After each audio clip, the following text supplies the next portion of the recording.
Rich Dad, Poor Dad. What the rich teach their kids about money that the poor and middle class do not. By Robert T. Kiyosaki. To parents everywhere, a child's first and most important teachers, and to all those who educate, influence, and lead by example. Acknowledgements. How does a person say thank you when there are so many people to thank?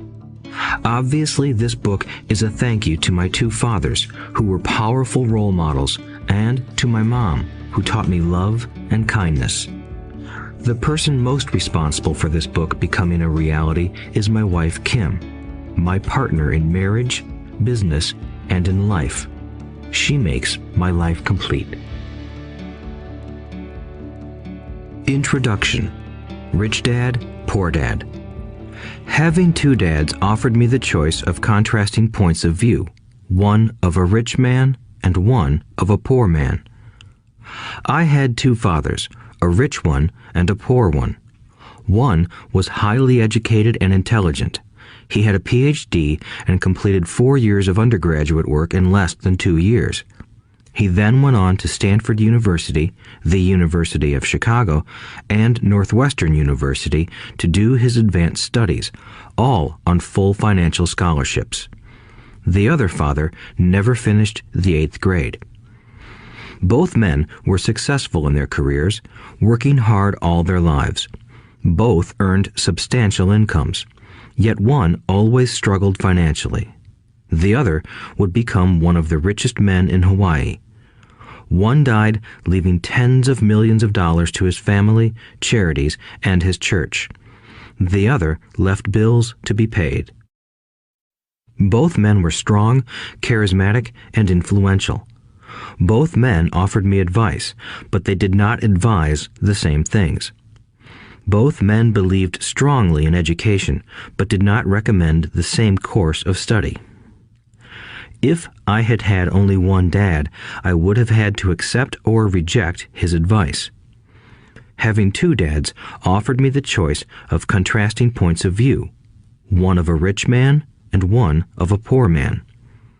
Instead of simply accepting or rejecting one or the other, I found myself thinking more, comparing, and then choosing for myself. The problem was that the rich man was not rich yet, and the poor man was not yet poor. Both were just starting out on their careers, and both were struggling with money and families. But they had very different points of view about money. For example, one dad would say, "The love of money is the root of all evil." The other said, "The lack of money is the root of all evil." As a young boy, having two strong fathers, both influencing me, was difficult. I wanted to be a good son and listen, but the two fathers did not say the same things. The contrast in their points of view, particularly about money, was so extreme that I grew curious and intrigued. I began to start thinking for long periods of time about what each was saying. Much of my private time was spent reflecting, asking myself questions such as, "Why does he say that?" and then asking the same question of the other dad's statement. It would have been much easier to simply say, "Yeah, he's right, I agree with that," or to simply reject the point of view by saying, "The old man doesn't know what he's talking about." Instead, having two dads whom I loved forced me to think and ultimately choose a way of thinking for myself. As a process, choosing for myself turned out to be much more valuable in the long run than simply accepting or rejecting a single point of view. One of the reasons the rich get richer, the poor get poorer, and the middle class struggles in debt is that the subject of money is taught at home, not in school. Most of us learn about money from our parents, so what can poor parents tell their child about money? They simply say, "Stay in school and study hard." The child may graduate with excellent grades, but with a poor person's financial programming and mindset. Sadly, money is not taught in schools. Schools focus on scholastic and professional skills, but not on financial skills. This explains how smart bankers, doctors, and accountants who earned excellent grades may struggle financially all of their lives. Our staggering national debt is due in large part to highly educated politicians and government officials making financial decisions with little or no training in the subject of money. Today, I often wonder what will soon happen when we have millions of people who need financial and medical assistance. They will be dependent upon their families or the government for financial support. What will happen when Medicare and Social Security run out of money? How will a nation survive if teaching children about money continues to be left to parents, most of whom will be, or already are, poor? Because I had two influential fathers, I learned from both of them. I had to think about each dad's advice, and in doing so, I gained valuable insight into the power and effect of one's thoughts on one's life. For example, one dad had a habit of saying, "I can't afford it." The other dad forbade those words to be used. He insisted I ask, "How can I afford it?" One is a statement, and the other is a question. One lets you off the hook, and the other forces you to think. My soon-to-be rich dad would explain that by automatically saying the words, "I can't afford it," your brain stops working. By asking the question, "How can I afford it?" your brain is put to work. He did not mean that you should buy everything you want. He was fanatical about exercising your mind, the most powerful computer in the world. He'd say, "My brain gets stronger every day because I exercise it. The stronger it gets, the more money I can make." He believed that automatically saying, "I can't afford it," was a sign of mental laziness. Although both dads worked hard, I noticed that one dad had a habit of putting his brain to sleep when it came to finances, and the other had a habit of exercising his brain. The long-term result was that one dad grew stronger financially, and the other grew weaker. It is not much different from a person who goes to the gym to exercise on a regular basis versus someone who sits on the couch watching television. Proper physical exercise increases your chances for health, and proper mental exercise increases your chances for wealth. My two dads had opposing attitudes, and that affected the way they thought. One dad thought that the rich should pay more in taxes to take care of those less fortunate. The other said, taxes punish those who produce and reward those who don't produce. One dad recommended, study hard so you can find a good company to work for. The other recommended, study hard so you can find a good company to buy. One dad said, the reason I'm not rich is because I have you kids. The other said, the reason I must be rich is because I have you kids. One encouraged talking about money and business at the dinner table, while the other forbade the subject of money to be discussed over a meal. One said, when it comes to money, play it safe. Don't take risks. The other said, learn to manage risk. One believed, our home is our largest investment and our greatest asset. The other believed, my house is a liability, and if your house is your largest investment, you're in trouble. Both dads paid their bills on time, yet one paid his bills first, while the other paid his bills last. One dad believed in a company or the government taking care of you and your needs. He was always concerned about pay raises, retirement plans, medical benefits, sick leave, vacation days, and other perks. He was impressed with two of his uncles who joined the military and earned a retirement and entitlement package for life after 20 years of active service. He loved the idea of medical benefits and PX privileges the military provided its retirees. He also loved the tenure system available through the university. The idea of job protection for life and job benefits seemed more important at times than the job. He would often say, I've worked hard for the government and I'm entitled to these benefits. The other believed in total financial self-reliance. He spoke out against the entitlement mentality and how it created weak and financially needy people. He was emphatic about being financially competent. One dad struggled to save a few dollars. The other created investments. One dad taught me how to write an impressive resume so I could find a good job. The other taught me how to write strong business and financial plans so I could create jobs. Being a product of two strong dads allowed me the luxury of observing the effects different thoughts have on one's life. I noticed that people really do shape their lives through their thoughts. For example, my poor dad always said, "I'll never be rich," and that prophecy became reality. My rich dad, on the other hand, always referred to himself as rich. He would say things like, "I'm a rich man and rich people don't do this." Even when he was flat broke after a major financial setback, he continued to refer to himself as a rich man. He would cover himself by saying, "There is a difference between being poor and being broke. Broke is temporary. Poor is eternal." My poor dad would say, "I'm not interested in money," or "money doesn't matter." My rich dad always said, "Money is power." The power of our thoughts may never be measured or appreciated, but it became obvious to me as a young boy that it was important to be aware of my thoughts and how I expressed myself. I noticed that my poor dad was poor, not because of the amount of money he earned, which was significant, but because of his thoughts and actions. As a young boy having two fathers, I became acutely aware of being careful about which thoughts I chose to adopt as my own. Should I listen to my rich dad or to my poor dad? Although both men had tremendous respect for education and learning, they disagreed about what they thought was important to learn.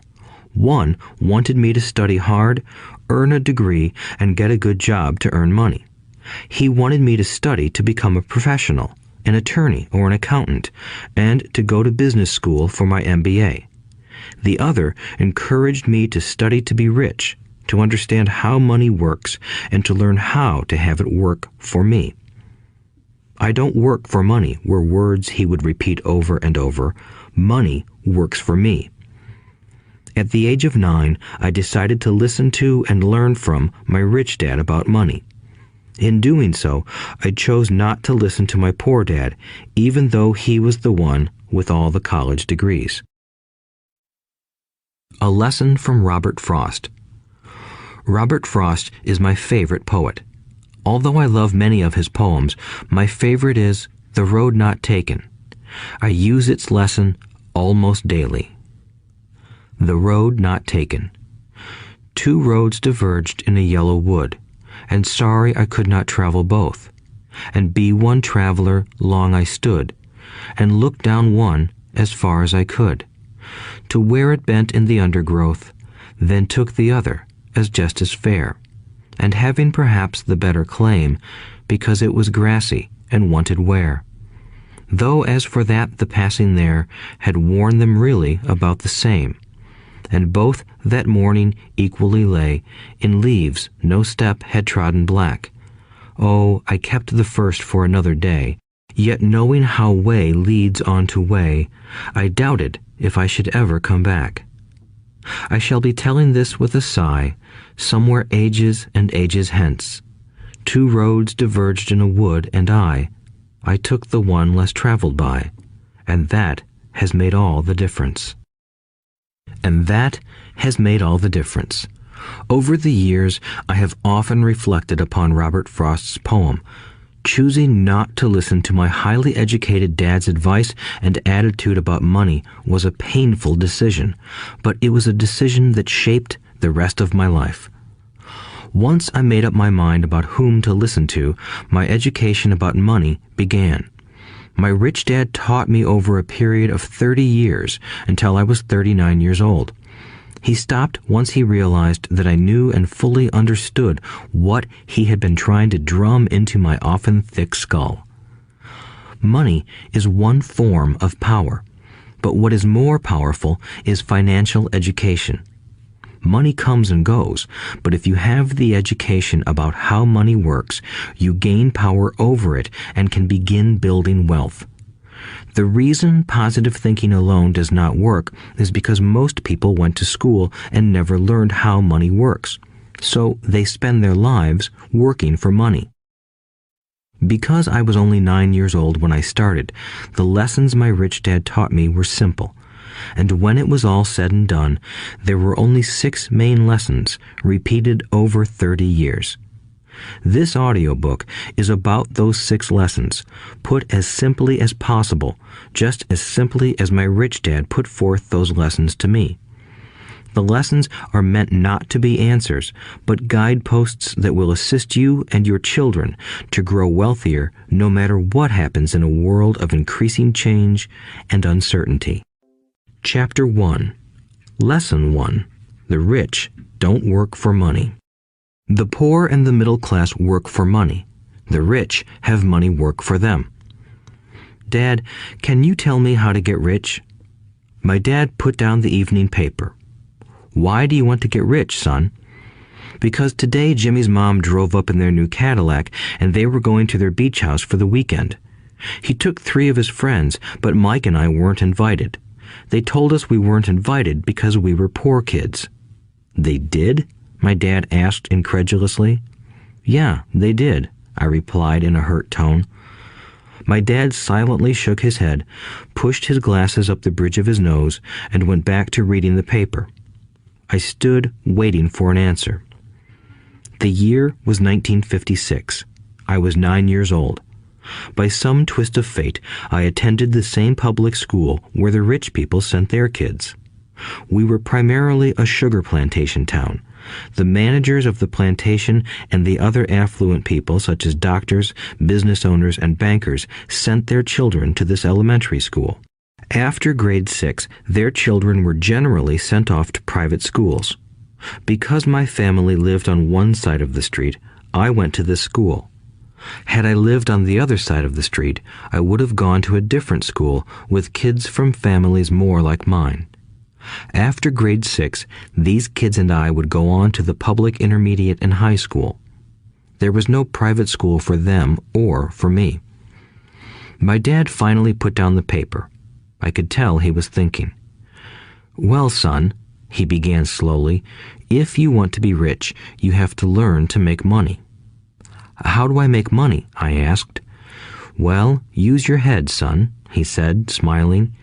Even then, I knew that really meant, that's all I'm going to tell you, or, I don't know the answer, so don't embarrass me. A partnership is formed. The next morning, I told my best friend, Mike, what my dad had said. As best as I could tell, Mike and I were the only poor kids in this school. Mike was also in this school by a twist of fate. Someone had drawn a jog in the line for the school district, and we wound up in school with the rich kids. We weren't really poor, but we felt as if we were because all the other boys had new baseball gloves, new bicycles, new everything. Mom and Dad provided us with the basics, like food and shelter and clothes, but that was about it. My dad used to say, if you want something, work for it. We wanted things, but there was not much work available for 9-year-old boys. So what do we do to make money? Mike asked. I don't know, I said, but do you want to be my partner? He agreed, and so on that Saturday morning, Mike became my first business partner. We spent all morning coming up with ideas on how to make money. Occasionally, we talked about all the cool guys at Jimmy's beach house having fun. It hurt a little, but that hurt was good because it inspired us to keep thinking of a way to make money. Finally, that afternoon, a bolt of lightning struck. It was an idea Mike got from a science book he had read. Excitedly, we shook hands, and the partnership now had a business. For the next several weeks, Mike and I ran around our neighborhood, knocking on doors and asking our neighbors if they would save their toothpaste tubes for us. With puzzled looks, most adults consented with a smile. Some asked us what we were doing, to which we replied, "We can't tell you. It's a business secret." My mom grew distressed as the weeks wore on. We had selected a site next to her washing machine as the place we would stockpile our raw materials. In a brown cardboard box that at one time held ketchup bottles, our little pile of used toothpaste tubes began to grow. Finally, my mom put her foot down.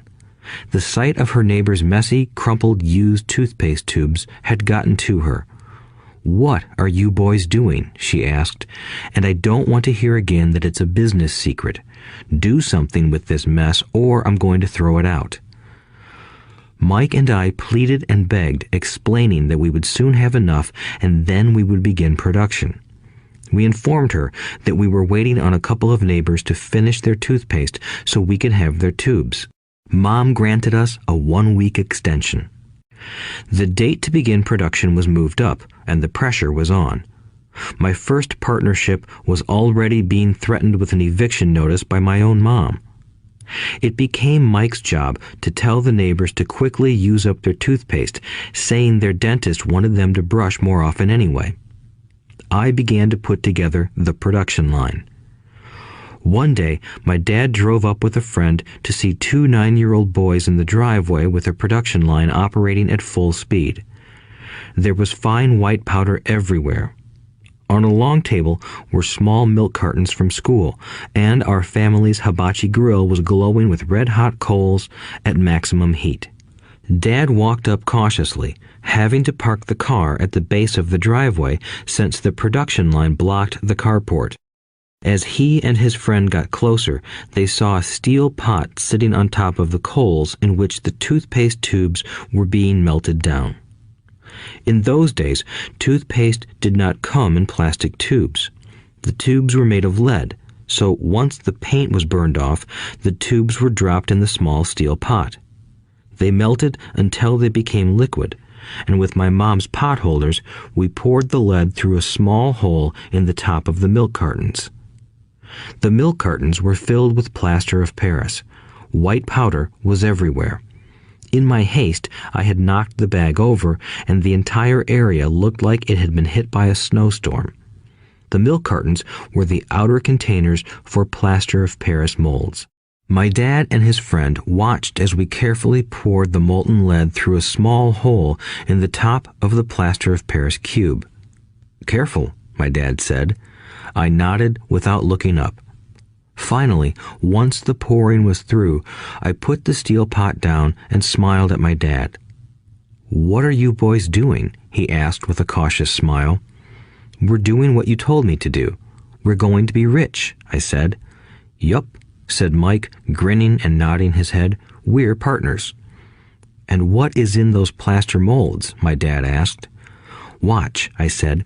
"This should be a good batch." With a small hammer, I tapped at the seal that divided the cube in half. Cautiously, I pulled up the top half of the plaster mold, and a lead nickel fell out. "Oh my God," my dad said, "you're casting nickels out of lead." "That's right," Mike said. "We're doing as you told us to do. We're making money." My dad's friend turned and burst into laughter. My dad smiled and shook his head. Along with a fire and a box of spent toothpaste tubes, in front of him were 2 little boys covered with white dust, smiling from ear to ear. He asked us to put everything down and sit with him on the front step of our house. With a smile, he gently explained what the word counterfeiting meant. Our dreams were dashed. "You mean this is illegal?" asked Mike in a quivering voice. "Let them go," my dad's friend said. "They might be developing a natural talent." My dad glared at him. "Yes, it is illegal," my dad said gently, "but you boys have shown great creativity and original thought. Keep going. I'm really proud of you." Disappointed, Mike and I sat in silence for about 20 minutes before we began cleaning up our mess. The business was over on opening day. Sweeping the powder up, I looked at Mike and said, "I guess Jimmy and his friends are right. We are poor." My father was just leaving as I said that. "Boys," he said, "you're only poor if you give up. The most important thing is that you did something. Most people only talk and dream of getting rich. You've done something. I'm very proud of the two of you. I will say it again. Keep going. Don't quit. Mike and I stood there in silence. They were nice words, but we still did not know what to do. "So how come you're not rich, Dad?" I asked.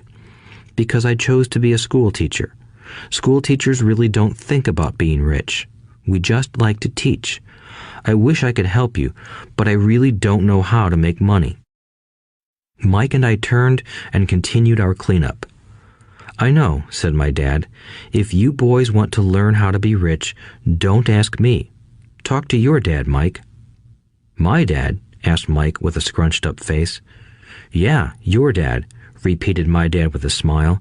"Your dad and I have the same banker, and he raves about your father. He's told me several times that your father is brilliant when it comes to making money." "My dad?" Mike asked again in disbelief. "Then how come we don't have a nice car and a nice house like the rich kids at school?" "A nice car and a nice house don't necessarily mean you're rich or you know how to make money," my dad replied. "Jimmy's dad works for the sugar plantation. He's not much different from me. He works for a company and I work for the government. The company buys the car for him. The sugar company is in financial trouble, and Jimmy's dad may soon have nothing. Your dad is different, Mike. He seems to be building an empire, and I suspect in a few years he will be a very rich man." With that, Mike and I got excited again. With new vigor, we began cleaning up the mess caused by our now defunct first business. As we were cleaning, we made plans for how and when to talk to Mike's dad. The problem was that Mike's dad worked long hours and often did not come home until late. His father owned warehouses, a construction company, a chain of stores, and 3 restaurants. It was the restaurants that kept him out late. Mike caught the bus home after we had finished cleaning up. He was going to talk to his dad when he got home that night and ask him if he would teach us how to become rich. Mike promised to call as soon as he had talked to his dad, even if it was late. The phone rang at 8:30 p.m. "Okay," I said, "next Saturday." I put the phone down. Mike's dad had agreed to meet with us. On Saturday, I caught the 7:30 a.m. bus to the poor side of town. The lessons begin. Mike and I met with his dad that morning at 8 o'clock. He was already busy, having been at work for more than an hour. His construction supervisor was just leaving in his pickup truck as I walked up to his simple, small, and tidy home. Mike met me at the door. "Dad's on the phone, and he said to wait on the back porch," Mike said as he opened the door. The old wooden floor creaked as I stepped across the threshold of the aging house. There was a cheap mat just inside the door. The mat was there to hide the years of wear from countless footsteps that the floor had supported. Although clean, it needed to be replaced.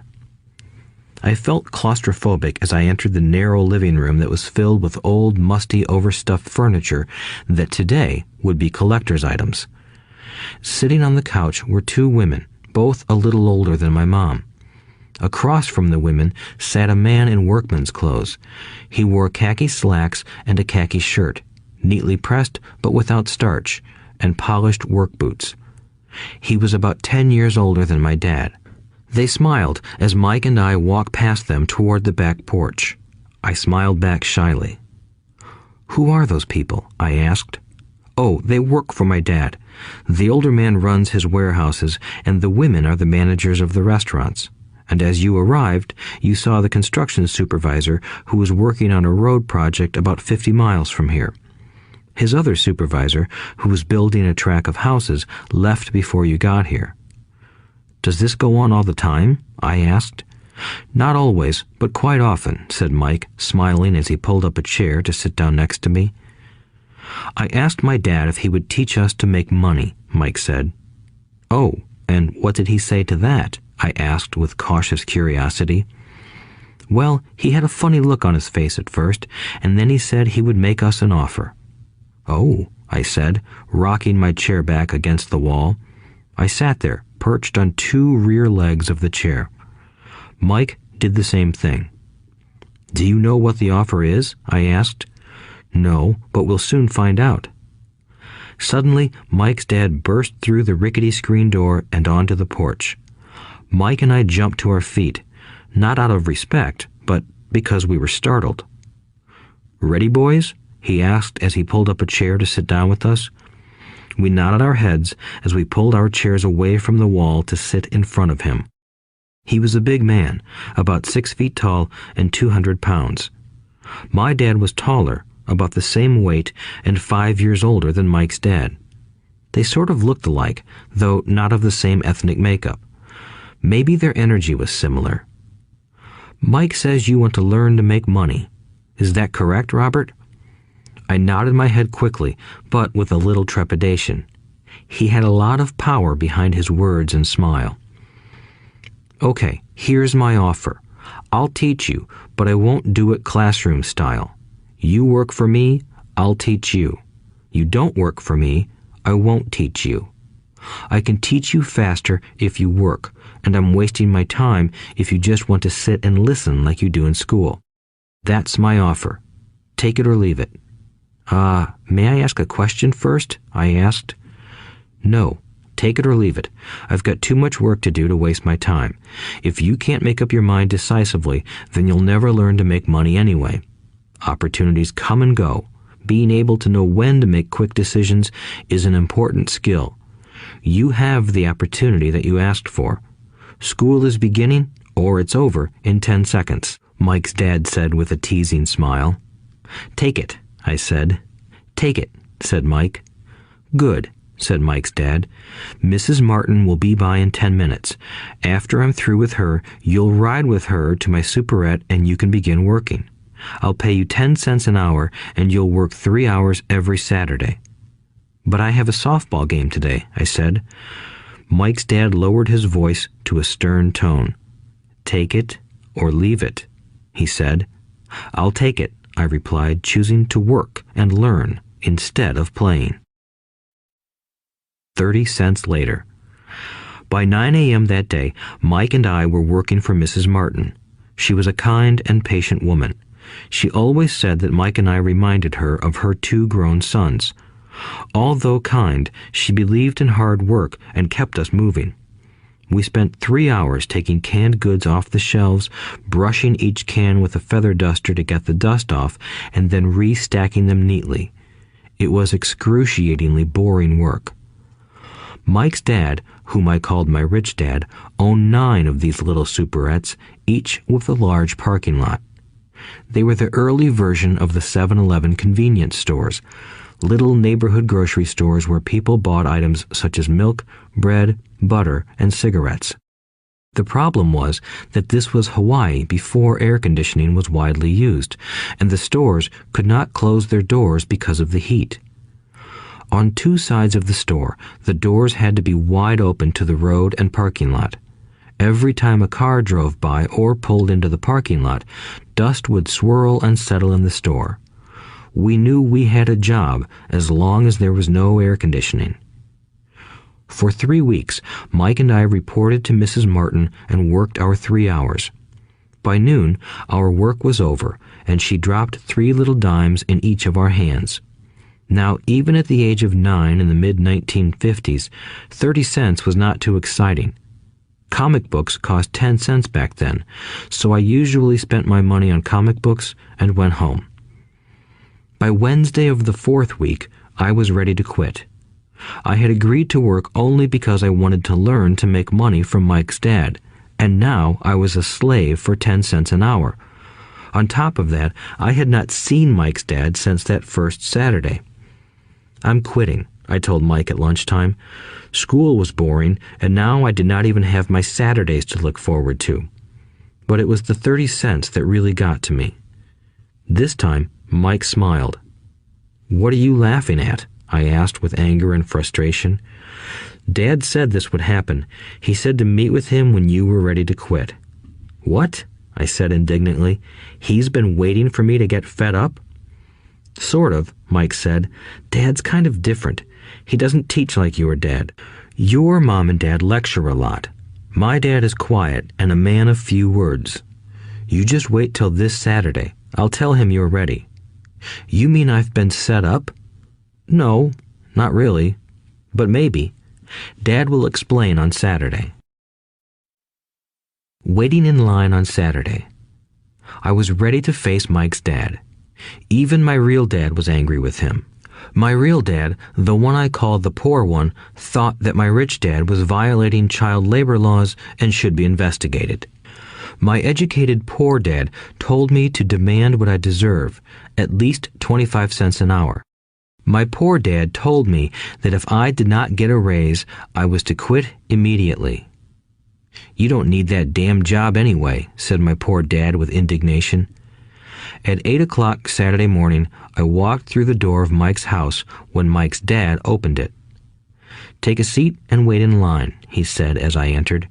He turned and disappeared into his little office next to a bedroom. I looked around the room and didn't see Mike anywhere. Feeling awkward, I cautiously sat down next to the same two women who were there 4 weeks earlier. They smiled and slid down the couch to make room for me. 45 minutes went by, and I was steaming. The two women had met with him and left 30 minutes earlier. An older gentleman was in there for 20 minutes and was also gone.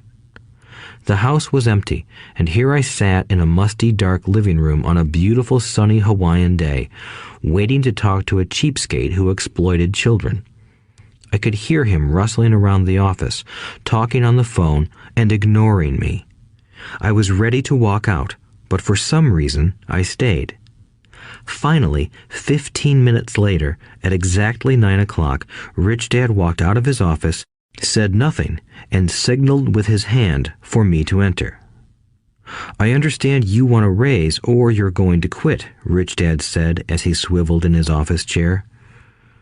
Well, you're not keeping your end of the bargain, I blurted out, nearly in tears. It was really frightening for me to confront a grown-up. You said that you would teach me if I worked for you. Well, I've worked for you. I've worked hard. I've given up my baseball games to work for you, but you haven't kept your word and you haven't taught me anything. You are a crook like everyone in town thinks you are. You're greedy. You want all the money and don't take care of your employees. You made me wait and don't show me any respect. I'm only a little boy, but I deserve to be treated better. Rich Dad rocked back in his swivel chair, hands up to his chin, and stared at me. Not bad, he said. In less than a month, you sound like most of my employees. What? I asked. Not understanding what he was saying, I continued with my grievance. I thought you were going to keep your end of the bargain and teach me. Instead, you want to torture me? That's cruel. That's really cruel. I am teaching you, Rich Dad said quietly. What have you taught me? Nothing, I said angrily. You haven't even talked to me once since I agreed to work for peanuts. 10 cents an hour. Ha! I should notify the government about you. We have child labor laws, you know. My dad works for the government, you know. Wow, said Rich Dad. Now you sound just like most of the people who used to work for me. People I've either fired or who have quit. So, what do you have to say? I demanded, feeling pretty brave for a little kid. You lied to me. I've worked for you, and you have not kept your word. You haven't taught me anything. How do you know that I've not taught you anything? Asked Rich Dad calmly. Well, you've never talked to me. I've worked for 3 weeks, and you have not taught me anything, I said with a pout. Does teaching mean talking or a lecture? Rich Dad asked. Well, yes, I replied. That's how they teach you in school, he said, smiling. But that is not how life teaches you, and I would say that life is the best teacher of all. Most of the time, life does not talk to you. It just sort of pushes you around. Each push is life saying, wake up, there's something I want you to learn. What is this man talking about? I asked myself silently. Life pushing me around was life talking to me? Now I knew I had to quit my job. I was talking to someone who needed to be locked up. If you learn life's lessons, you will do well. If not, life will just continue to push you around. People do two things. Some just let life push them around. Others get angry and push back. But they push back against their boss, or their job, or their husband or wife. They do not know it's life that's pushing. I had no idea what he was talking about. Life pushes all of us around. Some people give up and others fight. A few learn the lesson and move on. They welcome life pushing them around. To these few people, it means they need and want to learn something. They learn and move on. Most quit, and a few, like you, fight. Rich Dad stood and shut the creaky old wooden window that needed repair. If you learn this lesson, you will grow into a wise, wealthy, and happy young man. If you don't, you will spend your life blaming a job, low pay, or your boss for your problems. You'll live life always hoping for that big break that will solve all your money problems. Rich Dad looked over at me to see if I was still listening. His eyes met mine. We stared at each other, communicating through our eyes. Finally, I looked away once I had absorbed his message. I knew he was right. I was blaming him, and I did ask to learn. I was fighting. Rich Dad continued. Or, if you are the kind of person who has no guts, you just give up every time life pushes you. If you are that kind of person, you'll live all your life playing it safe, doing the right things, saving yourself for some event that never happens. Then you die a boring old man. You'll have lots of friends who really like you because you were such a nice, hard-working guy. But the truth is that you let life push you into submission. Deep down, you were terrified of taking risks.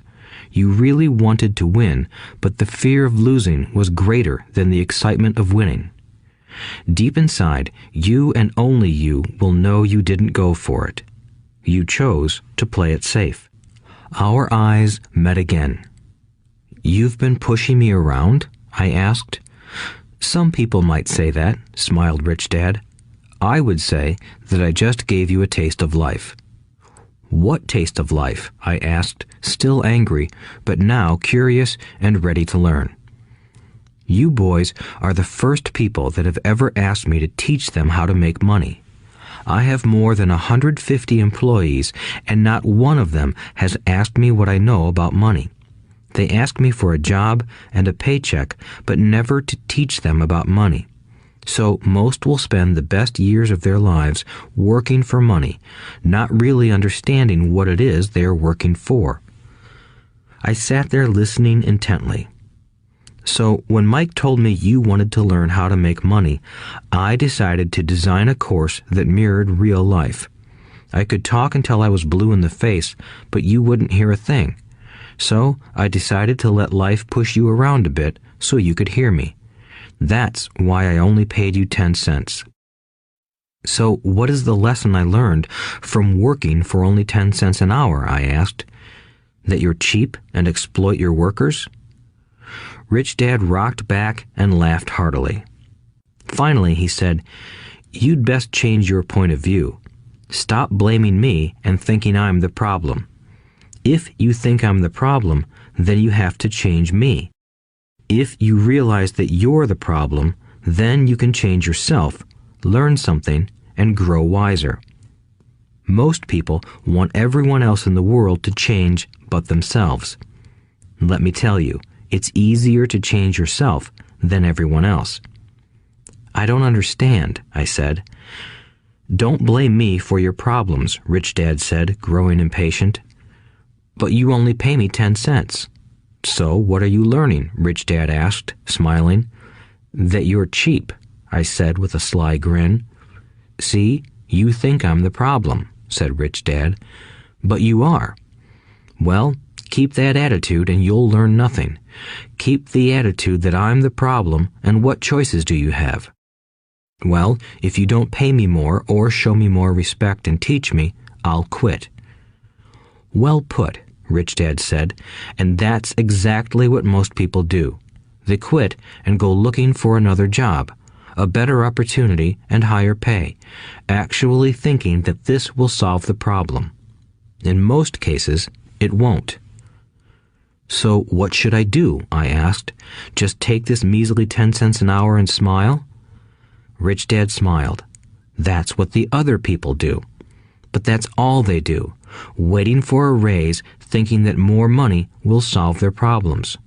Most just accept it, and some take a second job working harder, but again, accepting a small paycheck. I sat staring at the floor, beginning to understand the lesson Rich Dad was presenting.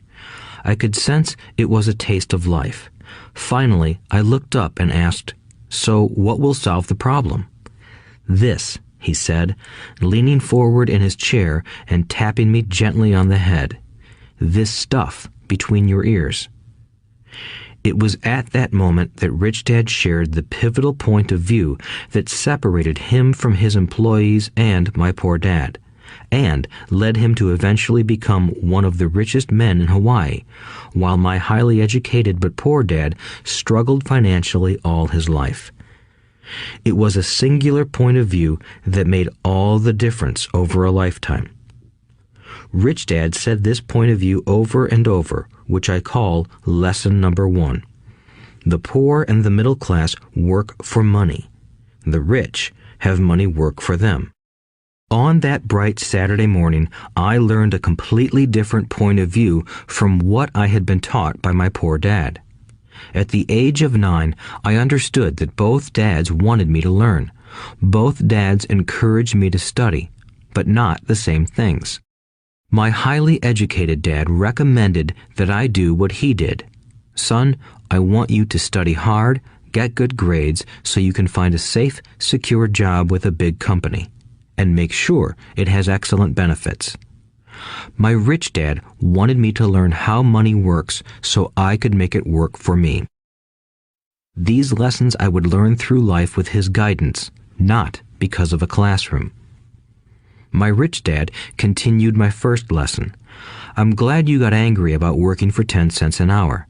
If you hadn't got angry and had simply accepted it, I would have to tell you that I could not teach you. You see, true learning takes energy, passion, and a burning desire. Anger is a big part of that formula, for passion is anger and love combined. When it comes to money, most people want to play it safe and feel secure, so passion does not direct them. Fear does." "So is that why they'll take jobs with low pay?" I asked. "Yes," said Rich Dad. "Some people say I exploit people because I don't pay as much as the sugar plantation or the government. I say the people exploit themselves. It's their fear, not mine." "But don't you feel you should pay them more?" I asked. "I don't have to. And besides, more money will not solve their problems. Just look at your dad. He makes a lot of money, and he still can't pay his bills. Most people, given more money, only get into more debt." "So that's why the 10 cents an hour," I said, smiling. "It's part of the lesson." "That's right," smiled Rich Dad.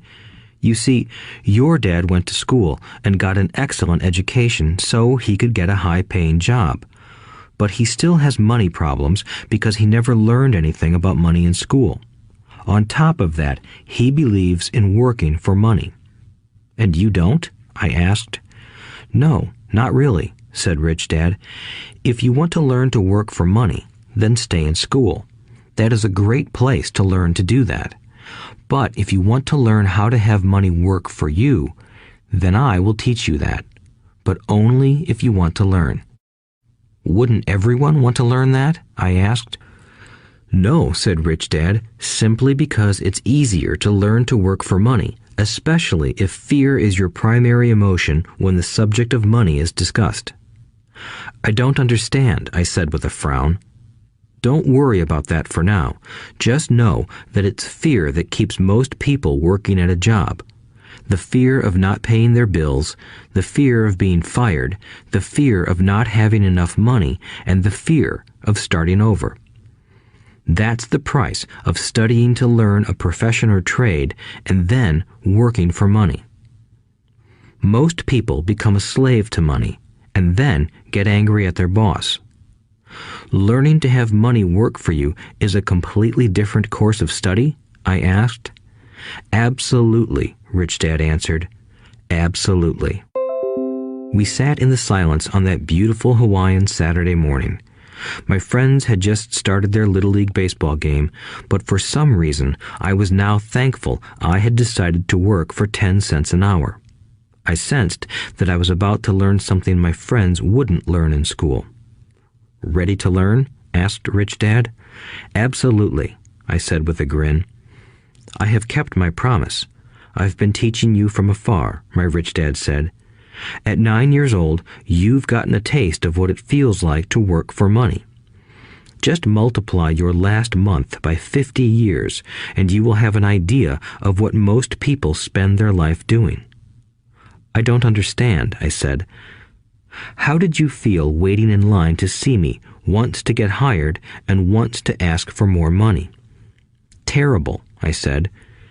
If you choose to work for money, that is what life will be like, said Rich Dad. And how did you feel when Mrs. Martin dropped 3 dimes in your hand for 3 hours of work? I felt like it wasn't enough. It seemed like nothing. I was disappointed, I said. And that is how most employees feel when they look at their paychecks, especially after all the tax and other deductions are taken out. At least you got 100%. You mean most workers don't get paid everything? I asked with amazement. Heavens no, said Rich Dad. The government always takes its share first. How do they do that? I asked. Taxes, said Rich Dad. You're taxed when you earn. You're taxed when you spend. You're taxed when you save. You're taxed when you die. Why do people let the government do that to them? The rich don't, said Rich Dad with a smile. The poor and the middle class do. I'll bet you that I earn more than your dad, yet he pays more in taxes. How can that be? I asked. At my age, that made no sense to me. Why would someone let the government do that to them? Rich Dad rocked slowly and silently in his chair, just looking at me. Ready to learn? He asked. I nodded my head slowly. As I said, there is a lot to learn. Learning how to have money work for you is a lifetime study. Most people go to college for 4 years and their education ends. I already know that my study of money will continue over my lifetime, simply because the more I find out, the more I find out I need to know. Most people never study the subject. They go to work, get their paycheck, balance their checkbooks, and that's it. Then they wonder why they have money problems. They think that more money will solve the problem, and don't realize that it's their lack of financial education that is the problem. So my dad has tax problems because he doesn't understand money? I asked, confused. Look, said Rich Dad, taxes are just one small section on learning how to have money work for you. Today, I just wanted to find out if you still have the passion to learn about money. Most people don't. They want to go to school, learn a profession, have fun at their work, and earn lots of money. One day they wake up with big money problems, and then they can't stop working. That's the price of only knowing how to work for money instead of studying how to have money work for you. So, do you still have the passion to learn? Asked Rich Dad. I nodded my head. Good, said Rich Dad. Now get back to work. This time, I will pay you nothing. What? I asked in amazement. You heard me. Nothing. You will work the same 3 hours every Saturday, but this time you will not be paid 10 cents per hour. You said you wanted to learn to not work for money, so I'm not going to pay you anything. I couldn't believe what I was hearing. I've already had this conversation with Mike, and he's already working, dusting and stacking canned goods for free. You better hurry and get back there. That's not fair, I shouted. You've got to pay something. You said you wanted to learn. If you don't learn this now, you'll grow up to be like the two women and the older man sitting in my living room, working for money and hoping I don't fire them. Or, like your dad, earning lots of money only to be in debt up to his eyeballs, hoping more money will solve the problem. If that's what you want, I'll go back to our original deal of 10 cents an hour. Or you can do what most adults do. Complain that there is not enough pay, quit, and go looking for another job.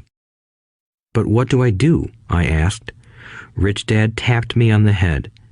Use this, he said. If you use it well, you will soon thank me for giving you an opportunity, and you will grow into a rich man. I stood there, still not believing what a raw deal I was handed.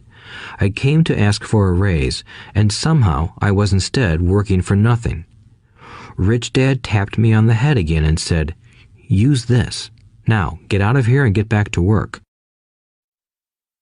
Lesson number 1. The rich don't work for money. I didn't tell my poor dad I wasn't being paid. He wouldn't have understood, and I didn't want to try to explain something I didn't understand myself.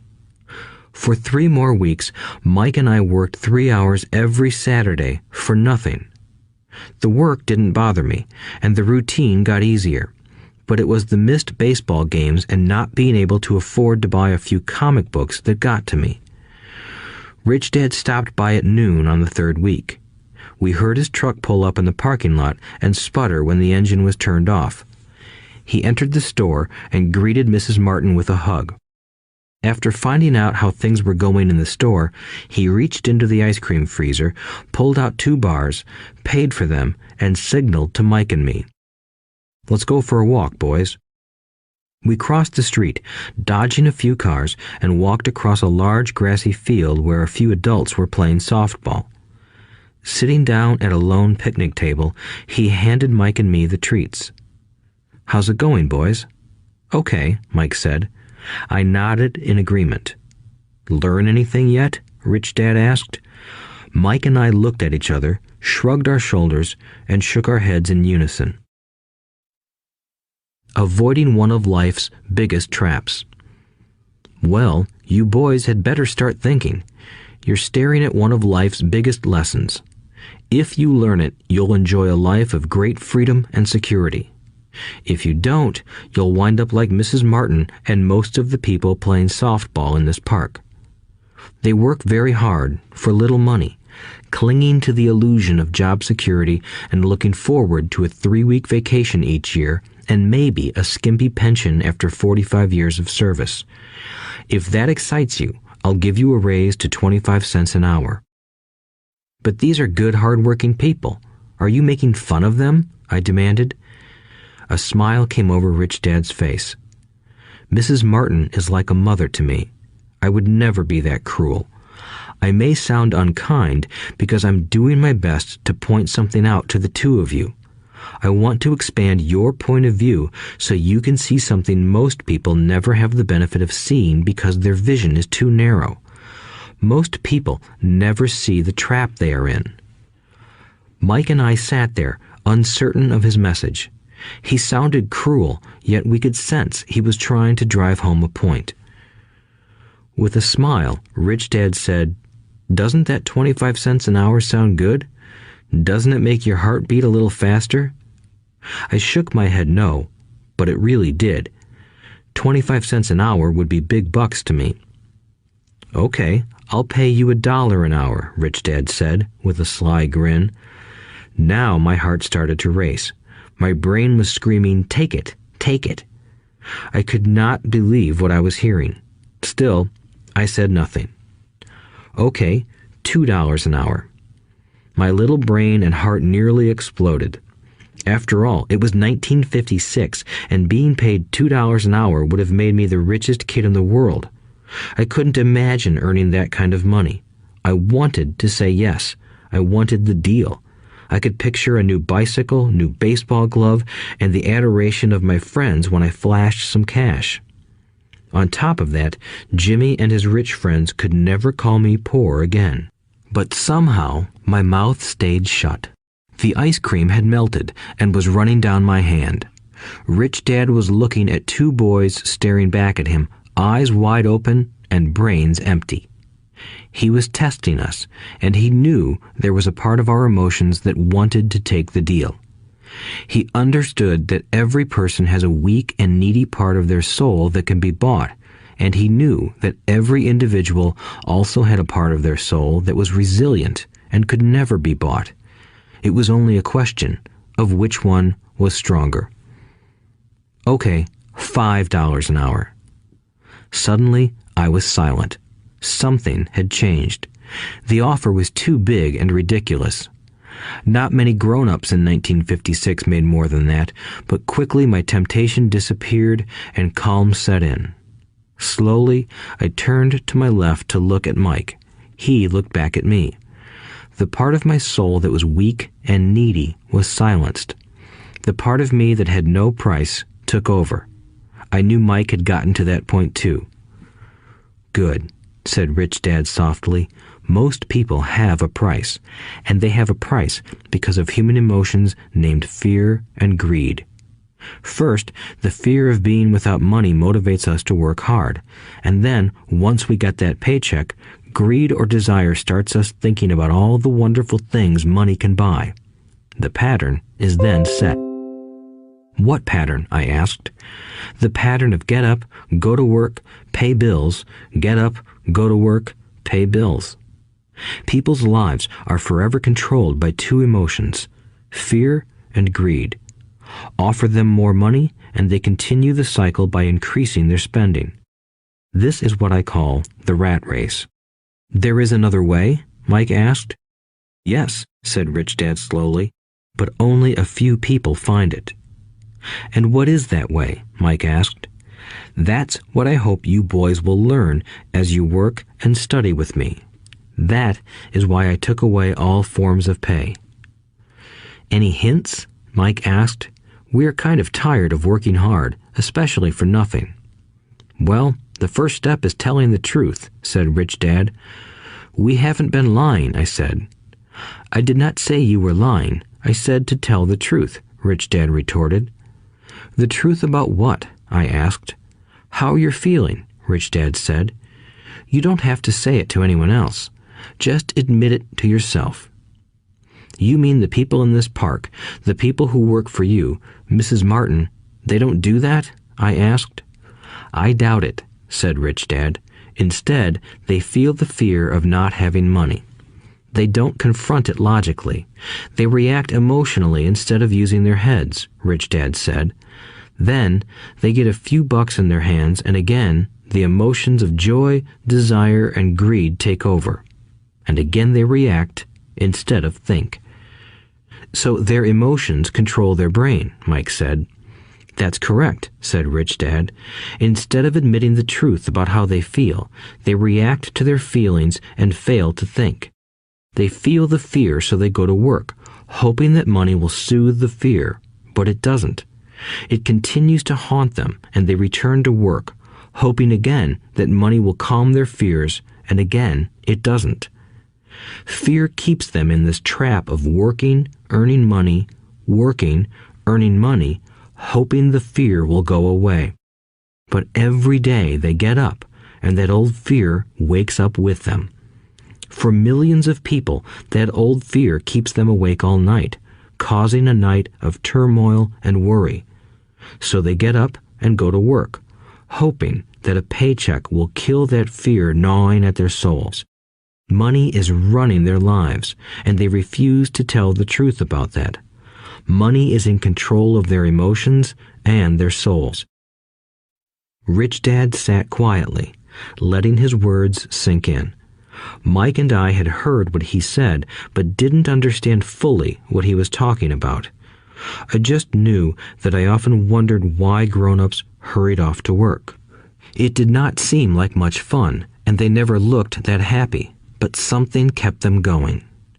Realizing we had absorbed as much as possible of what he was talking about, Rich Dad said, "I want you boys to avoid that trap.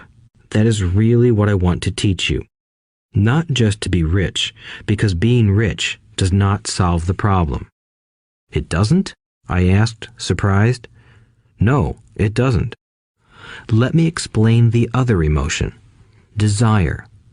Some call it greed, but I prefer desire. It's perfectly normal to desire something better, prettier, more fun, or exciting. So people also work for money because of desire. They desire money for the joy they think it can buy. But the joy that money brings is often short-lived, and they soon need more money for more joy, more pleasure, more comfort, and more security. So they keep working, thinking money will soothe their souls that are troubled by fear and desire. But money can't do that. Even rich people do this? Mike asked. Rich people included, said Rich Dad. In fact, the reason many rich people are rich isn't because of desire, but because of fear. They believe that money can eliminate the fear of being poor, so they amass tons of it, only to find the fear gets worse.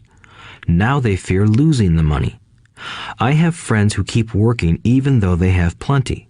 I know people who have millions who are more afraid now than when they were poor. They're terrified of losing it all. The fears that drove them to get rich got worse. That weak and needy part of their soul is actually screaming louder. They don't want to lose the big houses, the cars, and the high life money has bought them. They worry about what their friends would say if they lost all their money. Many are emotionally desperate and neurotic, although they look rich and have more money. So, is a poor man happier? I asked. No, I don't think so, replied Rich Dad. The avoidance of money is just as psychotic as being attached to money. As if on cue, the town derelict went past our table, stopping by the large rubbish can and rummaging around in it. The three of us watched him with great interest, when before we probably would have just ignored him. Rich Dad pulled $1 out of his wallet and gestured to the older man. Seeing the money, the derelict came over immediately, took the bill, thanked Rich Dad profusely, and hurried off, ecstatic with his good fortune. He's not much different from most of my employees, said Rich Dad. I've met so many people who say, "Oh, I'm not interested in money," yet they'll work at a job for 8 hours a day. That's a denial of truth. If they weren't interested in money, then why are they working? That kind of thinking is probably more psychotic than a person who hoards money. As I sat there listening to my Rich Dad, my mind flashed back to the countless times my own dad said, "I'm not interested in money." He said those words often. He also covered himself by always saying, "I work because I love my job." So, what do we do? I asked. Not work for money until all traces of fear and greed are gone? No, that would be a waste of time, said Rich Dad. Emotions are what make us human. The word emotion stands for energy in motion. Be truthful about your emotions and use your mind and emotions in your favor, not against yourself. Whoa, said Mike. Don't worry about what I just said. It will make more sense in years to come. Just be an observer, not a reactor, to your emotions. Most people do not know that it's their emotions that are doing the thinking. Your emotions are your emotions, but you have got to learn to do your own thinking. Can you give me an example? I asked. Sure, replied Rich Dad. When a person says, I need to find a job, it's most likely an emotion doing the thinking. Fear of not having money generates that thought. But people do need money if they have bills to pay, I said. Sure they do, smiled Rich Dad. All I'm saying is that it's fear that is all too often doing the thinking. I don't understand, said Mike. For example, said Rich Dad, if the fear of not having enough money arises, instead of immediately running out to get a job, they instead might ask themselves this question. Will a job be the best solution to this fear over the long run? In my opinion, the answer is no. A job is really a short-term solution to a long-term problem. But my dad is always saying, stay in school and get good grades so you can find a safe, secure job, I interjected, somewhat confused. Yes, I understand he says that, said Rich Dad, smiling. Most people recommend that, and it's a good path for most people. But people make that recommendation primarily out of fear. You mean my dad says that because he's afraid? Yes, said Rich Dad. He's terrified that you won't earn enough money and won't fit into society. Don't get me wrong. He loves you and wants the best for you.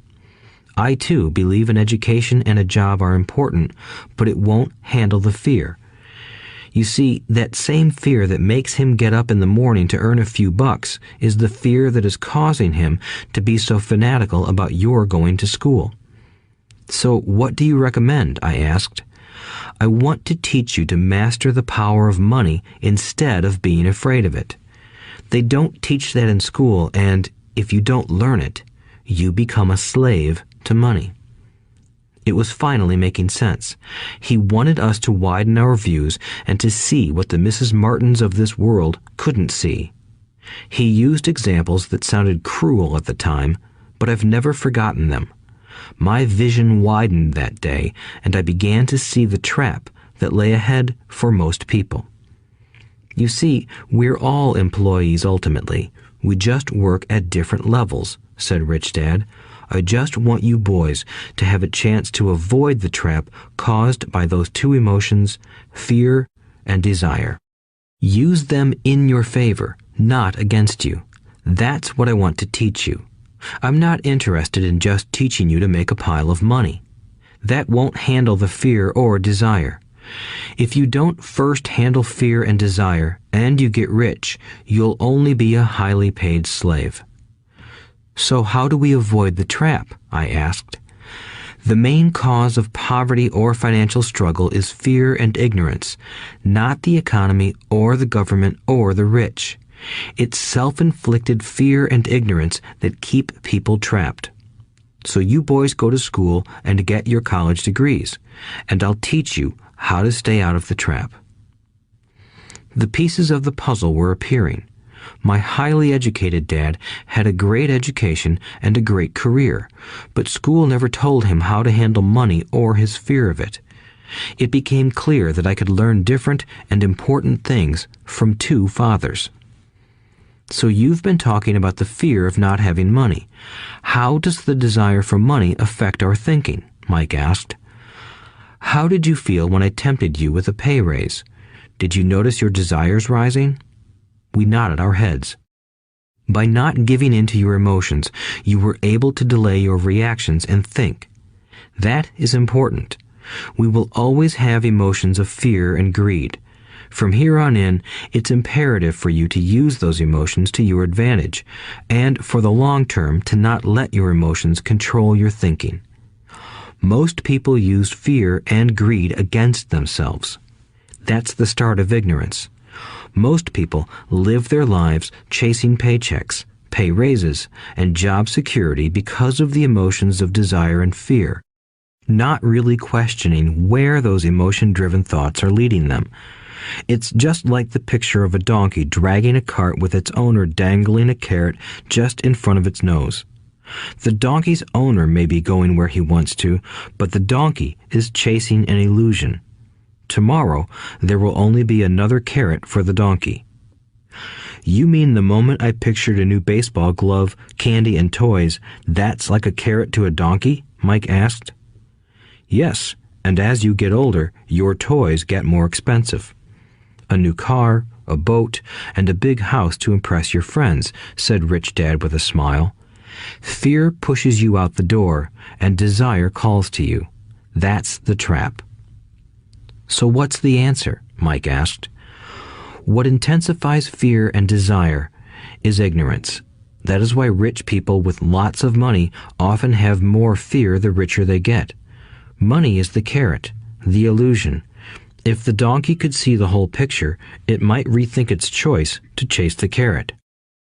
Rich Dad went on to explain that a human's life is a struggle between ignorance and illumination. He explained that once a person stops searching for information and self-knowledge, ignorance sets in. That struggle is a moment-to-moment decision to learn to open or close one's mind. Look, school is very important. You go to school to learn a skill or profession to become a contributing member of society. Every culture needs teachers, doctors, mechanics, artists, cooks, business people, police officers, firefighters, and soldiers. Schools train them so society can thrive and flourish, said Rich Dad. Unfortunately, for many people, school is the end, not the beginning. There was a long silence. Rich Dad was smiling. I didn't comprehend everything he said that day, but as with most great teachers, his words continued to teach for years. I've been a little cruel today, said Rich Dad, but I want you to always remember this talk. I want you to always think of Mrs. Martin, and I want you always to remember that donkey. Never forget that fear and desire can lead you into life's biggest trap if you are not aware of them controlling your thinking. To spend your life living in fear, never exploring your dreams, is cruel. To work hard for money, thinking that it will buy you things that will make you happy, is also cruel. To wake up in the middle of the night terrified about paying bills is a horrible way to live. To live a life dictated by the size of a paycheck is not really living a life. Thinking that a job makes you secure is lying to yourself. That's cruel, and that's the trap I want you to avoid. I've seen how money runs people's lives. Don't let that happen to you. Please, don't let money run your life. A softball rolled under our table. Rich Dad picked it up and threw it back. So what does ignorance have to do with greed and fear? I asked. Because it is ignorance about money that causes so much greed and fear, said Rich Dad. Let me give you some examples. A doctor, wanting more money to better provide for his family, raises his fees. By raising his fees, it makes healthcare more expensive for everyone. It hurts the poor people the most, so they have worse health than those with money. Because the doctors raise their fees, the attorneys raise their fees. Because the attorneys' fees have gone up, school teachers want a raise, which raises our taxes, and on and on and on. Soon, there will be such a horrifying gap between the rich and the poor that chaos will break out and another great civilization will collapse. History proves that great civilizations collapse when the gap between the haves and have-nots is too great. Sadly, America is on that same course because we haven't learned from history. We only memorize historical dates and names, not the lesson. Aren't prices supposed to go up? I asked. In an educated society with a well-run government, prices should actually come down. Of course, that is often only true in theory. Prices go up because of greed and fear caused by ignorance. If schools taught people about money, there would be more money and lower prices. But schools focus only on teaching people to work for money, not how to harness money's power. But don't we have business schools? Mike asked. And haven't you encouraged me to go for my MBA? Yes, said Rich Dad, but all too often business schools train employees to become sophisticated bean counters. Heaven forbid a bean counter takes over a business. All they do is look at the numbers, fire people, and kill the business. I know this because I hire bean counters. All they think about is cutting costs and raising prices, which cause more problems. Bean counting is important. I wish more people knew it, but it, too, is not the whole picture, added Rich Dad angrily. So, is there an answer? Asked Mike. Yes, said Rich Dad. Learn to use your emotions to think, not think with your emotions.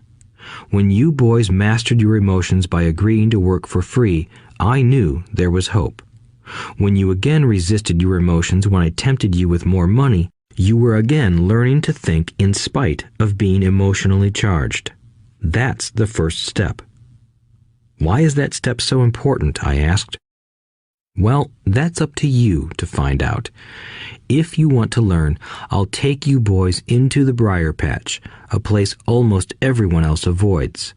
If you go with me, you'll let go of the idea of working for money and instead learn to have money work for you. And what will we get if we go with you? What if we agree to learn from you?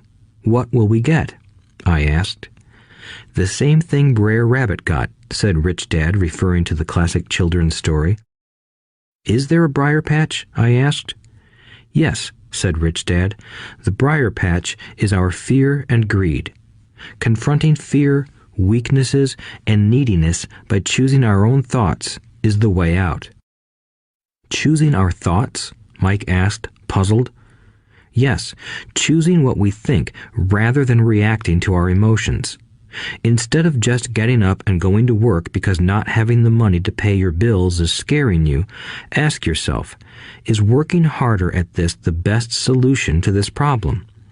Most people are too afraid to rationally think things through and instead run out the door to a job they hate. The tar baby is in control. That's what I mean by choosing your thoughts. And how do we do that? Mike asked. That's what I will teach you. I'll teach you to have a choice of thoughts rather than a knee-jerk reaction, like gulping down your morning coffee and running out the door. Remember what I said before. A job is only a short-term solution to a long-term problem. Most people have only one problem in mind, and it's short-term. It's the bills at the end of the month, the tar baby. Money controls their lives, or should I say the fear and ignorance about money controls it. So they do as their parents did.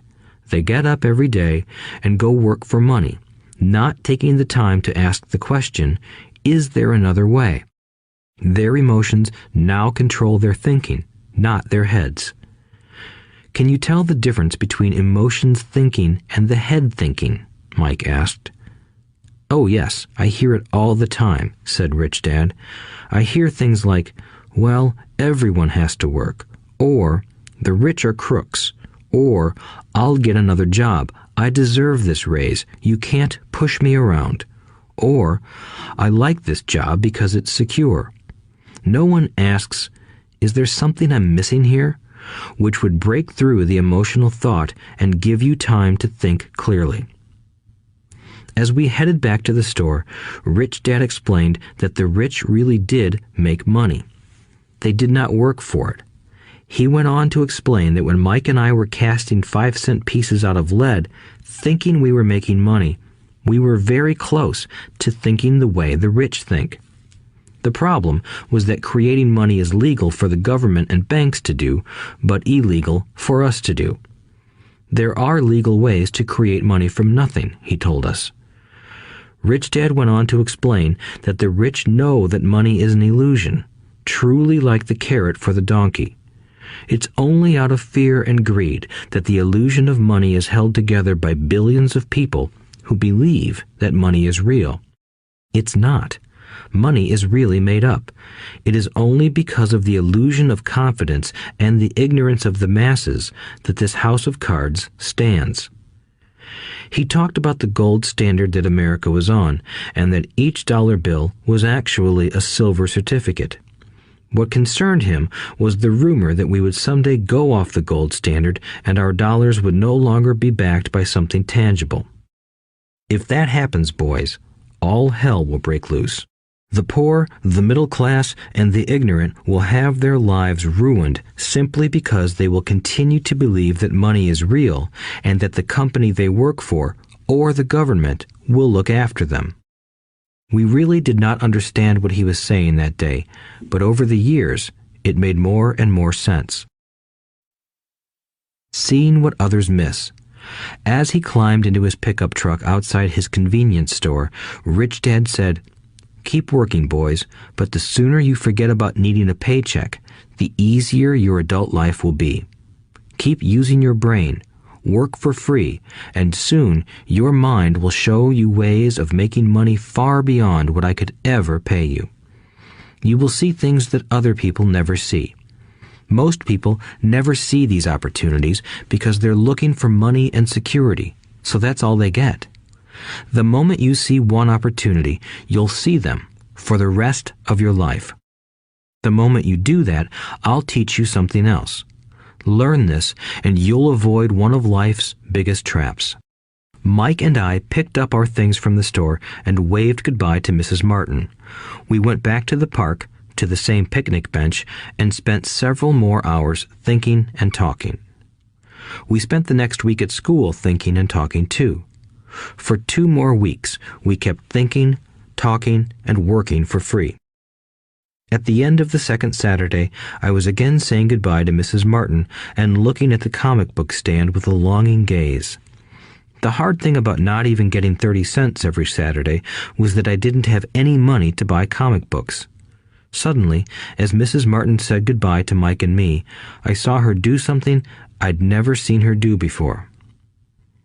Mrs. Martin was cutting the front page of the comic book in half. She kept the top half of the comic book cover and threw the rest of the book into a large cardboard box. When I asked her what she did with the comic books, she said, "I throw them away. I give the top half of the cover back to the comic book distributor for credit when he brings in the new comics. He's coming in an hour." Mike and I waited for an hour. Soon the distributor arrived, and I asked him if we could have the comic books. To my delight, he said, "You can have them if you work for this store and do not resell them." Remember our old business partnership? Well, Mike and I revived it. Using a spare room in Mike's basement, we began piling hundreds of comic books in that room. Soon, our comic book library was open to the public. We hired Mike's younger sister, who loved to study, to be head librarian. She charged each child 10 cents admission to the library, which was open from 2:30 p.m. to 4:30 p.m. every day after school.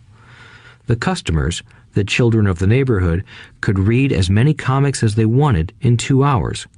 It was a bargain for them since a comic cost 10 cents each, and they could read 5 or 6 in 2 hours.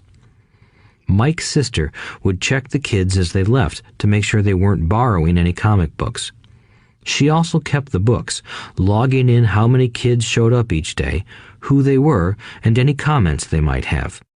Mike and I averaged $9.50 per week over a 3-month period.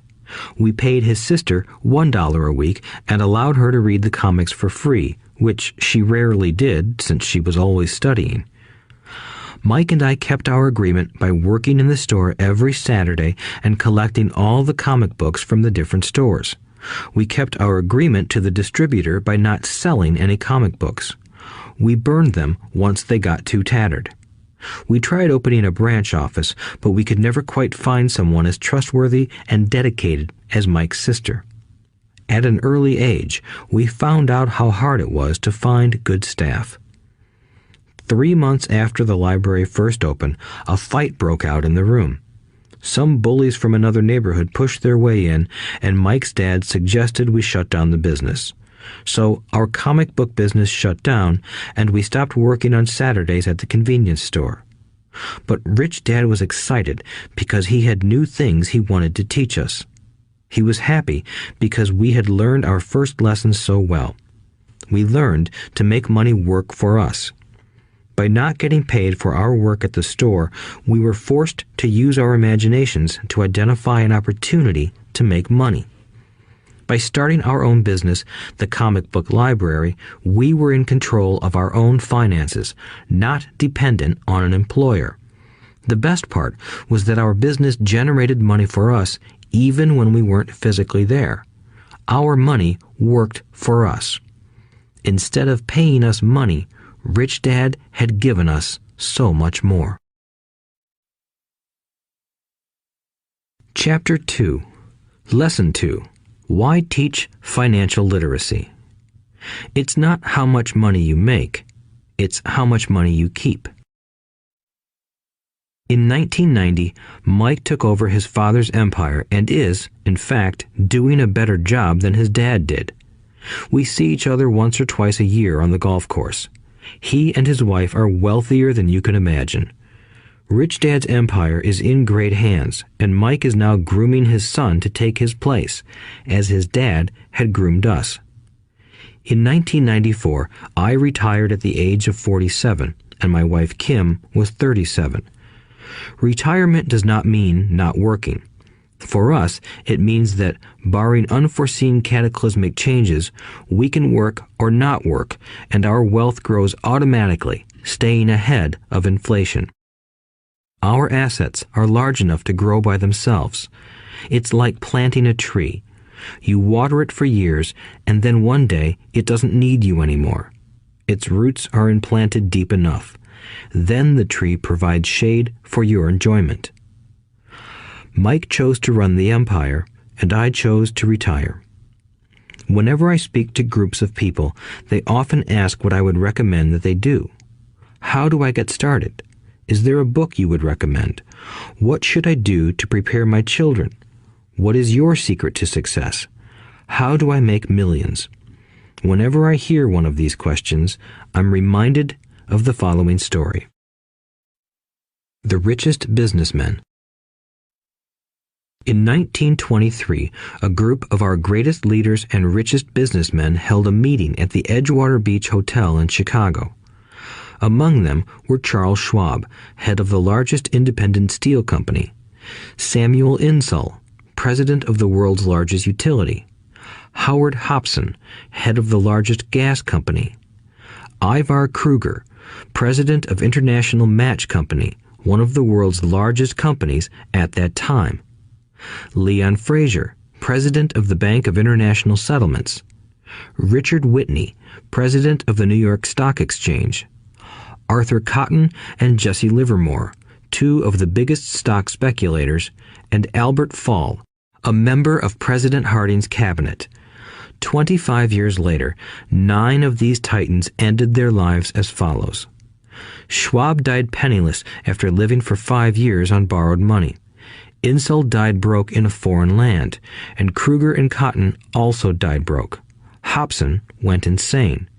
Whitney and Albert Fall were released from prison, and Fraser and Livermore committed suicide. I doubt if anyone can say what really happened to these men. If you look at the date, 1923, it was just before the 1929 market crash and the Great Depression, which I suspect had a great impact on these men and their lives. The point is this. Today, we live in times of greater and faster change than these men did. I suspect there will be many booms and busts in the coming years that will parallel the ups and downs these men faced. I am concerned that too many people are too focused on money and not on their greatest wealth, their education. If people are prepared to be flexible, keep an open mind, and learn, they will grow richer and richer despite tough changes.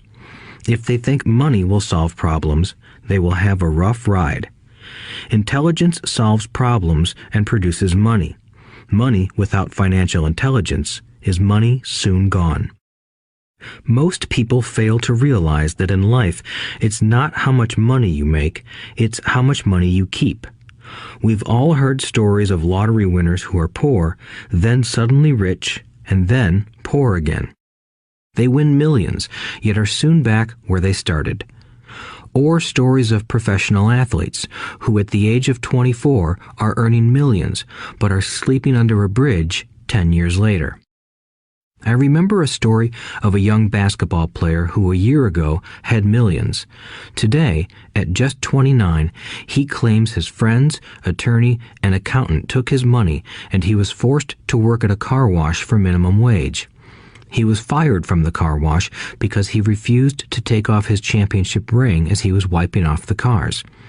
His story made national news, and he is appealing his termination, claiming hardship and discrimination. He claims that the ring is all he has left, and if it was stripped away, he'll crumble. I know so many people who became instant millionaires, and while I am glad some people have become richer and richer, I caution them that in the long run, it's not how much money you make, it's how much you keep and how many generations you keep it. So when people ask, "Where do I get started?" or tell me how to get rich quick, they often are greatly disappointed with my answer. I simply say to them what my rich dad said to me when I was a little kid. If you want to be rich, you need to be financially literate. That idea was drummed into my head every time we were together. As I said, my educated dad stressed the importance of reading books, while my rich dad stressed the need to master financial literacy. If you are going to build the Empire State Building, the first thing you need to do is dig a deep hole and pour a strong foundation. If you are going to build a home in the suburbs, all you need to do is pour a 6-inch slab of concrete. Most people, in their drive to get rich, are trying to build an Empire State Building on a 6-inch slab. Our school system, created in the agrarian age, still believes in homes with no foundation. Dirt floors are still the rage, so kids graduate from school with virtually no financial foundation. One day, sleepless and deep in debt in suburbia, living the American dream, they decide that the answer to their financial problems is to find a way to get rich quick. Construction on the skyscraper begins. It goes up quickly, and soon, instead of the Empire State Building, we have the Leaning Tower of suburbia. The sleepless nights return. As for Mike and me in our adult years, both of our choices were possible because we were taught to pour a strong financial foundation when we were just kids. Accounting is possibly the most confusing, boring subject in the world, but if you want to be rich long term, it could be the most important subject. For Rich Dad, the question was how to take a boring and confusing subject and teach it to kids. The answer he found was to make it simple by teaching it in pictures. My rich dad poured a strong financial foundation for Mike and me. Since we were just kids, he created a simple way to teach us. For years, he only drew pictures and used few words. Mike and I understood the simple drawings, the jargon, the movement of money, and then in later years, Rich Dad began adding numbers. Today, Mike has gone on to master much more complex and sophisticated accounting analysis because he had to in order to run his empire. I am not as sophisticated because my empire is smaller, yet we come from the same simple foundation. Over the following pages, we will discuss those same simple line drawings Mike's dad created for us. Though basic, those drawings helped guide two little boys in building great sums of wealth on a solid and deep foundation. Rule number 1. You must know the difference between an asset and a liability, and buy assets. If you want to be rich, this is all you need to know. It is rule number 1. It is the only rule. This may sound absurdly simple, but most people have no idea how profound this rule is. Most people struggle financially because they do not know the difference between an asset and a liability. Rich people acquire assets. The poor and middle class acquire liabilities that they think are assets, said Rich Dad. When Rich Dad explained this to Mike and me, we thought he was kidding. Here we were, nearly teenagers, and waiting for the secret to getting rich. And this was his answer. It was so simple that we stopped for a long time to think about it. "What is an asset?" asked Mike. "Don't worry right now," said Rich Dad. "Just let the idea sink in. If you can comprehend the simplicity, your life will have a plan and be financially easy. It is simple. That is why the idea is missed." "You mean all we need to know is what an asset is, acquire them, and we'll be rich?" I asked. Rich Dad nodded his head. "It's that simple." "If it's that simple, how come everyone is not rich?" I asked. Rich Dad smiled. "Because people do not know the difference between an asset and a liability."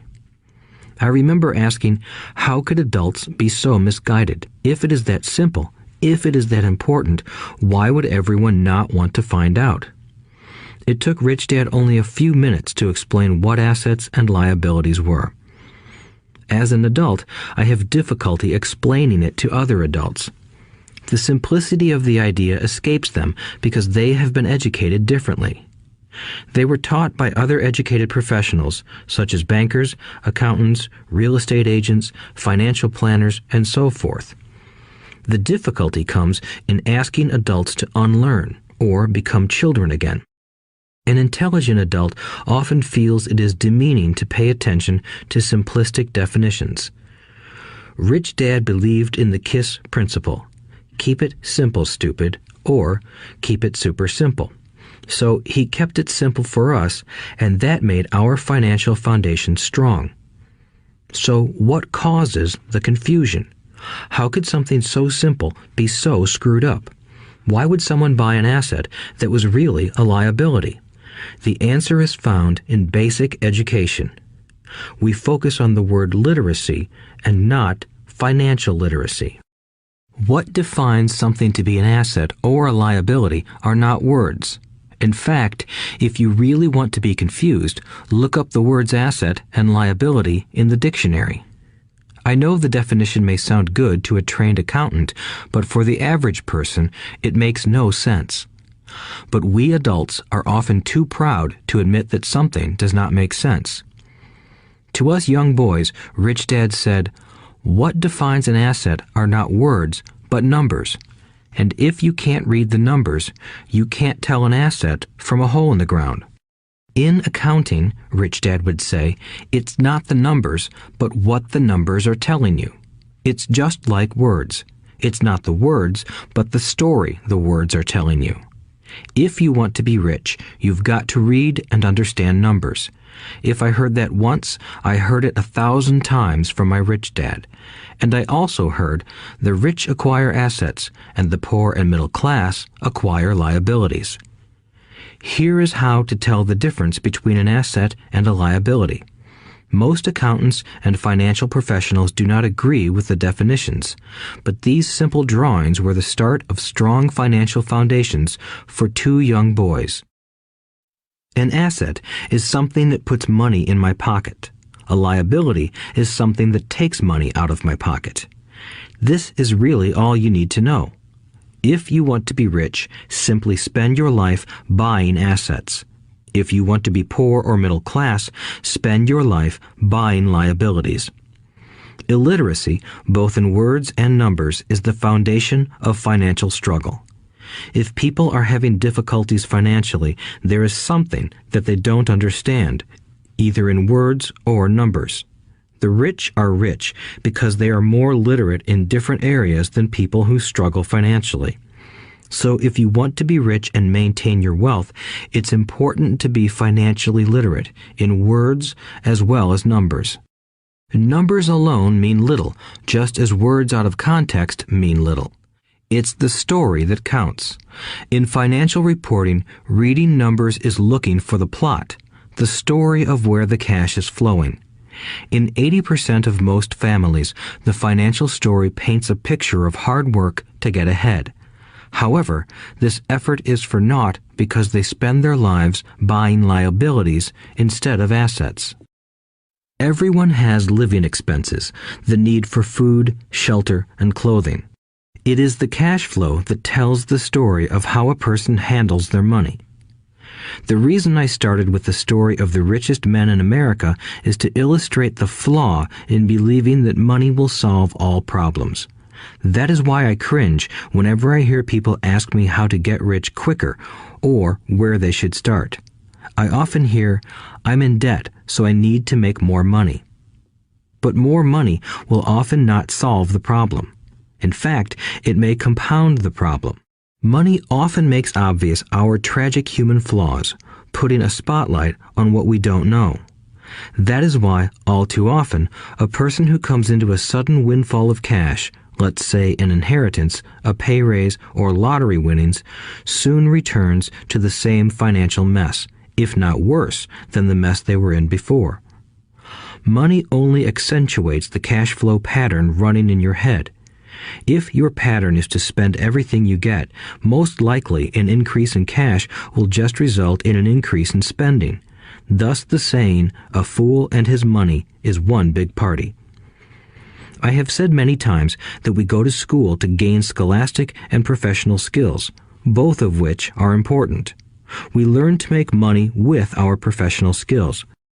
In the 1960s, when I was in high school, if someone did well academically, people assumed this bright student would go on to be a medical doctor because it was the profession with the promise of the greatest financial reward. Today, doctors face financial challenges I wouldn't wish on my worst enemy. Insurance companies taking control of the business, managed healthcare, government intervention, and malpractice suits. Today, kids want to be famous athletes, movie stars, rock stars, beauty queens, or CEOs because that is where the fame, money, and prestige are. That is the reason it is so hard to motivate kids in school today. They know that professional success is no longer solely linked to academic success, as it once was. Because students leave school without financial skills, millions of educated people pursue their profession successfully, but later find themselves struggling financially. They work harder, but don't get ahead. What is missing from their education is not how to make money, but how to manage money. It's called financial aptitude, what you do with the money once you make it, how to keep people from taking it from you, how to keep it longer, and how to make that money work hard for you. Most people don't understand why they struggle financially because they don't understand cash flow. A person can be highly educated, professionally successful, and financially illiterate. These people often work harder than they need to because they learned how to work hard, but not how to have their money work hard for them. The story of how the quest for a financial dream turns into a financial nightmare. The classic story of hardworking people has set a pattern. Recently married, the happy, highly educated young couple moves into one of their cramped, rented apartments. Immediately, they realize that they are saving money because two can live as cheaply as one. The problem is the apartment is cramped. They decide to save money to buy their dream home so they can have kids. They now have two incomes, and they begin to focus on their careers. Their incomes begin to increase. As their incomes go up, their expenses go up as well. The number one expense for most people is taxes. Many people think it's income tax, but for most Americans, their highest tax is Social Security. As an employee, it appears as if the Social Security tax combined with the Medicare tax rate is roughly 7.5%, but it's really 15% since the employer must match the Social Security amount. In essence, it is money the employer can't pay you. On top of that, you still have to pay income tax on the amount deducted from your wages for Social Security tax. Income you never received because it went directly to Social Security through withholding. Going back to the young couple, as a result of their incomes increasing, they decide to buy the house of their dreams. Once in their house, they have a new tax called property tax. Then they buy a new car, new furniture, and new appliances to match their new house. All of a sudden, they wake up and their liabilities column is full of mortgage and credit card debt. Their liabilities go up. They're now trapped in the rat race. Pretty soon, a baby comes along and they work harder. The process repeats itself. Higher incomes cause higher taxes, also called bracket creep. A credit card comes in the mail. They use it. It maxes out. A loan company calls and says their greatest asset, their home, has appreciated in value. Because their credit is so good, the company offers a bill consolidation loan and tells them the intelligent thing to do is clear off the high-interest consumer debt by paying off their credit card. And besides, interest on their home is a tax deduction. They go for it and pay off those high-interest credit cards. They breathe a sigh of relief. Their credit cards are paid off. They've now folded their consumer debt into their home mortgage. Their payments go down because they extend their debt over 30 years. It is the smart thing to do. Their neighbor calls to invite them to go shopping. The Memorial Day sale is on. They promise themselves they'll just window shop, but they take a credit card, just in case. I run into this young couple all the time. Their names change, but their financial dilemma is the same. They come to one of my talks to hear what I have to say. They ask me, "Can you tell us how to make more money?" They don't understand that their trouble is really how they choose to spend the money they do have. It is caused by financial illiteracy and not understanding the difference between an asset and a liability. More money seldom solves someone's money problems. Intelligence solves problems. There is a saying a friend of mine says over and over to people in debt. If you find you have dug yourself into a hole, stop digging.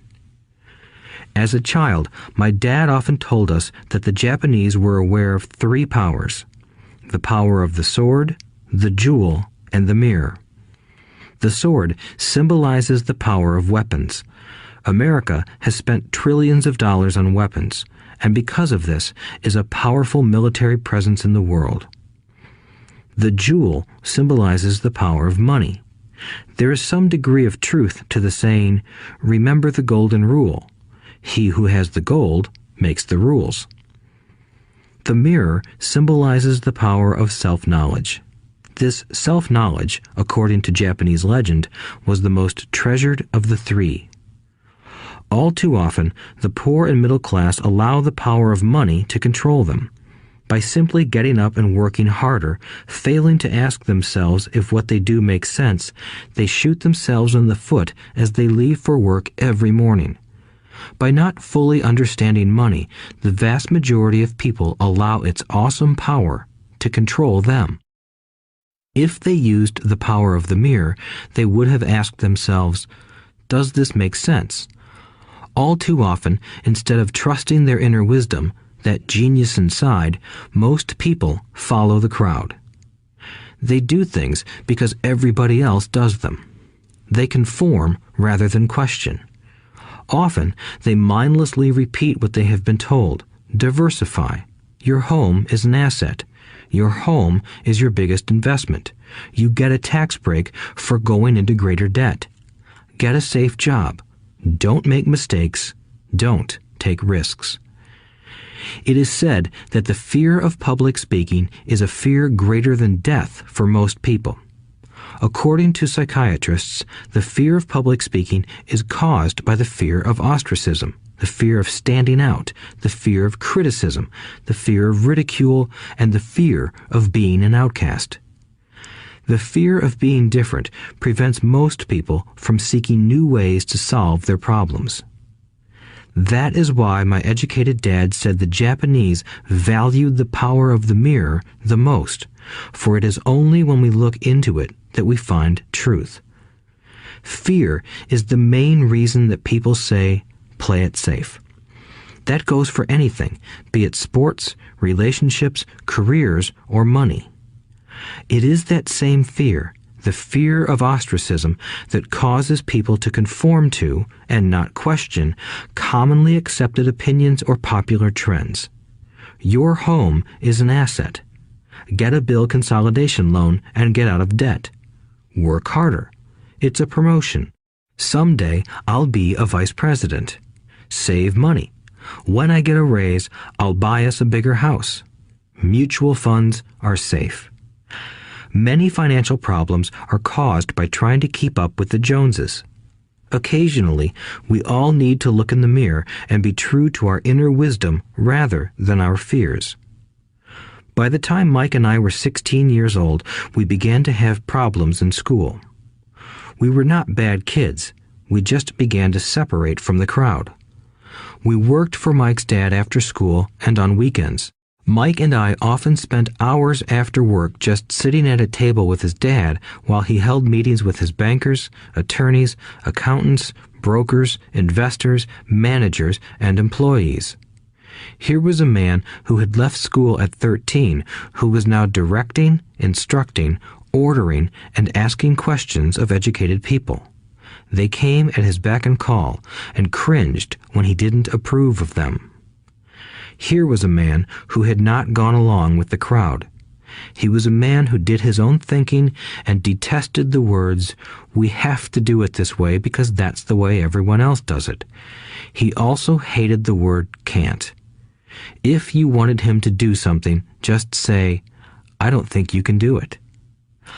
Mike and I learned more sitting in on his meetings than we did in all our years of school, college included. Mike's dad was not book smart, but he was financially educated and successful as a result. He told us over and over again, an intelligent person hires people who are more intelligent than he is. So Mike and I had the benefit of spending hours listening to and learning from intelligent people. But because of this, Mike and I couldn't go along with the standard dogma our teachers preached, and that caused problems. Whenever the teacher said, "If you don't get good grades, you won't do well in the real world," Mike and I just raised our eyebrows. When we were told to follow set procedures and not deviate from the rules, we could see how school discouraged creativity.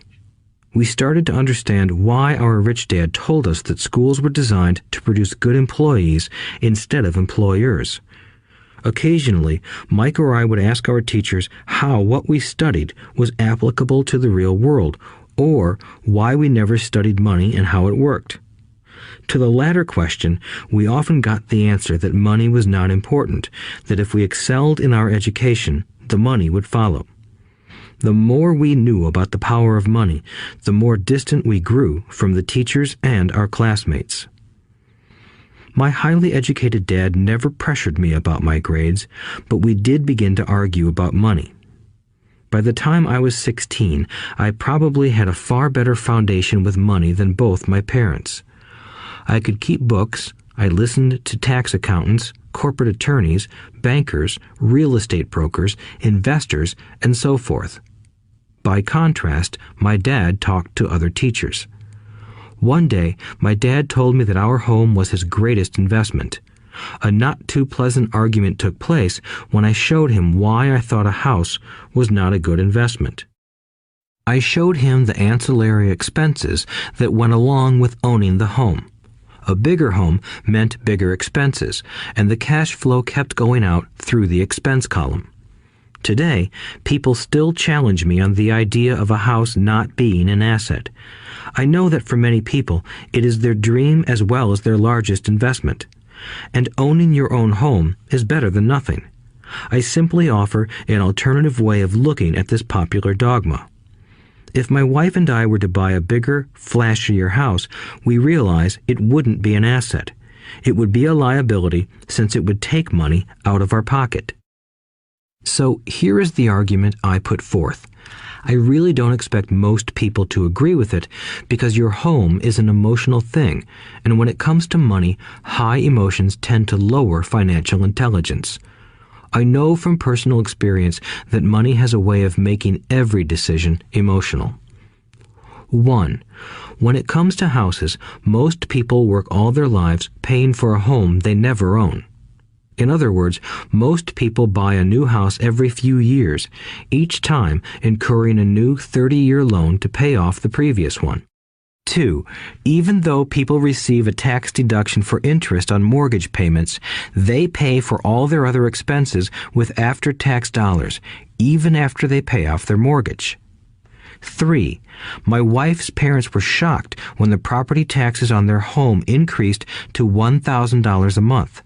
This was after they had retired, so the increase put a strain on their retirement budget and they felt forced to move. 4. Houses do not always go up in value. I have friends who owe $1 million for a home that today would sell for far less. 5. The greatest losses of all are those from missed opportunities. If all your money is tied up in your house, you may be forced to work harder because your money continues blowing out of the expense column instead of adding to the asset column, the classic middle-class cash flow pattern. If a young couple would put more money into their asset column early on, their later years would be easier. Their assets would have grown and would be available to help cover expenses. All too often, a house only serves as a vehicle for incurring a home equity loan to pay for mounting expenses. In summary, the end result in making a decision to own a house that is too expensive in lieu of starting an investment portfolio impacts an individual in at least the following 3 ways. 1. Loss of time during which other assets could have grown in value. 2. Loss of additional capital which could have been invested instead of paying for high maintenance expenses related directly to the home. 3. Loss of education. Too often, people count their house and savings and retirement plans as all they have in their asset column. Because they have no money to invest, they simply don't invest. This costs them investment experience. Most never become what the investment world calls a sophisticated investor. And the best investments are usually first sold to sophisticated investors, who then turn around and sell them to the people playing it safe. I am not saying don't buy a house. What I'm saying is that you should understand the difference between an asset and a liability. When I want a bigger house, I first buy assets that will generate the cash flow to pay for the house. My educated dad's personal financial statement best demonstrates the life of someone caught in the rat race. His expenses match his income, never allowing him enough left over to invest in assets. As a result, his liabilities are larger than his assets. Why the rich get richer. A review of my rich dad's financial statement shows why the rich get richer. The asset column generates more than enough income to cover expenses, with the balance reinvested into the asset column. The asset column continues to grow, and therefore the income it produces grows with it. The result is that the rich get richer. Why the middle class struggle. The middle class finds itself in a constant state of financial struggle. Their primary income is through their salary. As their wages increase, so do their taxes. Their expenses tend to increase in proportion to their salary increase, hence the phrase, the rat race.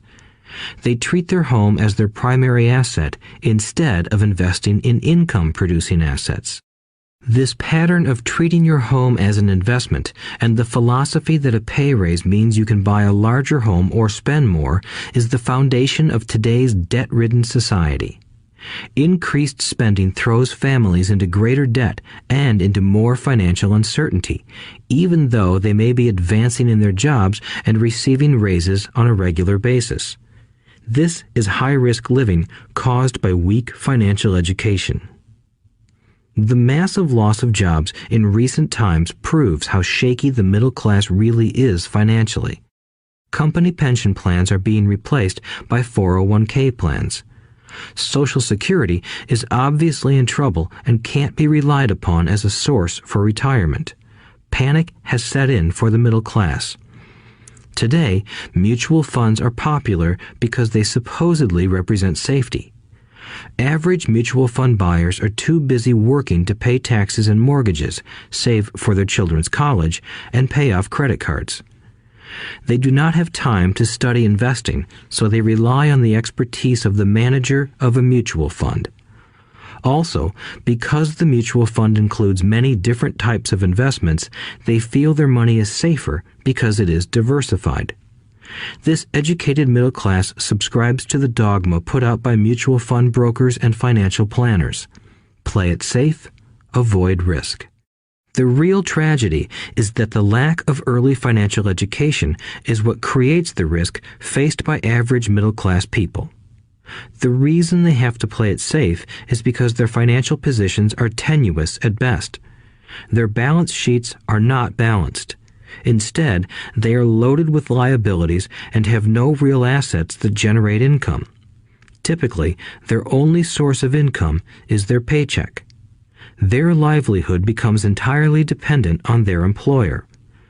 So when genuine deals of a lifetime come along, these people can't take advantage of them because they are working so hard, are taxed to the max, and are loaded with debt. As I said at the start of this section, the most important rule is to know the difference between an asset and a liability. Once you understand the difference, concentrate your efforts on buying income-generating assets. That's the best way to get started on a path to becoming rich. Keep doing that and your asset column will grow. Keep liabilities and expenses down so more money is available to continue pouring into the asset column. Soon, the asset base will be so deep that you can afford to look at more speculative investments. Investments that may have returns of 100% to infinity. $5,000 investments that are soon turned into $1 million or more. Investments that the middle class calls too risky. The investment is not risky for the financially literate. As an employee who is also a homeowner, your working efforts are generally as follows. 1. You work for the company. Employees make their business owner or the shareholders rich, not themselves. Your efforts and success will help provide for the owner's success and retirement. 2. You work for the government. The government takes its share from your paycheck before you even see it. By working harder, you simply increase the amount of taxes taken by the government. Most people work from January to May just for the government. 3. You work for the bank. After taxes, your next largest expense is usually your mortgage and credit card debt. The problem with simply working harder is that each of these 3 levels takes a greater share of your increased efforts. You need to learn how to have your increased efforts benefit you and your family directly. Once you have decided to concentrate on minding your own business, focusing your efforts on acquiring assets instead of a bigger paycheck, how do you set your goals?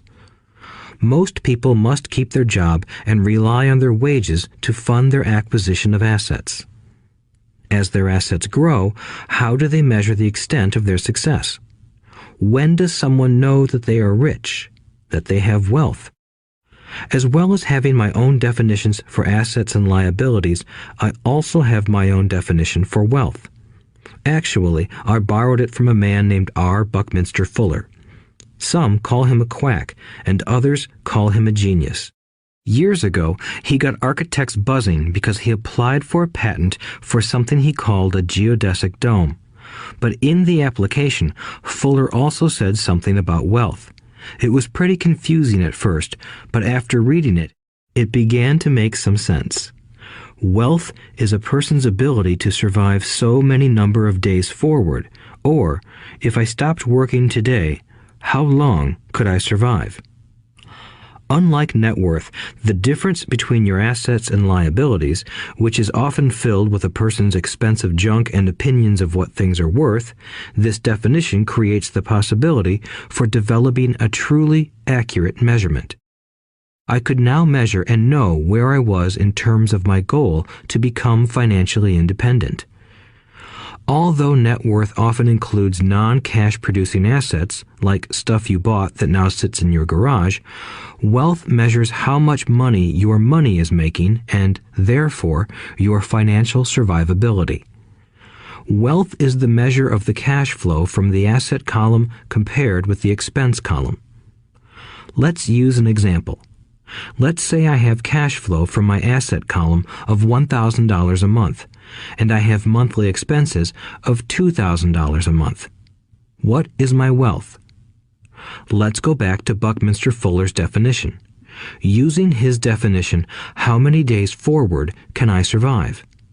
Assuming a 30-day month, I have enough cash flow for half a month.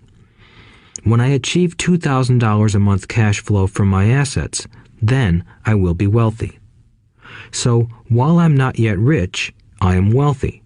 I now have income generated from assets each month that fully cover my monthly expenses. If I want to increase my expenses, I first must increase my cash flow to maintain this level of wealth. Also note that it is at this point that I'm no longer dependent on my wages. I have focused on and been successful in building an asset column that has made me financially independent. If I quit my job today, I would be able to cover my monthly expenses with the cash flow from my assets. My next goal would be to have the excess cash flow from my assets reinvested into the asset column. The more money that goes into my asset column, the more my asset column grows. The more my assets grow, the more my cash flow grows. And as long as I keep my expenses less than the cash flow from these assets, I grow richer with more and more income from sources other than my physical labor. As this reinvestment process continues, I am well on my way to becoming rich. Just remember this simple observation. The rich buy assets. The poor only have expenses. The middle class buy liabilities they think are assets. So how do I start minding my own business? What is the answer? Listen to the founder of McDonald's in the next chapter. Chapter 3. Lesson 3. Mind your own business. The rich focus on their asset columns while everyone else focuses on their income statements. In 1974, Ray Kroc, the founder of McDonald's, was asked to speak to the MBA class at the University of Texas at Austin. A friend of mine was a student in that MBA class. After a powerful and inspiring talk, the class adjourned and the students asked Ray if he would join them at their favorite hangout to have a few beers. Ray graciously accepted. "What business am I in?" Ray asked once the group had all their beers in hand. Everyone laughed, my friend said. Most of the MBA students thought Ray was just fooling around. No one answered, so Ray asked again. "What business do you think I'm in?" The students laughed again, and finally one brave soul yelled out, "Ray, who in the world doesn't know that you're in the hamburger business?"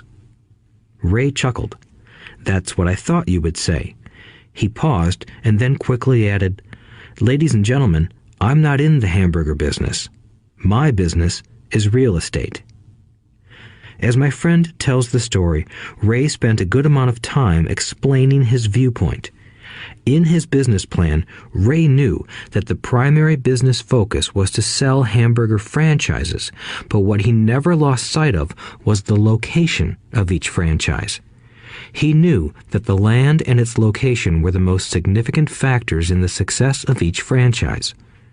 Basically, the person who bought the franchise was also buying the real estate under the franchise for Ray Kroc's organization. Today, McDonald's is the largest single owner of real estate in the world, owning even more than the Catholic Church. McDonald's owns some of the most valuable intersections and street corners in America and around the globe. My friend considers this as one of the most important lessons in his life. Today, he owns car washes, but his business is the real estate under those car washes. The previous chapter presented that most people work for everyone but themselves. They work first for the owners of the company, then for the government through taxes, and finally for the bank that owns their mortgage. When I was a young boy, we did not have a McDonald's nearby. Yet my rich dad was responsible for teaching Mike and me the same lesson that Ray Kroc talked about at the University of Texas. It is secret number 3 of the rich. The secret is mind your own business.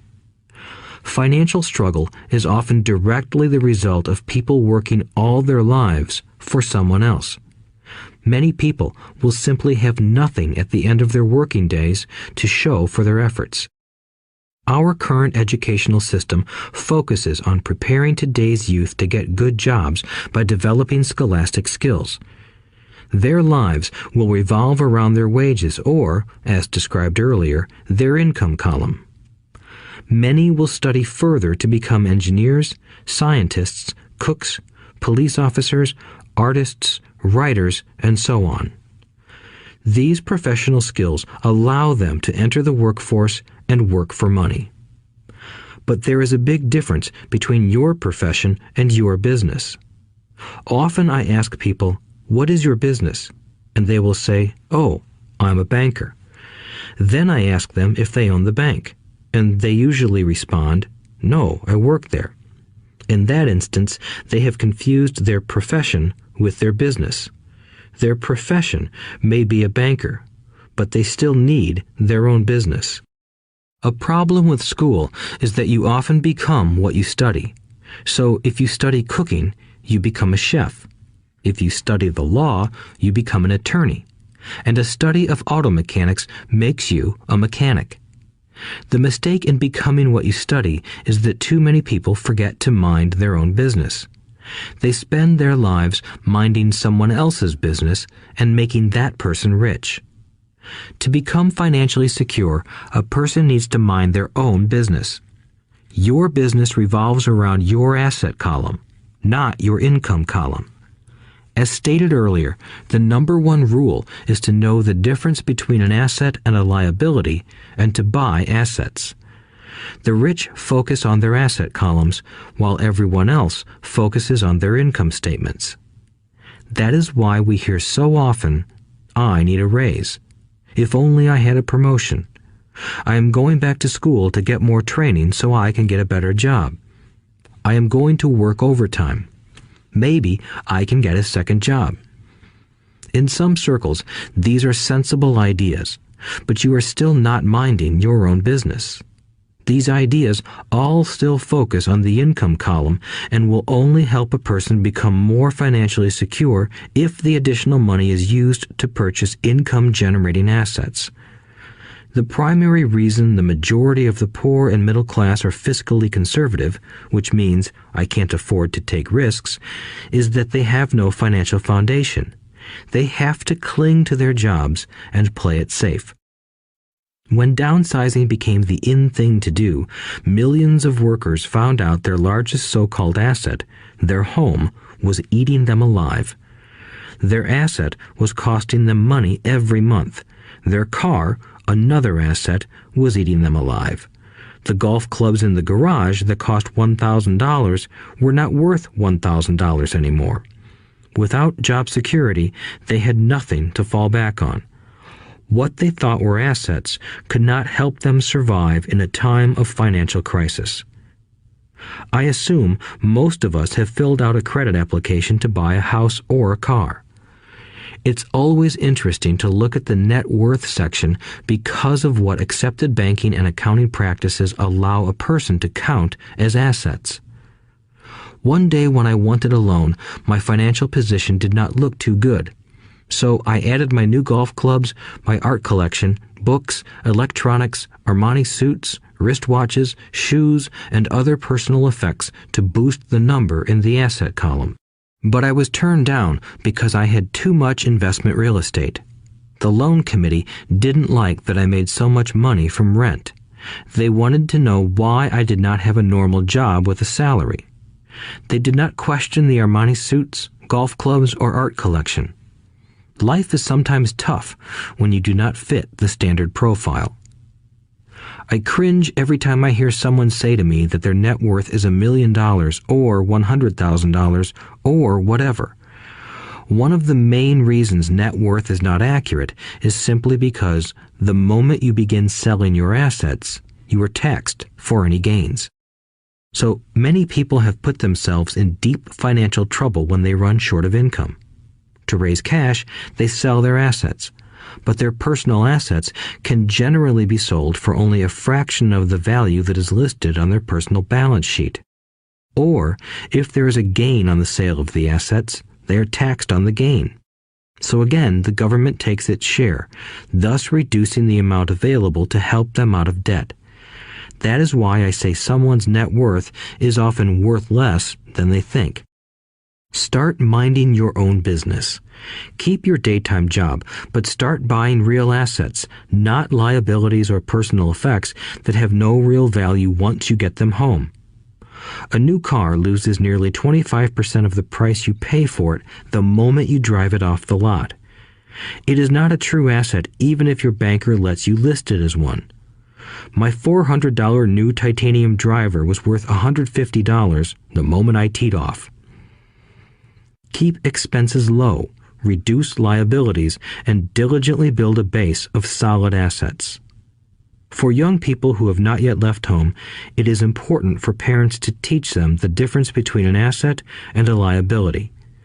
Get them to start building a solid asset column before they leave home, get married, buy a house, have kids, and get stuck in a risky financial position, clinging to a job and buying everything on credit. I see so many young couples who get married and trap themselves into a lifestyle that will not let them get out of debt for most of their working years. For many people, just as the last child leaves home, the parents realize they have not adequately prepared for retirement and they begin to scramble to put some money away. Then their own parents become ill and they find themselves with new responsibilities. So, what kind of assets am I suggesting that you or your children acquire? In my world, real assets fall into the following categories. Businesses that do not require my presence. I own them, but they are managed or run by other people. If I have to work there, it's not a business. It becomes my job. Stocks, bonds, income-generating real estate, notes, IOUs, royalties from intellectual property such as music, scripts, and patents. Anything else that has value, produces income, or appreciates, and has a ready market. As a young boy, my educated dad encouraged me to find a safe job, but my rich dad encouraged me to begin acquiring assets that I loved. If you don't love it, you won't take care of it. I collect real estate simply because I love buildings and land. I love shopping for them, and I could look at them all day long. When problems arise, the problems aren't so bad that it changes my love for real estate. For people who hate real estate, they shouldn't buy it. I also love stocks of small companies, especially startups, because I am an entrepreneur, not a corporate person. In my early years, I worked in large organizations such as Standard Oil of California, the U.S. Marine Corps, and Xerox Corporation. I enjoyed my time with those organizations and have fond memories, but I know deep down I am not a company man. I like starting companies, not running them. So my stock buys are usually of small companies. Sometimes I even start the company and take it public. Fortunes are made in new stock issues, and I love the game. Many people are afraid of small-cap companies and call them risky, and they are. But that risk is diminished if you love what the investment is, understand it, and know the game. With small companies, my investment strategy is to be out of the stock in a year. On the other hand, my real estate strategy is to start small and keep trading up for bigger properties, and, therefore, delay paying taxes on the gain. This allows the value to increase dramatically. I generally hold real estate less than 7 years. For years, even while I was with the Marine Corps and Xerox, I did what my rich dad recommended. I kept my day job, but I still minded my own business.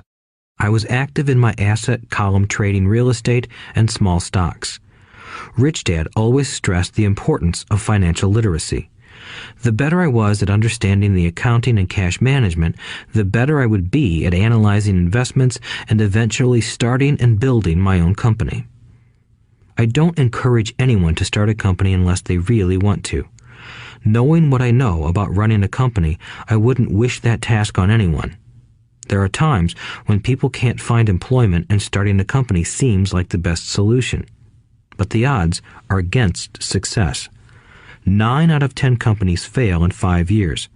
Of those that survive the first 5 years, 9 out of every 10 of those eventually fail as well. So only if you really have the desire to own your own company do I recommend it. Otherwise, keep your day job and mind your own business. When I say mind your own business, I mean to build and keep your asset column strong.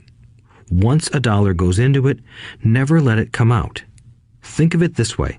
Once a dollar goes into your asset column, it becomes your employee. The best thing about money is that it works 24 hours a day and can work for generations.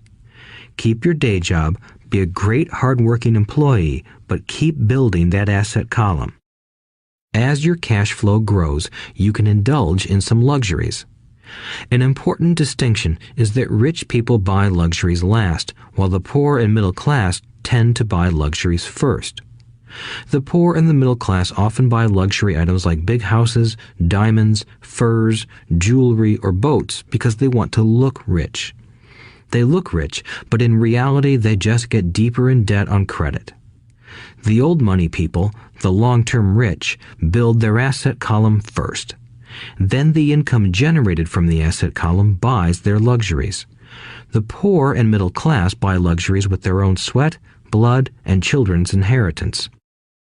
A true luxury is a reward for investing in and developing a real asset.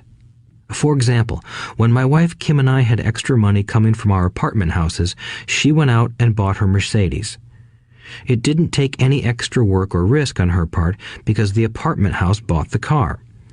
She did, however, have to wait 4 years while the real estate investment portfolio grew and began generating enough extra cash flow to pay for the car. But the luxury, the Mercedes, was a true reward because she proved she knew how to grow her asset column. That car now means a lot more to her than simply another pretty car. It means she used her financial intelligence to afford it. Instead, most people impulsively go out and buy a new car or some other luxury on credit. They may feel bored and just want a new toy. Buying a luxury on credit often causes a person to eventually resent that luxury because the debt becomes a financial burden. After you've taken the time and invested in and built your own business, you are now ready to learn the biggest secret of the rich, the secret that puts the rich way ahead of the pack. Chapter 4. Lesson 4. The History of Taxes and the Power of Corporations. My rich dad just played the game smart, and he did it through corporations, the biggest secret of the rich. I remember in school being told the story of Robin Hood and his merry men. My teacher thought it was a wonderful story of a romantic hero who robbed from the rich and gave to the poor. My rich dad did not see Robin Hood as a hero. He called Robin Hood a crook. Robin Hood may be long gone, but his followers live on. I often still hear people say, "Why don't the rich pay for it?" Or, "The rich should pay more in taxes and give it to the poor." It is this Robin Hood fantasy, or taking from the rich to give to the poor, that has caused the most pain for the poor and the middle class. The reason the middle class is so heavily taxed is because of the Robin Hood ideal. The reality is that the rich are not taxed. It's the middle class who pays for the poor, especially the educated, upper-income middle class. Again, to understand fully how things happen, we need to look at the history of taxes. Although my highly educated dad was an expert on the history of education, my rich dad fashioned himself an expert on the history of taxes. Rich Dad explained to Mike and me that originally in England and America, there were no taxes. Occasionally, there were temporary taxes levied in order to pay for wars. The king or the president would put the word out and ask everyone to chip in. Taxes were levied in Britain for the fight against Napoleon from 1799 to 1816, and in America to pay for the Civil War from 1861 to 1865.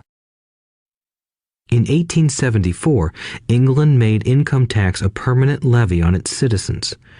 In 1913, an income tax became permanent in the United States with the adoption of the 16th Amendment to the U.S. Constitution. At one time, Americans were anti-tax. It had been the tax on tea that led to the famous Tea Party in Boston Harbor, an incident that helped ignite the Revolutionary War. It took approximately 50 years in both England and the United States to sell the idea of a regular income tax. What these historical dates fail to reveal is that both of these taxes were initially levied against only the rich. It was this point that Rich Dad wanted Mike and me to understand. He explained that the idea of taxes was made popular and accepted by the majority by telling the poor and the middle class that taxes were created only to punish the rich. This is how the masses voted for the law, and it became constitutionally legal. Although it was intended to punish the rich, in reality it wound up punishing the very people who voted for it, the poor and middle class. Once government got a taste of money, its appetite grew, said Rich Dad. Your dad and I are exactly opposite. He's a government bureaucrat, and I am a capitalist. We get paid, and our success is measured on opposite behaviors. He gets paid to spend money and hire people. The more he spends and the more people he hires, the larger his organization becomes. In the government, a large organization is a respected organization. On the other hand, within my organization, the fewer people I hire and the less money I spend, the more I am respected by my investors. That's why I don't like government people. They have different objectives than most business people. As the government grows, more and more tax dollars are needed to support it. My educated dad sincerely believed that government should help people. He loved John F. Kennedy and especially the idea of the Peace Corps. He loved the idea so much that both he and my mom worked for the Peace Corps, training volunteers to go to Malaysia, Thailand, and the Philippines. He always strived for additional grants and budget increases so he could hire more people, both in his job with the Education Department and in the Peace Corps. From the time I was about 10 years old, I would hear from my rich dad that government workers were a pack of lazy thieves, and from my poor dad, I would hear how the rich were greedy crooks who should be made to pay more taxes. Both sides had valid points. It was difficult to go to work for one of the biggest capitalists in town and come home to a father who was a prominent government leader. It was not easy to know which dad to believe. Yet, when you study the history of taxes, an interesting perspective emerges. As I said, the passage of taxes was only possible because the masses believed in the Robin Hood theory of economics. Take from the rich and give to everyone else. The problem was that the government's appetite for money was so great that taxes soon needed to be levied on the middle class, and from there it kept trickling down. However, the rich saw an opportunity because they don't play by the same set of rules. The rich knew about corporations, which became popular in the days of sailing ships. The rich created the corporation as a vehicle to limit their risk to the assets of each voyage. The rich put their money into a corporation to finance the voyage. The corporation would then hire a crew to sail to the New World to look for treasure. If the ship was lost, the crew lost their lives, but the loss to the rich would be limited only to the money they invested for that particular voyage. It is the knowledge of the legal corporate structure that really gives the rich a vast advantage over the poor and middle class. Having two fathers teaching me, one a socialist and the other a capitalist, I quickly began to realize that the philosophy of the capitalist made more financial sense to me. It seemed to me that the socialists ultimately penalized themselves due to their lack of financial education. No matter what the take from the rich crowd came up with, the rich always found a way to outsmart them. That is how taxes were eventually levied on the middle class. The rich outsmarted the intellectuals solely because they understood the power of money, a subject not taught in schools. How did the rich outsmart the intellectuals? Once the take from the rich tax was passed, cash started flowing into government coffers. Initially, people were happy. Money was handed out to government workers and the rich. It went to government workers in the form of jobs and pensions, and it went to the rich via their factories receiving government contracts. The government received a large pool of money, but the problem was the fiscal management of that money. The government ideal is to avoid having excess money. If you fail to spend your allotted funds, you risk losing it in the next budget. You would certainly not be recognized for being efficient. Business people, on the other hand, are rewarded for having excess money and are applauded for their efficiency. As this cycle of growing government spending continued, the demand for money increased, and the tax the rich idea was adjusted to include lower income levels down to the very people who voted it in, the poor and the middle class. True capitalists used their financial knowledge to simply find an escape. They headed back to the protection of a corporation.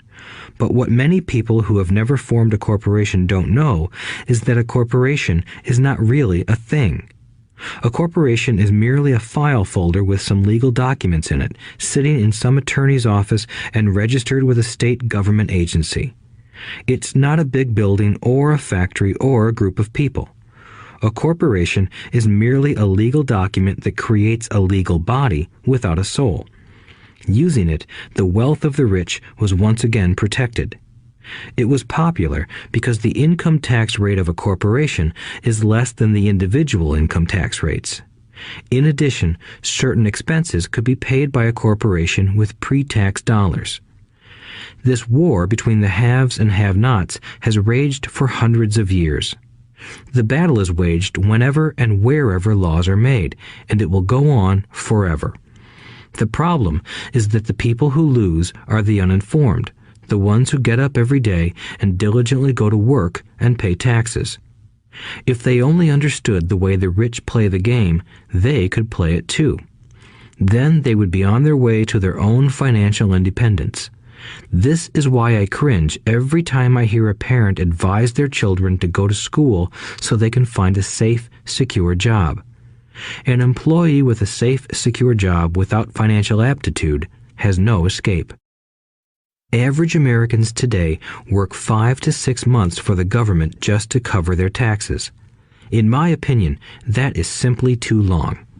The harder you work, the more you pay the government. That is why I believe that the idea of take from the rich backfired on the very people who voted it in. Every time people try to punish the rich don't simply comply. They react. They have the money, power, and intent to change things. They don't just sit there and voluntarily pay more taxes. Instead, they search for ways to minimize their tax burden. They hire smart attorneys and accountants and persuade politicians to change laws or create legal loopholes. They use their resources to effect change. The tax code of the United States also allows other ways to reduce taxes. Most of these vehicles are available to anyone, but it is the rich who find them because they are minding their own business. For example, 1031 is jargon for Section 1031 of the Internal Revenue Code, which allows a seller to delay paying taxes on a piece of real estate that is sold for a capital gain through an exchange for a more expensive piece of real estate. Real estate is one investment vehicle that has a great tax advantage. As long as you keep trading up in value, you will not be taxed on the gains until you liquidate.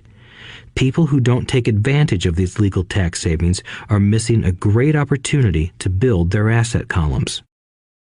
The poor and middle class don't have the same resources. They sit there and let the government's needles enter their arm and allow the blood donation to begin. Today, I am constantly shocked at the number of people who pay more taxes or take fewer deductions simply because they are afraid of the government. I have friends who have had their businesses shut down and destroyed, only to find out it was a mistake on the part of the government. I realize all that, but the price of working from January to May is a high price to pay for that intimidation. My poor dad never fought back. My rich dad didn't either. He just played the game smarter, and he did it through corporations, the biggest secret of the rich. You may remember the first lesson I learned from my rich dad. I was a little boy of 9 who had to sit and wait for him to choose to talk to me. I sat in his office waiting for him to get to me. He was ignoring me on purpose. He wanted me to recognize his power and to desire to have that power for myself one day. During all the years I studied and learned from him, he always reminded me that knowledge is power. and with money comes great power that requires the right knowledge to keep it and make it multiply. Without that knowledge, the world pushes you around. Rich Dad constantly reminded Mike and me that the biggest bully was not the boss or the supervisor, but the tax man. The tax man will always take more if you let him. The first lesson of having money work for you, as opposed to you working for money, is all about power. If you work for money, you give the power to your employer. If money works for you, you keep the power and control it. Once we had this knowledge of the power of money working for us, he wanted us to be financially smart and not let anyone or anything push us around. If you're ignorant, it's easy to be bullied. If you know what you're talking about, you have a fighting chance. That is why he paid so much for smart tax accountants and attorneys. It was less expensive to pay them than to pay the government. His best lesson to me was, be smart and you won't be pushed around as much. He knew the law because he was a law-abiding citizen and because it was expensive to not know the law. If you know you're right, you're not afraid of fighting back, even if you are taking on Robin Hood and his band of merry men. My highly educated dad always encouraged me to land a good job with a strong corporation. He spoke of the virtues of working your way up the corporate ladder. He didn't understand that, by relying solely on a paycheck from a corporate employer, I would be a docile cow ready for milking. When I told my rich dad of my father's advice, he only chuckled. "Why not own the ladder?" was all he said. As a young boy, I did not understand what Rich Dad meant by owning my own corporation. It was an idea that seemed impossible and intimidating. Although I was excited by the idea, my inexperience wouldn't let me envision the possibility that grown-ups would someday work for a company I would own.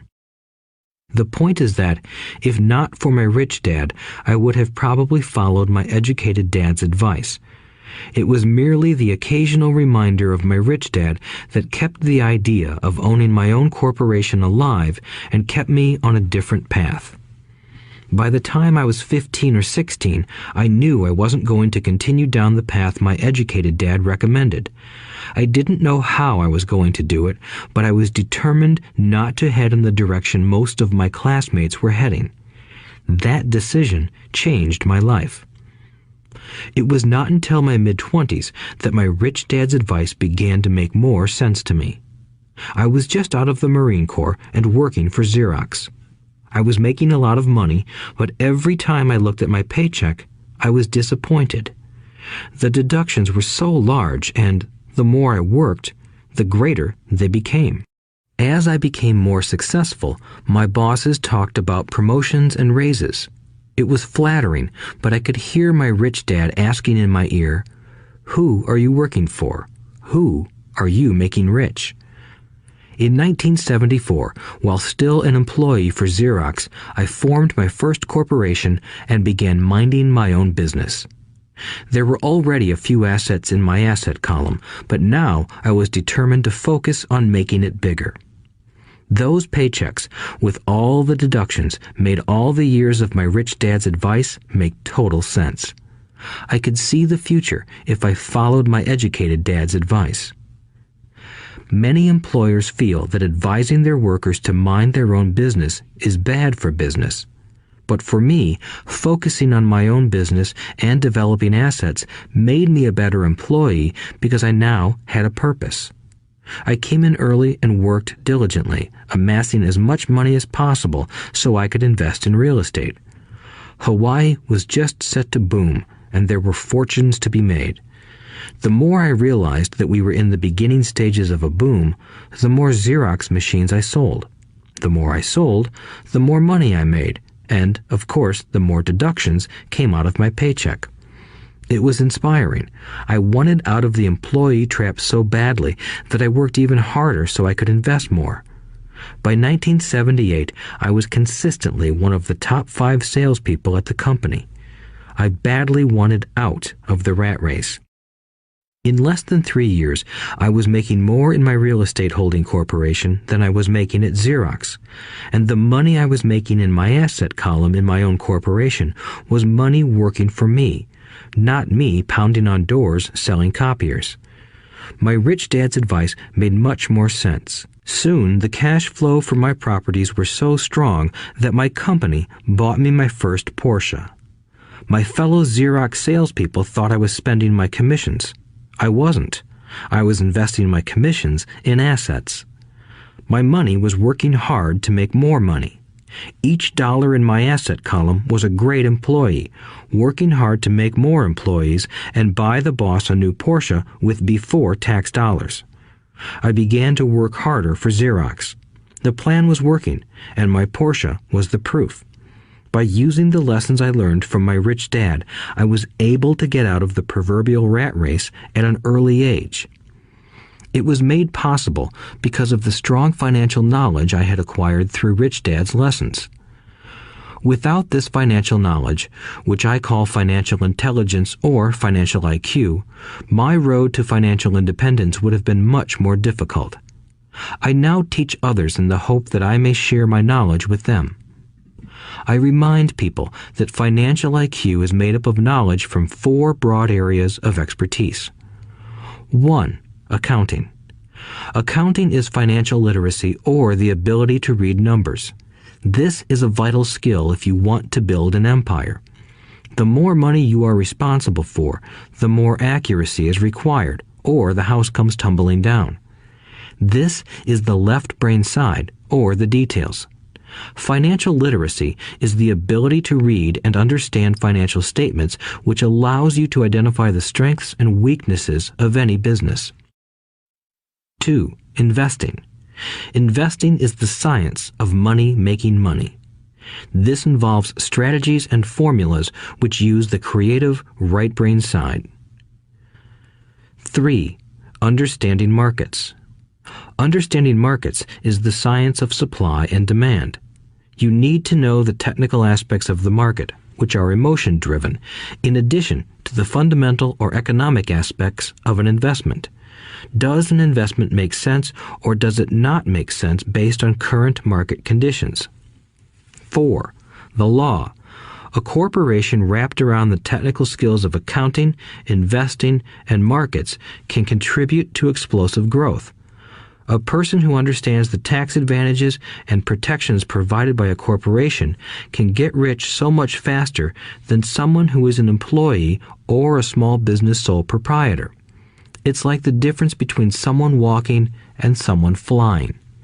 The difference is profound when it comes to long-term wealth. Tax advantages. A corporation can do many things that an employee cannot, like pay expenses before paying taxes. That is a whole area of expertise that is very exciting. Employees earn and get taxed, and then try to live on what is left. A corporation earns, spends everything it can, and is taxed on anything that is left. It's one of the biggest legal tax loopholes that the rich use. They're easy to set up and are not expensive if you own investments that are producing good cash flow. For example, by owning your own corporation, your vacations can be board meetings in Hawaii. Car payments, insurance, repairs, and health club memberships are company expenses. Most restaurant meals are partial expenses and on. But it's done legally with pre-tax dollars. Protection from lawsuits. We live in a litigious society. Everybody wants a piece of your action. The rich hide much of their wealth using vehicles such as corporations and trusts to protect their assets from creditors.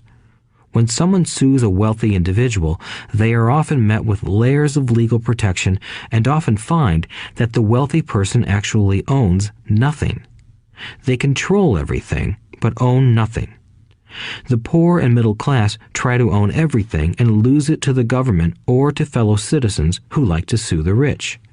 They learned it from the Robin Hood story. Take from the rich and give it to the poor. It is not the purpose of this audiobook to go into the specifics of owning a corporation. But I will say that if you own any kind of legitimate assets, I would consider finding out more about the benefits and protection offered by a corporation as soon as possible. There are many books written on the subject that will detail the benefits and even walk you through the steps necessary to set up a corporation. Garrett Sutton's books on corporations provide wonderful insight into the power of personal corporations. Financial IQ is actually the synergy of many skills and talents. I would say it is the combination of the 4 technical skills listed above that make up basic financial intelligence. If you aspire to great wealth, it is the combination of these skills that will greatly amplify your financial intelligence. In summary, business owners with corporations 1. Earn, 2. Spend, 3. Pay taxes. Employees who work for corporations 1. Earn, 2. Pay taxes, 3. Spend. As part of your overall financial strategy, I recommend that you learn about the protection that legal entities can provide for businesses and assets. Chapter 5. Lesson 5. The rich invent money. Often in the real world, it's not the smart who get ahead, but the bold. Last night, I took a break from writing and watched a TV program on the history of a young man named Alexander Graham Bell. Bell had just patented his telephone and was having growing pains because the demand for his new invention was so strong. Needing a bigger company, he then went to the giant at that time, Western Union, and asked them if they would buy his patent and his tiny company. He wanted $100,000 for the whole package. The president of Western Union scoffed at him and turned him down, saying the price was ridiculous. The rest is history. A multi-billion-dollar industry emerged, and AT&T was born. The evening news came on right after the story of Alexander Graham Bell. On the news was a story of another downsizing at a local company. The workers were angry and complained that the company ownership was unfair. A terminated manager of about 45 years of age had his wife and 2 babies at the plant and was begging the guards to let him talk to the owners to ask if they would reconsider his termination. He had just bought a house and was afraid of losing it. The camera focused in on his pleading for all the world to see. Needless to say, it held my attention. I have been teaching professionally since 1984. It has been a great experience and a rewarding one. It is also a disturbing profession, for I have taught thousands of individuals and I see one thing in common in all of us, myself included. We all have tremendous potential, and we all are blessed with gifts. Yet the one thing that holds all of us back is some degree of self-doubt. It is not so much the lack of technical information that holds us back, but more the lack of self-confidence. Some are more affected than others. Once we leave school, most of us know that it is not so much a matter of college degrees or good grades that count. In the real world, outside of academics, something more than just grades is required. I have heard it called many things: guts, chutzpah, balls, audacity, bravado, cunning, daring, tenacity, and brilliance. This factor, whatever it is labeled, ultimately decides one's future much more than school grades do. Inside each of us is one of these brave, brilliant, and daring characters. There is also the flip side of that character, people who could get down on their knees and beg if necessary. After a year in Vietnam as a Marine Corps pilot, I got to know both of those characters inside of me intimately. One is not better than the other. Yet, as a teacher, I recognized that it was excessive fear and self-doubt that were the greatest detractors of personal genius. It broke my heart to see students know the answers, yet lack the courage to act on the answer. Often in the real world, it's not the smart who get ahead, but the bold. In my personal experience, your financial genius requires both technical knowledge as well as courage. If fear is too strong, the genius is suppressed. In my classes, I strongly urge students to learn to take risks, to be bold, and to let their genius convert that fear into power and brilliance. It works for some and just terrifies others. I have come to realize that for most people, when it comes to the subject of money, they would rather play it safe. I have had to field questions such as, why take risks? Why should I bother developing my financial IQ? Why should I become financially literate? And I answer, just to have more options. There are huge changes up ahead.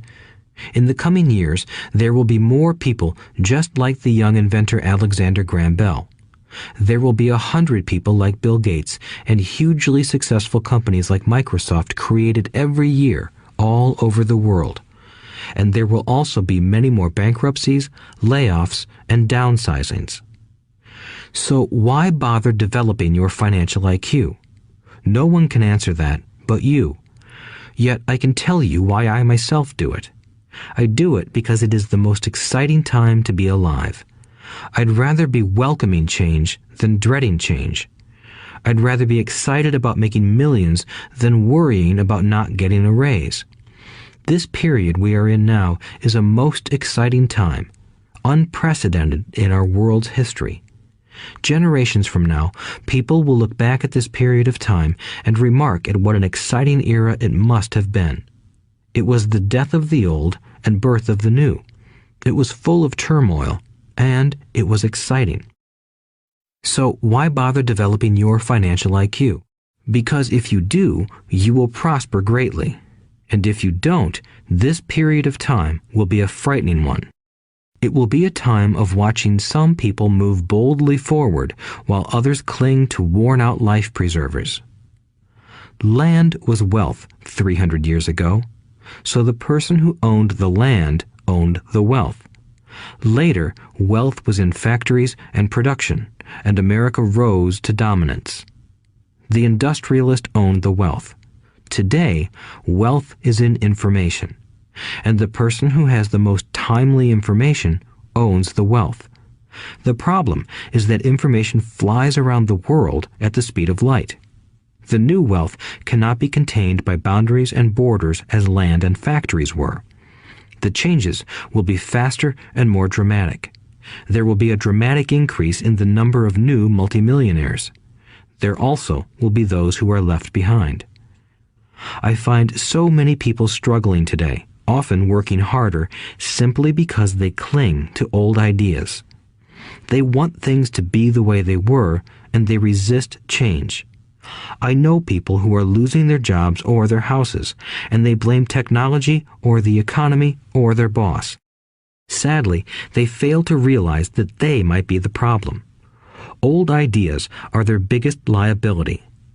It is a liability simply because they fail to realize that while that idea or way of doing something was an asset yesterday, yesterday is gone.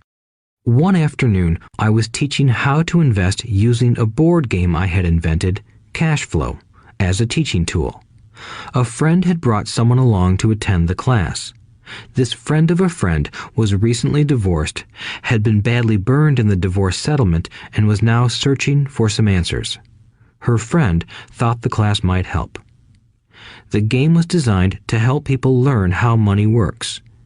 In playing the game, they learn about the interaction of the income statement with the balance sheet. They learn how cash flows between the two and how the road to wealth is through striving to increase your monthly cash flow from the asset column to the point that it exceeds your monthly expenses. Once you accomplish this, you are able to get out of the rat race and out onto the fast track. As I have said, some people hate the game, some love it, and others miss the point. This woman missed a valuable opportunity to learn something. In the opening round, she drew a doodad card with the boat on it. At first, she was happy. "Oh, I've got a boat." Then, as her friend tried to explain how the numbers worked on her income statement and balance sheet, she got frustrated because she had never liked math. The rest of her table waited while her friend continued explaining the relationship between the income statement, balance sheet, and monthly cash flow. Suddenly, when she realized how the numbers worked, it dawned on her that her boat was eating her alive. Later on in the game, she was also downsized and had a child. It was a horrible game for her. After the class, her friend came by and told me that she was upset. She had come to the class to learn about investing and did not like the idea that it took so long to play a silly game. Her friend attempted to tell her to look within herself to see if the game reflected her in any way. With that suggestion, the woman demanded her money back. She said that the very idea that a game could be a reflection of her was ridiculous. Her money was promptly refunded, and she left. Since 1984, I have made millions simply by doing what the school system does not do. In school, most teachers lecture. I hated lectures as a student. I was soon bored, and my mind would drift. In 1984, I began teaching via games and simulations, and I still rely on these tools today. I always encourage adult students to look at games as reflecting back to them what they know and what they need to learn. Most importantly, games reflect behavior. They are instant feedback systems. Instead of the teacher lecturing you, the game is giving you a personalized lecture, one that is custom-made just for you. The friend of the woman who left later called to give me an update. She said her friend was fine and had calmed down.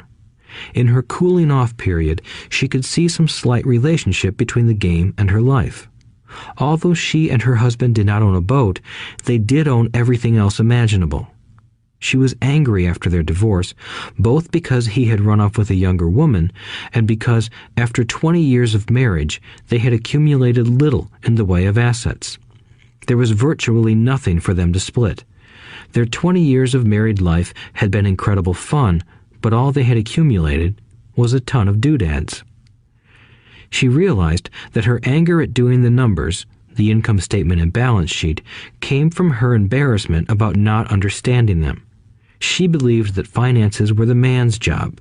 She maintained the house and did the entertaining, and he handled the finances. She was now quite certain that in the last 5 years of their marriage, he had hidden money from her. She was angry at herself for not being more aware of where the money was going, as well as for not knowing about the other woman. Just like a board game, the world is always providing us with instant feedback. We could learn a lot if we tuned in more. One day, not long ago, I complained to my wife that the cleaners must have shrunk my pants. My wife gently smiled and poked me in the stomach to inform me that the pants had not shrunk. Something else had expanded. Me. The cash flow game was designed to give every player personal feedback. Its purpose is to give you options. If you draw the boat card and it puts you into debt, the question is, now what can you do? How many different financial options can you come up with?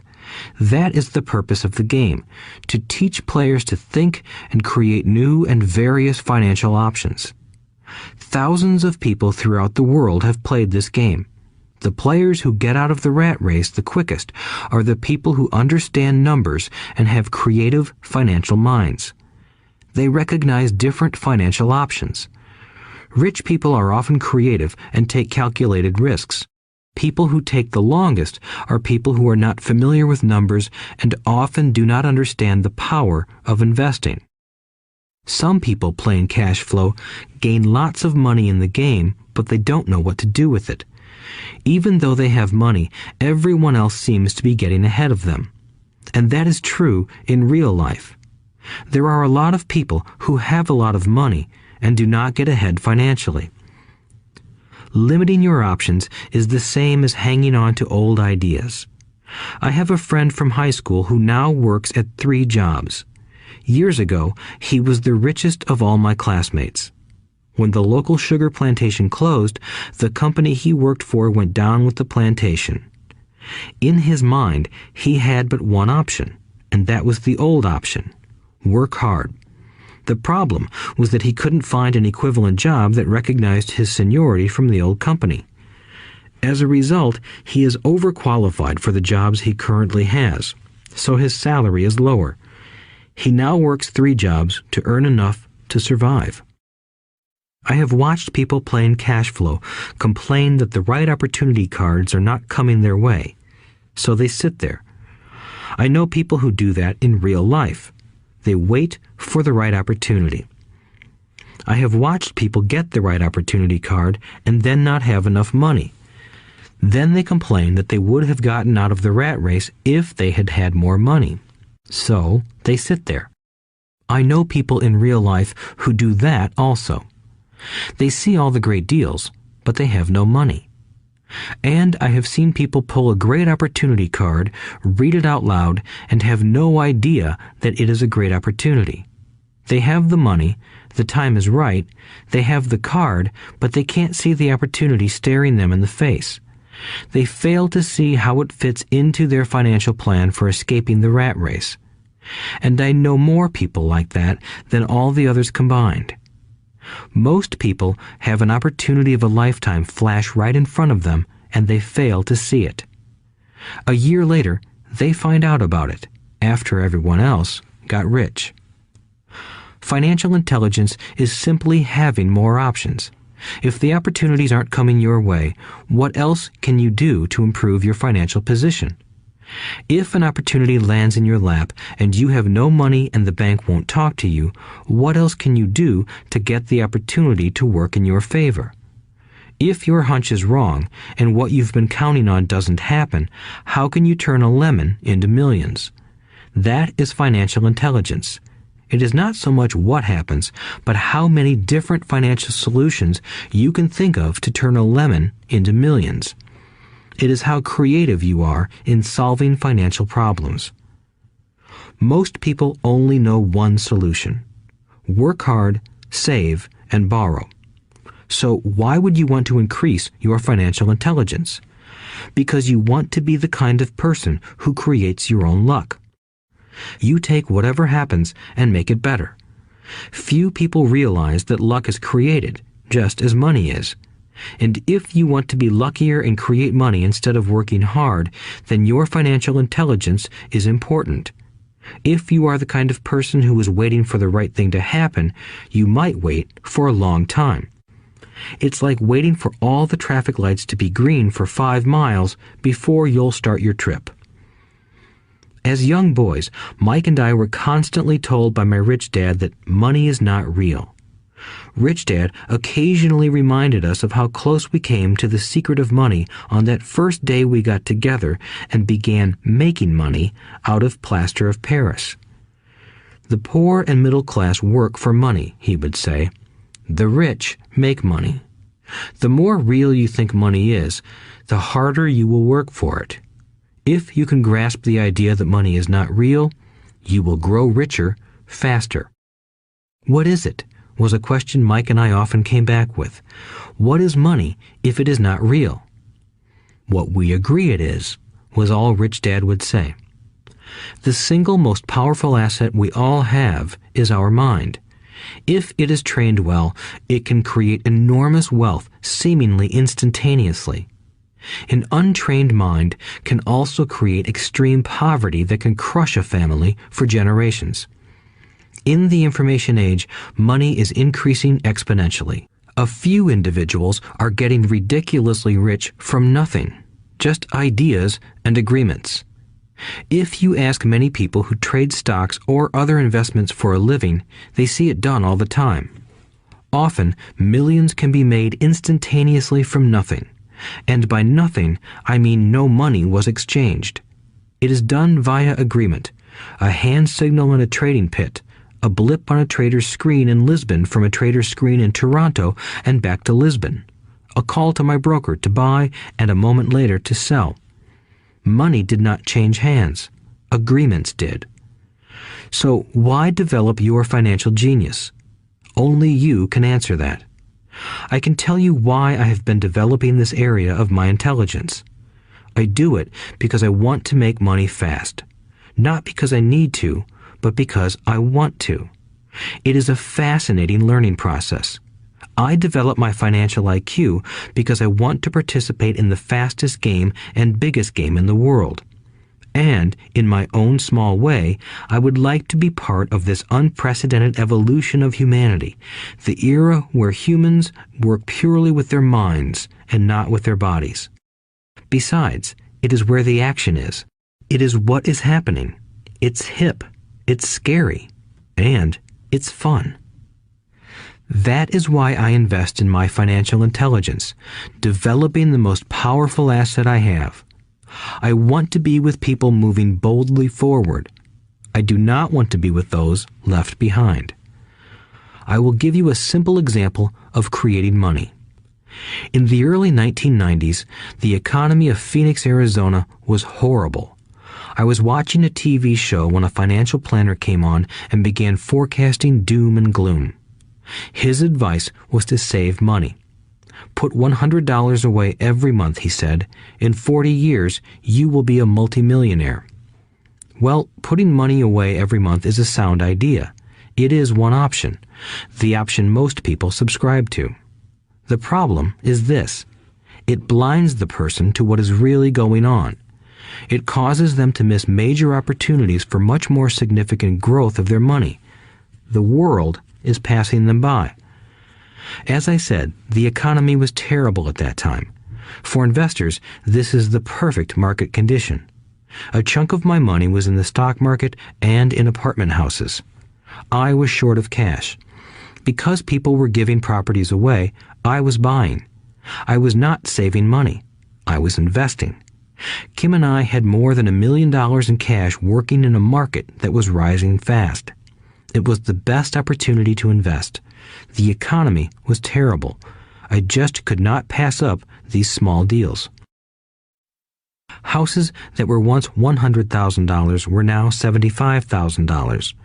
But instead of shopping with local real estate agents, I began shopping at the bankruptcy attorney's office or the courthouse steps. In these shopping places, a $75,000 house could sometimes be bought for $20,000 or less. For $2,000, which was loaned to me from a friend for 90 days for $200, I gave an attorney a cashier's check as a down payment. While the acquisition was being processed, I ran an ad advertising a $75,000 house for only $60,000 and no money down. The phone rang hard and heavy. Prospective buyers were screened, and once the property was legally mine, all the prospective buyers were allowed to look at the house. It was a feeding frenzy. The house sold in a few minutes. I asked for a $2,500 processing fee, which they gladly handed over, and the escrow and title company took over from there. I returned the $2,000 to my friend with an additional $200. He was happy, the home buyer was happy, the attorney was happy, and I was happy. I had sold a house for $60,000 that cost me $20,000. The $40,000 was created from money in my asset column in the form of a promissory note from the buyer. Total working time, 5 hours. So, now that you are on your way to becoming more financially literate and skilled at reading numbers, I will tell you why this is an example of money being invented. During this depressed market, Kim and I were able to do 6 of these simple transactions in our spare time. While the bulk of our money was in larger properties and the stock market, we were able to create more than $190,000 in assets, notes at 10% interest, in those 6 buy, create, and sell transactions. That comes to approximately $19,000 a year income, much of it sheltered through our private corporation. Much of that $19,000 a year goes to pay for our company cars, gas, trips, insurance, dinners with clients, and other things. By the time the government gets a chance to tax that income, it's been spent on legally allowed pre-tax expenses. This was a simple example of how money is invented, created, and protected using financial intelligence. Ask yourself, how long would it take to save $190,000? Would the bank pay you 10% interest on your money? And the promissory note is good for 30 years. I hope they never pay me the $190,000. I have to pay a tax if they pay me the principal, and besides, $19,000 paid over 30 years is a little over $500,000 in income. I have people ask what happens if the person doesn't pay. That does happen, and it's good news. That $60,000 home could be taken back and resold for $70,000 and another $2,500 collected as a loan processing fee. It would still be a zero-down transaction in the mind of the new buyer, and the process would go on. The first time I sold the house, I paid back the $2,000, so technically I have no money in the transaction. My return on investment, ROI, is infinity. It's an example of no money making a lot of money. In the second transaction, when resold, I would have put $2,000 in my pocket and re-extended the loan to 30 years. What would my ROI be if I got paid money to make money? I do not know, but it sure beats saving $100 a month, which actually starts out as $150 because it's after-tax income for 40 years earning low interest. And again, you're taxed on the interest. That is not too intelligent. It may be safe, but it's not smart. A few years later, as the Phoenix real estate market strengthened, those houses we sold for $60,000 became worth $110,000. Foreclosure opportunities were still available, but became rare. It cost a valuable asset, my time, to go out looking for them. Thousands of buyers were looking for the few available deals. The market had changed. It was time to move on and look for other opportunities to put in the asset column. You cannot do that here. That is against the law. You're lying. I hear those comments much more often than, "Can you show me how to do that?" The math is simple. You do not need algebra or calculus, and the escrow company handles the legal transaction and the servicing of the payments. I have no roofs to fix or toilets to unplug because the owners do that. It's their house. Occasionally, someone does not pay, and that is wonderful because there are late fees, or they move out and the property is sold again. The court system handles that. And it may not work in your area. The market conditions may be different, but the example illustrates how a simple financial process can create hundreds of thousands of dollars with little money and low risk. It is an example of money being only an agreement. Anyone with a high school education can do it. Yet most people won't. Most people listen to the standard advice of work hard and save money. For about 30 hours of work, approximately $190,000 was created in the asset column, and no taxes were paid. Which one sounds harder to you? 1. Work hard, pay 50% in taxes, save what is left, your savings, then earn 5%, which is also taxed. Or 2. Take the time to develop your financial intelligence, harness the power of your brain and the asset column. If you use option number 1, be sure to factor in how much time it takes you to save $190,000. Time is one of your greatest assets. Now, you may understand why I silently shake my head when I hear parents say, "My child is doing well in school and receiving a good education." It may be good, but is it adequate? I know the above investment strategy is a small one. It is used to illustrate how small can grow into big. Again, my success reflects the importance of a strong financial foundation, which starts with a strong financial education.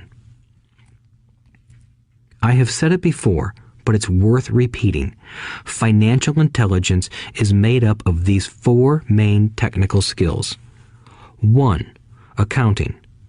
Accounting is financial literacy, or the ability to read numbers. This is a vital skill if you want to build businesses or investments. 2. Investing. Investing is the science of money making money. 3. Understanding markets. Understanding markets is the science of supply and demand. Alexander Graham Bell gave the market what it wanted. So did Bill Gates. A $75,000 house offered for $60,000 that cost $20,000 was also the result of seizing an opportunity created by the market. Somebody was buying, and someone was selling. 4. The law. The law is the awareness of accounting, corporate, state, and federal regulations. I recommend playing by the rules. It is this basic foundation, or the combination of these skills, that is needed to be successful in the pursuit of wealth, whether it be through the buying of small homes, apartment buildings, companies, stocks, bonds, precious metals, baseball cards, or the like. A few years later, the real estate market rebounded and everyone else was getting in. The stock market was booming and everyone was getting in. The U.S. economy was getting back on its feet. I began selling and was now traveling to Peru, Norway, Malaysia, and the Philippines. The investment landscape had changed. We were no longer buying real estate. Now I just watch the values climb inside the asset column and will probably begin selling. I suspect that some of those 6 little house deals will sell and the $40,000 note will be converted to cash.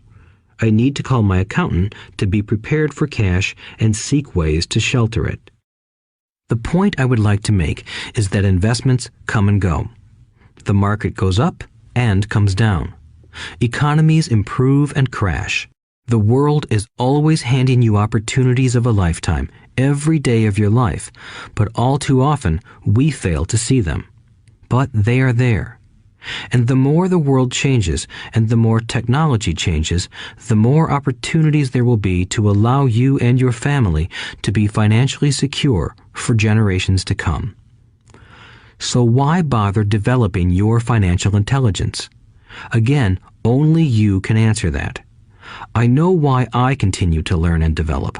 I do it because I know there are changes coming. I'd rather welcome change than cling to the past. I know there will be market booms and market crashes. I want to continually develop my financial intelligence because at each market change, some people will be on their knees begging for their jobs. Others, meanwhile, will take the lemons that life hands them, and we are all handed lemons occasionally, and turn them into millions. That's financial intelligence. I am often asked about the lemons I have turned into millions. I hesitate using many more examples of personal investments because I am afraid it comes across as bragging or tooting my own horn. That is not my intention. I use the examples only as numerical and chronological illustrations of actual and simple cases. I use the examples because I want you to know that it is easy. And the more familiar you become with the 4 pillars of financial intelligence, the easier it becomes. Personally, I use 2 main vehicles to achieve financial growth: real estate and small cap stocks. I use real estate as my foundation. Day in and day out, my properties provide cash flow and occasional spurts of growth and value. The small cap stocks are used for fast growth. I do not recommend anything that I do. The examples are just that, examples. If the opportunity is too complex and I do not understand the investment, I don't do it. Simple math and common sense are all you need to do well financially. There are 5 reasons for using examples. 1. To inspire people to learn more. 2. To let people know it is easy if the foundation is strong. 3. To show that anyone can achieve great wealth. 4. To show that there are millions of ways to achieve your goals. 5. To show that it's not rocket science. In 1989, I used to jog through a lovely neighborhood in Portland, Oregon. It was a suburb that had little gingerbread houses. They were small and cute. I almost expected to see Little Red Riding Hood skipping down the sidewalk on her way to Granny's. There were for sale signs everywhere. The timber market was terrible. The stock market had just crashed, and the economy was depressed. On one street, I noticed a for sale sign that was up longer than most. It looked old. Jogging past it one day, I ran into the owner, who looked troubled. "What are you asking for your house?" I asked. The owner turned and smiled weakly. "Make me an offer," he said. "It's been for sale for over a year. Nobody even comes by anymore to look at it."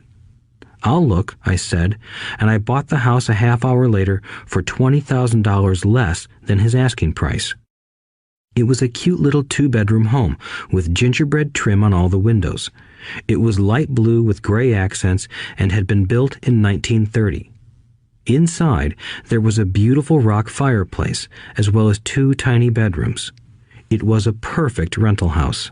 I gave the owner $5,000 down for a $45,000 house that was really worth $65,000, except that no one wanted to buy it. The owner moved out in a week, happy to be free, and my first tenant moved in, a local college professor. After the mortgage, expenses, and management fees were paid, I put a little less than $40 in my pocket at the end of each month. Hardly exciting. A year later, the depressed Oregon real estate market had begun to pick up. California investors, flush with money from their still booming real estate market, were moving north and buying up Oregon and Washington. I sold that little house for $95,000 to a young couple from California who thought it was a bargain. My capital gains of approximately $40,000 were placed into a 1031 tax-deferred exchange, and I went shopping for a place to put my money. In about a month, I found a 12-unit apartment house right next to the Intel plant in Beaverton, Oregon. The owners lived in Germany, had no idea what the place was worth, and again, just wanted to get out of it. I offered $275,000 for a $450,000 building. They agreed to $300,000. I bought it and held it for 2 years. Utilizing the same 1031 exchange process, we sold the building for $495,000 and bought a 30-unit apartment building in Phoenix, Arizona. We had moved to Phoenix by then to get out of the rain and needed to sell anyway. Like the former Oregon market, the real estate market in Phoenix was depressed. The price of the 30-unit apartment building in Phoenix was $875,000, with $225,000 down. The cash flow from the 30 units was a little over $5,000 a month. The Arizona market began moving up, and a few years later, a Colorado investor offered us $1.2 million for the property. The point of this example is how a small amount can grow into a large amount. Again, it is a matter of understanding financial statements, investment strategies, a sense of the market, and the laws. If people are not versed in these subjects, then obviously they must follow standard dogma, which is to play it safe, diversify, and only invest in secure investments. The problem with secure investments is that they are often sanitized, that is, made so safe that the gains are less. Most large brokerage houses will not touch speculative transactions in order to protect themselves and their clients, and that is a wise policy. The really hot deals are not offered to people who are novices. Often, the best deals that make the rich even richer are reserved for those who understand the game. It is technically illegal to offer speculative deals to someone who is considered not sophisticated, but of course, it happens. The more sophisticated I get, the more opportunities come my way. Another case for developing your financial intelligence over a lifetime is simply that more opportunities are presented to you. And the greater your financial intelligence, the easier it is to tell whether a deal is good. It's your intelligence that can spot a bad deal or make a bad deal good. The more I learn, and there is a lot to learn, the more money I make simply because I gain experience and wisdom as the years go on. I have friends who are playing it safe, working hard at their profession and failing to gain financial wisdom, which does take time to develop. My overall philosophy is to plant seeds inside my asset column. That is my formula. I start small and plant seeds. Some grow, some don't. Inside our real estate corporation, we have property worth several $1 million. It is our own right, or real estate investment trust. The point I'm making is that most of those millions started out as little $5,000 to $10,000 investments. All of those down payments were fortunate to catch a fast-rising market and increase tax-free. We traded in and out several times over a number of years. We also own a stock portfolio, surrounded by a corporation that Kim and I call our personal mutual fund. We have friends who deal specifically with investors like us who have extra money each month to invest. We buy high-risk, speculative private companies that are just about to go public on a stock exchange in the United States or Canada. An example of how fast gains can be made are 100,000 shares purchased for 25 cents each before the company goes public. 6 months later, the company is listed, and the 100,000 shares now are worth $2 each. If the company is well managed, the price keeps going up, and the stock may go to $20 or more per share. There are years when our $25,000 has gone to $1 million in less than a year. It is not gambling if you know what you're doing. It is gambling if you're just throwing money into a deal and praying. The idea in anything is to use your technical knowledge, wisdom, and love of the game to cut the odds down, to lower the risk. Of course, there is always risk. It is financial intelligence that improves the odds. Thus, what is risky for one person is less risky to someone else. That is the primary reason I constantly encourage people to invest more in their financial education than in stocks, real estate, or other markets. The smarter you are, the better chance you have of beating the odds. The stock plays I personally invested in were extremely high risk for most people and absolutely not recommended. I have been playing that game since 1979 and have paid more than my share in dues. But if you will review why investments such as these are high risk for most people, you may be able to set your life up differently, so that the ability to take $25,000 and turn it into $1 million in a year is low risk for you. As stated earlier, nothing I have written is a recommendation. It is only used as an example of what is simple and possible. What I do is small potatoes in the grand scheme of things. Yet, for the average individual, a passive income of more than $100,000 a year is nice and not hard to achieve. Depending on the market and how smart you are, it could be done in 5 to 10 years. If you keep your living expenses modest, $100,000 coming in as additional income is pleasant, regardless of whether you work. You can work if you like, or take time off if you choose, and use the government tax system in your favor rather than against you. My personal basis is real estate. I love real estate because it's stable and slow-moving. I keep the base solid. The cash flow is fairly steady and, if properly managed, has a good chance of increasing in value. The beauty of a solid base of real estate is that it allows me to take greater risks, as I do with speculative stocks. If I make great profits in the stock market, I pay my capital gains tax on the gain and then reinvest what's left in real estate, again further securing my asset foundation. A last word on real estate. I have traveled all over the world and taught investing. In every city, I hear people say you cannot buy real estate cheap. That is not my experience. Even in New York or Tokyo, or just on the outskirts of the city, prime bargains are overlooked by most people. In Singapore, with their high real estate prices, there are still bargains to be found within a short driving distance. So whenever I hear someone say, "You can't do that here," pointing at me, I remind them that maybe the real statement is, "I don't know how to do that here. Yet." Great opportunities are not seen with your eyes. They are seen with your mind. Most people never get wealthy simply because they are not trained financially to recognize opportunities right in front of them.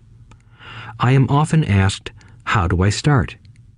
In the final chapter of this audiobook, I offer 10 steps that I followed on the road to my financial freedom. But always remember to have fun.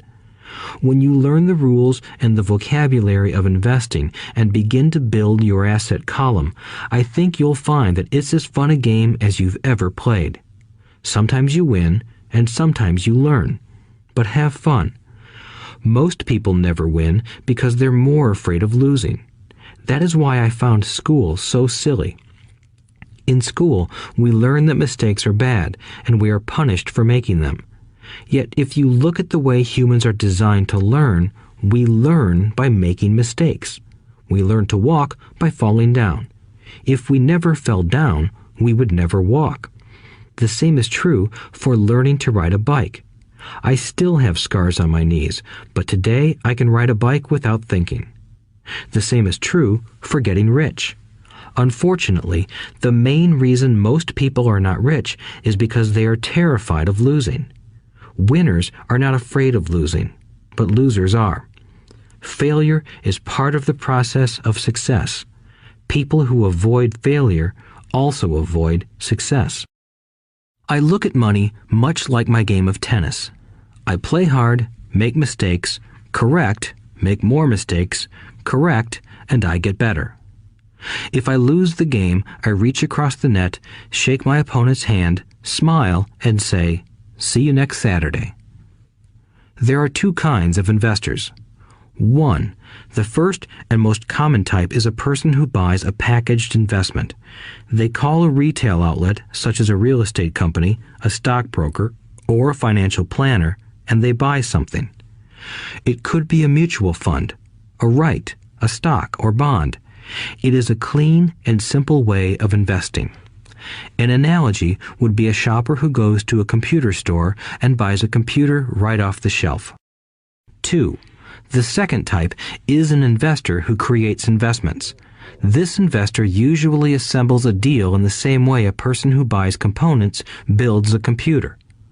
I do not know the first thing about putting components of a computer together, but I do know how to put pieces of opportunities together, or know people who know how. It is this second type of investor who is the more professional investor. Sometimes it may take years for all the pieces to come together. And sometimes they never do. It is this second type of investor that my rich dad encouraged me to be. It is important to learn how to put the pieces together, because that is where the huge wins reside, and sometimes some huge losses if the tide goes against you. If you want to be the second type of investor, you need to develop 3 main skills. These skills are in addition to those required to become financially intelligent. 1. Find an opportunity that everyone else missed. You see with your mind what others miss with their eyes. For example, a friend bought this run-down old house. It was spooky to look at. Everyone wondered why he bought it. What he saw that we did not was that the house came with 4 extra empty lots. He discovered that after going to the title company. After buying the house, he tore the house down and sold the 5 lots to a builder for 3 times what he paid for the entire package. He made $75,000 for 2 months of work. It's not a lot of money, but it sure beats minimum wage, and it's not technically difficult. 2. Raise money. The average person only goes to the bank. This second type of investor needs to know how to raise capital, and there are many ways that don't require a bank. To get started, I learned how to buy houses without a bank. It was the learned skill of raising money more than the houses themselves that was priceless. All too often, I hear people say, "The bank won't lend me money," or "I don't have the money to buy it." If you want to be a Type 2 investor, you need to learn how to do that which stops most people. In other words, a majority of people let their lack of money stop them from making a deal. If you can avoid that obstacle, you will be millions ahead of those who don't learn those skills.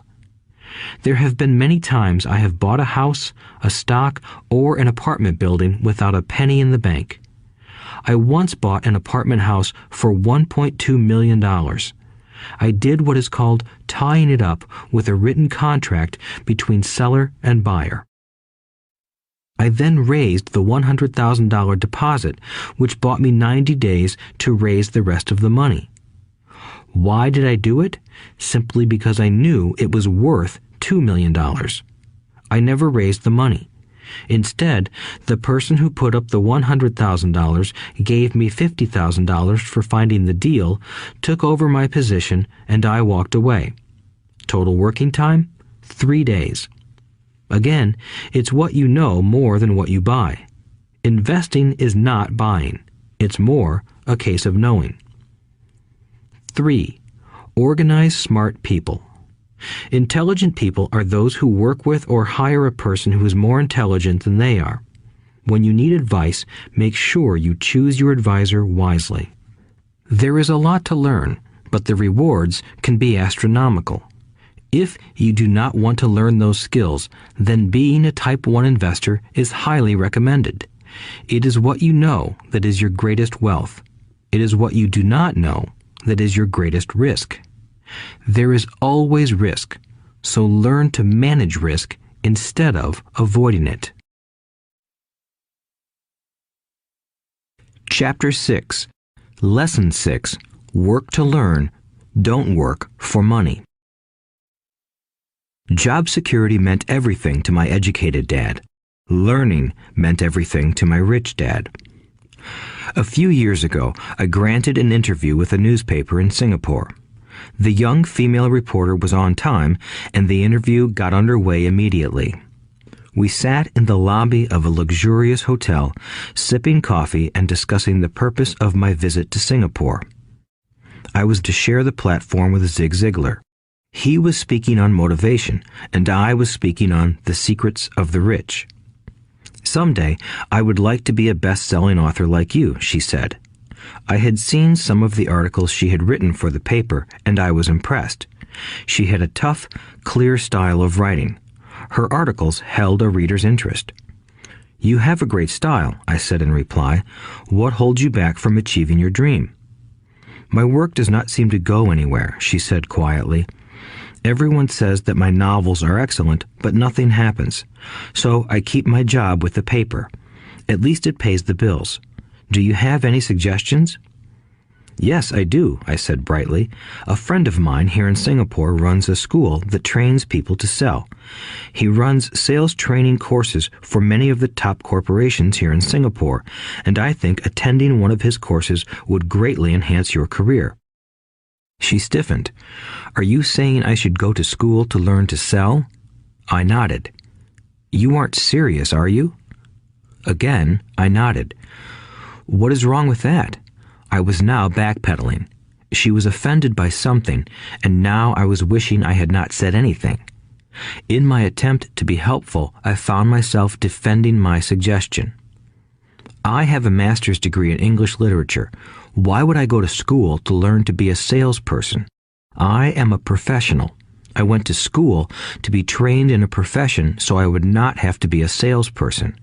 I hate salespeople. All they want is money. So tell me why I should study sales. She was packing her briefcase. The interview was over. On the coffee table sat a copy of an earlier best-selling book I wrote. I picked it up as well as the notes she had jotted down on her legal pad. Do you see this? I said, pointing to her notes. She looked down at her notes. What? She said, confused. Again, I pointed deliberately to her notes. On her pad she had written, Robert Kiyosaki, best-selling author.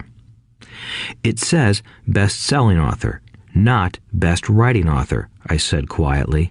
Her eyes widened. I am a terrible writer, I said. You are a great writer. I went to sales school. You have a master's degree. Put them together, and you get a best-selling author and a best-writing author. Anger flared from her eyes. I'll never stoop so low as to learn how to sell. People like you have no business writing. I'm a professionally trained writer, and you are a salesman. It is not fair, she fumed. She put the rest of her notes away and hurried out through the large glass doors into the humid Singapore morning. At least she gave me a fair and favorable write-up the next morning. The world is filled with smart, talented, educated, and gifted people. We meet them every day. They are all around us. A few days ago, my car was not running well. I pulled into a garage, and the young mechanic had it fixed in just a few minutes. He knew what was wrong by simply listening to the engine. I was amazed. I am constantly shocked at how little talented people earn. I have met brilliant, highly educated people who earn less than $20,000 a year. A business consultant who specializes in the medical trade was telling me how many doctors, dentists, and chiropractors struggle financially. All this time, I thought that when they graduated, the dollars would pour in. It was this business consultant who gave me the phrase, "They are one skill away from great wealth."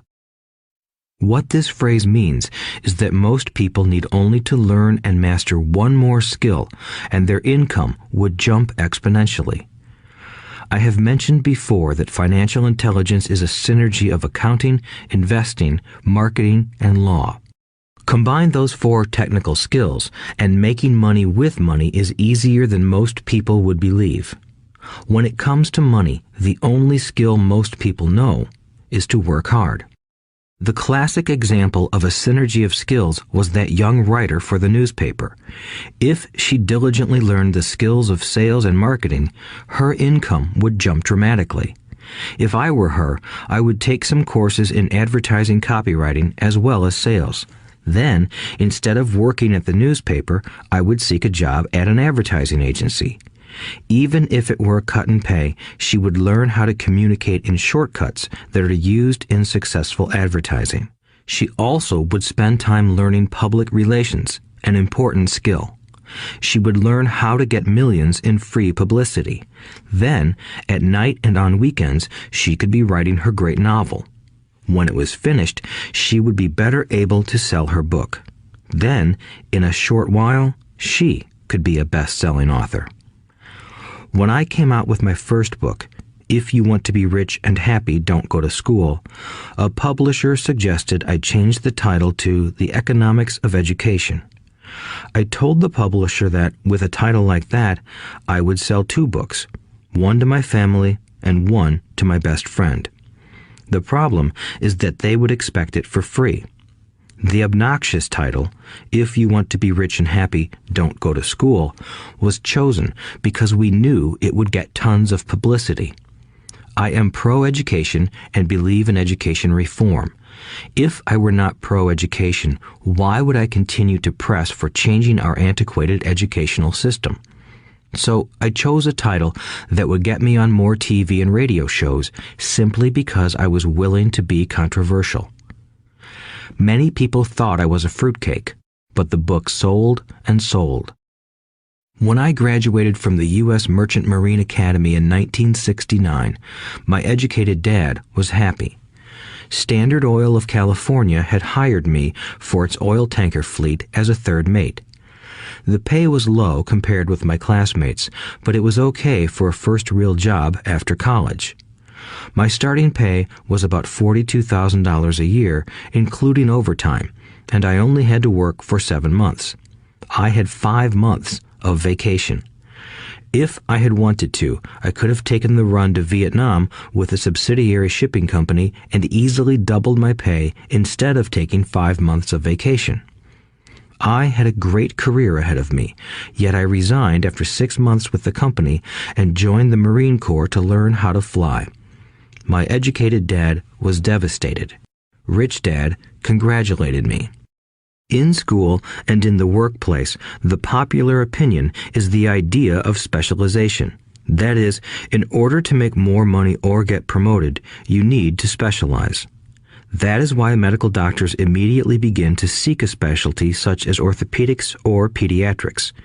The same is true for accountants, architects, lawyers, pilots, and others. My educated dad believed in the same dogma. That is why he was thrilled when he eventually achieved his doctorate. He often admitted that schools reward people who study more and more about less and less. Rich Dad encouraged me to do exactly the opposite. You want to know a little about a lot, was his suggestion. That is why for years I worked in different areas of his companies. For a while, I worked in his accounting department. Although I would probably never have been an accountant, he wanted me to learn via osmosis. Rich Dad knew I would pick up jargon and a sense of what is important and what is not. I also worked as a busboy and construction worker as well as in sales, reservations, and marketing. He was grooming Mike and me. That is why he insisted we sit in on the meetings with his bankers, lawyers, accountants, and brokers. He wanted us to know a little about every aspect of his empire. When I quit my high-paying job with Standard Oil, my educated dad had a heart-to-heart talk with me. He was bewildered. He could not understand my decision to resign from a career that offered high pay, great benefits, lots of time off, and opportunity for promotion. When he asked me one evening, "Why did you quit?" I could not explain it to him, though I tried hard to. My logic did not fit his logic. The big problem was that my logic was my rich dad's logic. Job security meant everything to my educated dad. Learning meant everything to my rich dad. Educated dad thought I went to school to learn to be a ship's officer.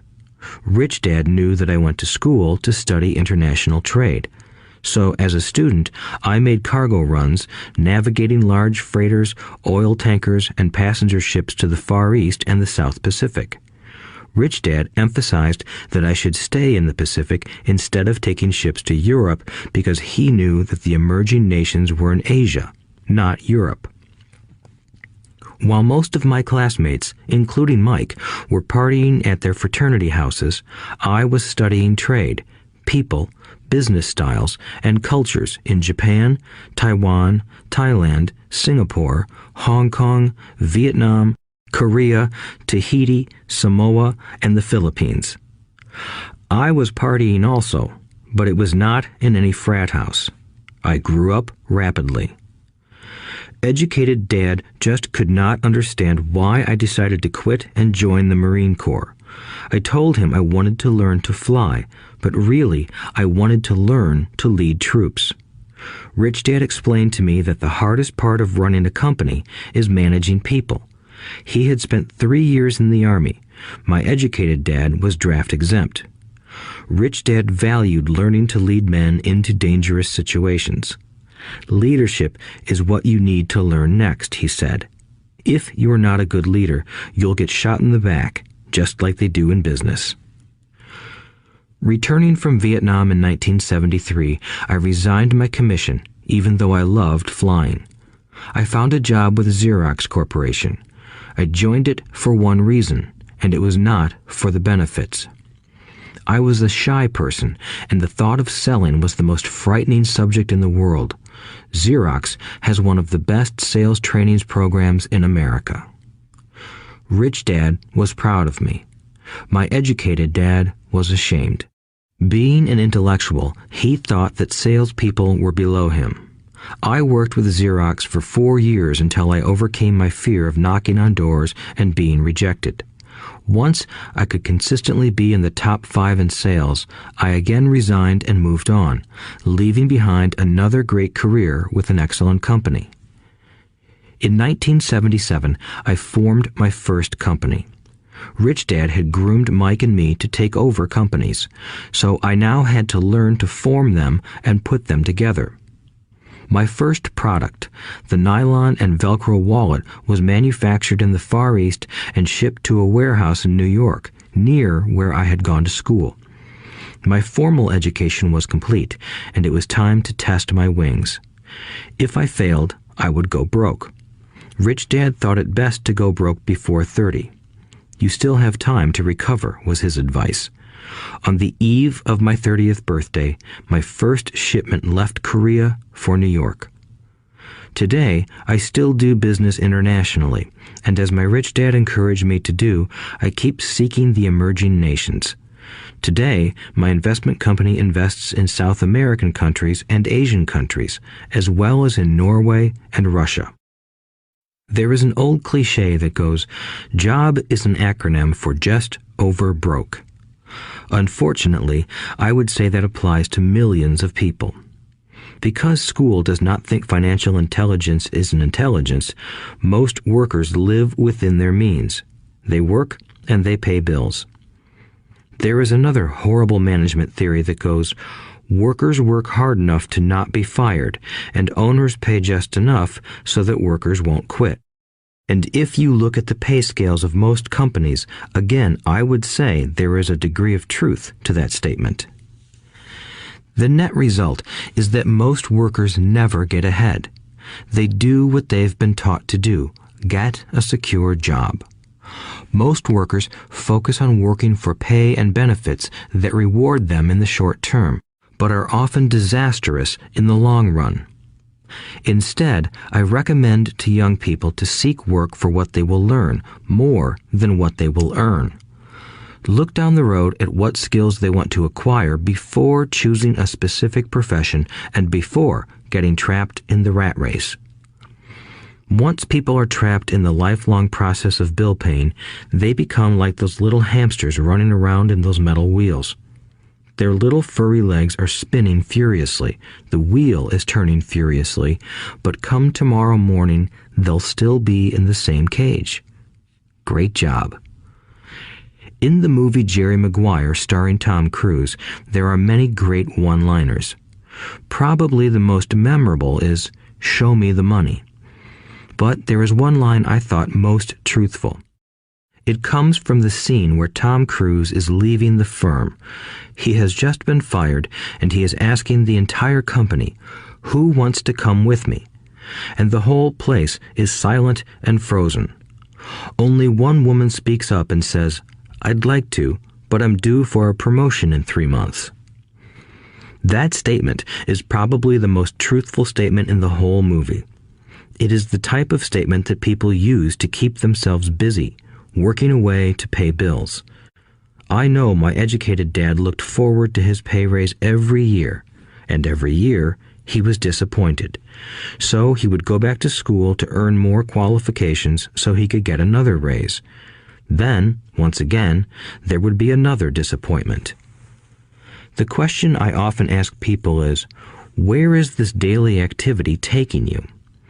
Just like the little hamster, I wonder if people look at where their hard work is taking them. What does the future hold? In his book, The Retirement Myth, Craig S. Carpel writes, "I visited the headquarters of a major national pension consulting firm and met with a managing director who specializes in designing lush retirement plans for top management. When I asked her what people who don't have corner offices will be able to expect in the way of pension income, she said with a confident smile, 'The silver bullet.'" "What," I asked, "is the silver bullet?" She shrugged and said, "If baby boomers discover they don't have enough money to live on when they're older, they can always blow their brains out." Carpel goes on to explain the difference between the old defined benefit retirement plans and the new 401k plans that are riskier. It is not a pretty picture for most people working today, and that is just for retirement. Add medical fees and long-term nursing home care, and the picture is frightening. Already, many hospitals in countries with socialized medicine need to make tough decisions such as who will live and who will die. They make those decisions purely on how much money they have and how old the patients are. If the patient is old, they often will give the medical care to someone younger. The older, poor patient gets put to the back of the line. Just as the rich can afford better education, the rich will be able to keep themselves alive, while those who have little wealth will die. So I wonder, are workers looking into the future or just until their next paycheck, never questioning where they are headed? When I speak to adults who want to earn more money, I always recommend the same thing. I suggest taking a long view of their life. Instead of simply working for the money and security, which I admit are important, I suggest they take a second job that will teach them a second skill. Often I recommend joining a network marketing company, also called multi-level marketing, if they want to learn sales skills. Some of these companies have excellent training programs that help people get over their fear of failure and rejection, which are the main reasons people are unsuccessful. Education is more valuable than money in the long run. When I offer this suggestion, I often hear in response, "Oh, that is too much hassle," or "I only want to do what I am interested in." If they say it's too much of a hassle, I ask, so you would rather work all your life giving 50% of what you earn to the government? If they tell me, I only do what I am interested in, I say, I'm not interested in going to the gym, but I go because I want to feel better and live longer. Unfortunately, there is some truth to the old statement, you can't teach an old dog new tricks. Unless a person is used to changing, it's hard to change. But for those of you who might be on the fence when it comes to the idea of working to learn something new, I offer this word of encouragement. Life is much like going to the gym. The most painful part is deciding to go. Once you get past that, it's easy. There have been many days I have dreaded going to the gym, but once I am there and in motion, it is a pleasure. After the workout is over, I am always glad I talked myself into going. If you are unwilling to work to learn something new and instead insist on becoming highly specialized within your field, make sure the company you work for is unionized. Labor unions are designed to protect specialists. My educated dad, after falling from grace with the governor, became the head of the teachers' union in Hawaii. He told me that it was the hardest job he ever held. My rich dad, on the other hand, spent his life doing his best to keep his companies from becoming unionized. He was successful. Although the unions came close, Rich Dad was always able to fight them off. Personally, I take no sides because I can see the need for and the benefits of both sides. If you do as school recommends, become highly specialized, then seek union protection.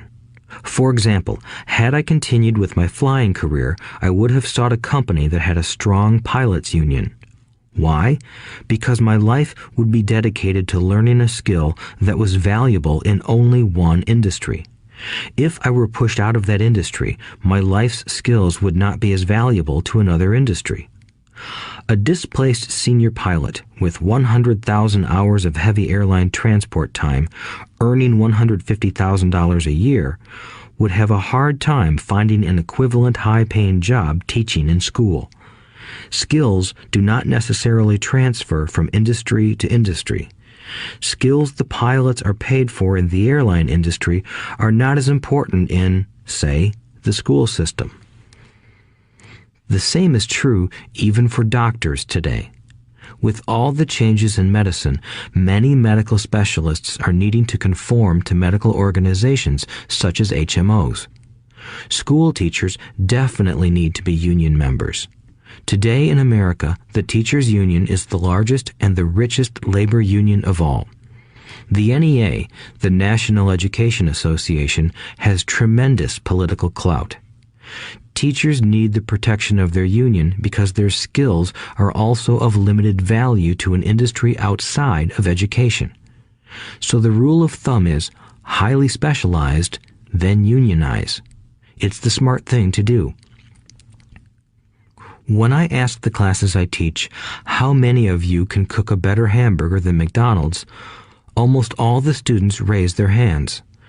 I then ask, so if most of you can cook a better hamburger, how come McDonald's makes more money than you? The answer is obvious. McDonald's is excellent at business systems. The reason so many talented people are poor is because they focus on building a better hamburger and know little to nothing about business systems. A friend of mine in Hawaii is a great artist. He makes a sizable amount of money. One day, his mother's attorney called to tell him that she had left him $35,000. That is what was left of her estate after the attorney and the government took their shares. Immediately, he saw an opportunity to increase his business by using some of this money to advertise. 2 months later, his first 4-color full-page ad appeared in an expensive magazine that targeted the very rich. The ad ran for 3 months. He received no replies from the ad, and all of his inheritance is now gone. He now wants to sue the magazine for misrepresentation. This is a common case of someone who can build a beautiful hamburger but knows little about business. When I asked him what he learned, his only reply was, "Advertising salespeople are crooks." I then asked him if he would be willing to take a course in sales and a course in direct marketing. His reply, "I don't have the time, and I don't want to waste my money." The world is filled with talented poor people. All too often, they're poor or struggle financially or earn less than they are capable of, not because of what they know, but because of what they do not know. They focus on perfecting their skills at building a better hamburger rather than the skills of selling and delivering the hamburger. Maybe McDonald's does not make the best hamburger, but they are the best at selling and delivering a basic average burger. Poor Dad wanted me to specialize. That was his view on how to be paid more. Even after being told by the governor of Hawaii that he could no longer work in state government, my educated dad continued to encourage me to get specialized. Educated Dad then took up the cause of the teachers' union, campaigning for further protection and benefits for these highly skilled and educated professionals. We argued often, but I know he never agreed that over-specialization is what caused the need for union protection. He never understood that the more specialized you become, the more you are trapped and dependent on that specialty. Rich Dad advised that Mike and I groom ourselves. Many corporations do the same thing. They find a young, bright student just out of business school and begin grooming that person to someday take over the company. So these bright young employees do not specialize in one department. They are moved from department to department to learn all the aspects of business systems. The rich often groom their children or the children of others. By doing so, their children gain an overall knowledge of the operations of the business and how the various departments interrelate. For the World War II generation, it was considered bad to skip from company to company. Today, it is considered smart. Since people will skip from company to company rather than seek greater specialization in skills, why not seek to learn more than to earn? In the short term, it may earn you less, but it will pay dividends in the long term. The main management skills needed for success are 1. Management of cash flow, 2. Management of systems, 3. Management of people. The most important specialized skills are sales and marketing. The ability to sell, to communicate to another human being, be it a customer, employee, boss, spouse, or child, is the base skill of personal success. Communication skills such as writing, speaking, and negotiating are crucial to a life of success. These are skills I work on constantly, attending courses or buying educational resources to expand my knowledge. As I have mentioned, my educated dad worked harder and harder the more competent he became. He also became more trapped the more specialized he got. Although his salary went up, his choices diminished. Soon after he was locked out of government work, he found out how vulnerable he really was professionally. It is like professional athletes who suddenly are injured or are too old to play. Their once high-paying position is gone, and they have limited skills to fall back on. I think that is why my educated dad sided so much with the unions after that. He realized how much a union would have benefited him. Rich Dad encouraged Mike and me to know a little about a lot. He encouraged us to work with people smarter than we were and to bring smart people together to work as a team. Today, it would be called a synergy of professional specialties. Today, I meet ex-school teachers earning hundreds of thousands of dollars a year. They earn that much because they have specialized skills in their field as well as other skills. They can teach as well as sell and market. I know of no other skills to be more important than selling and marketing. The skills of selling and marketing are difficult for most people, primarily due to their fear of rejection.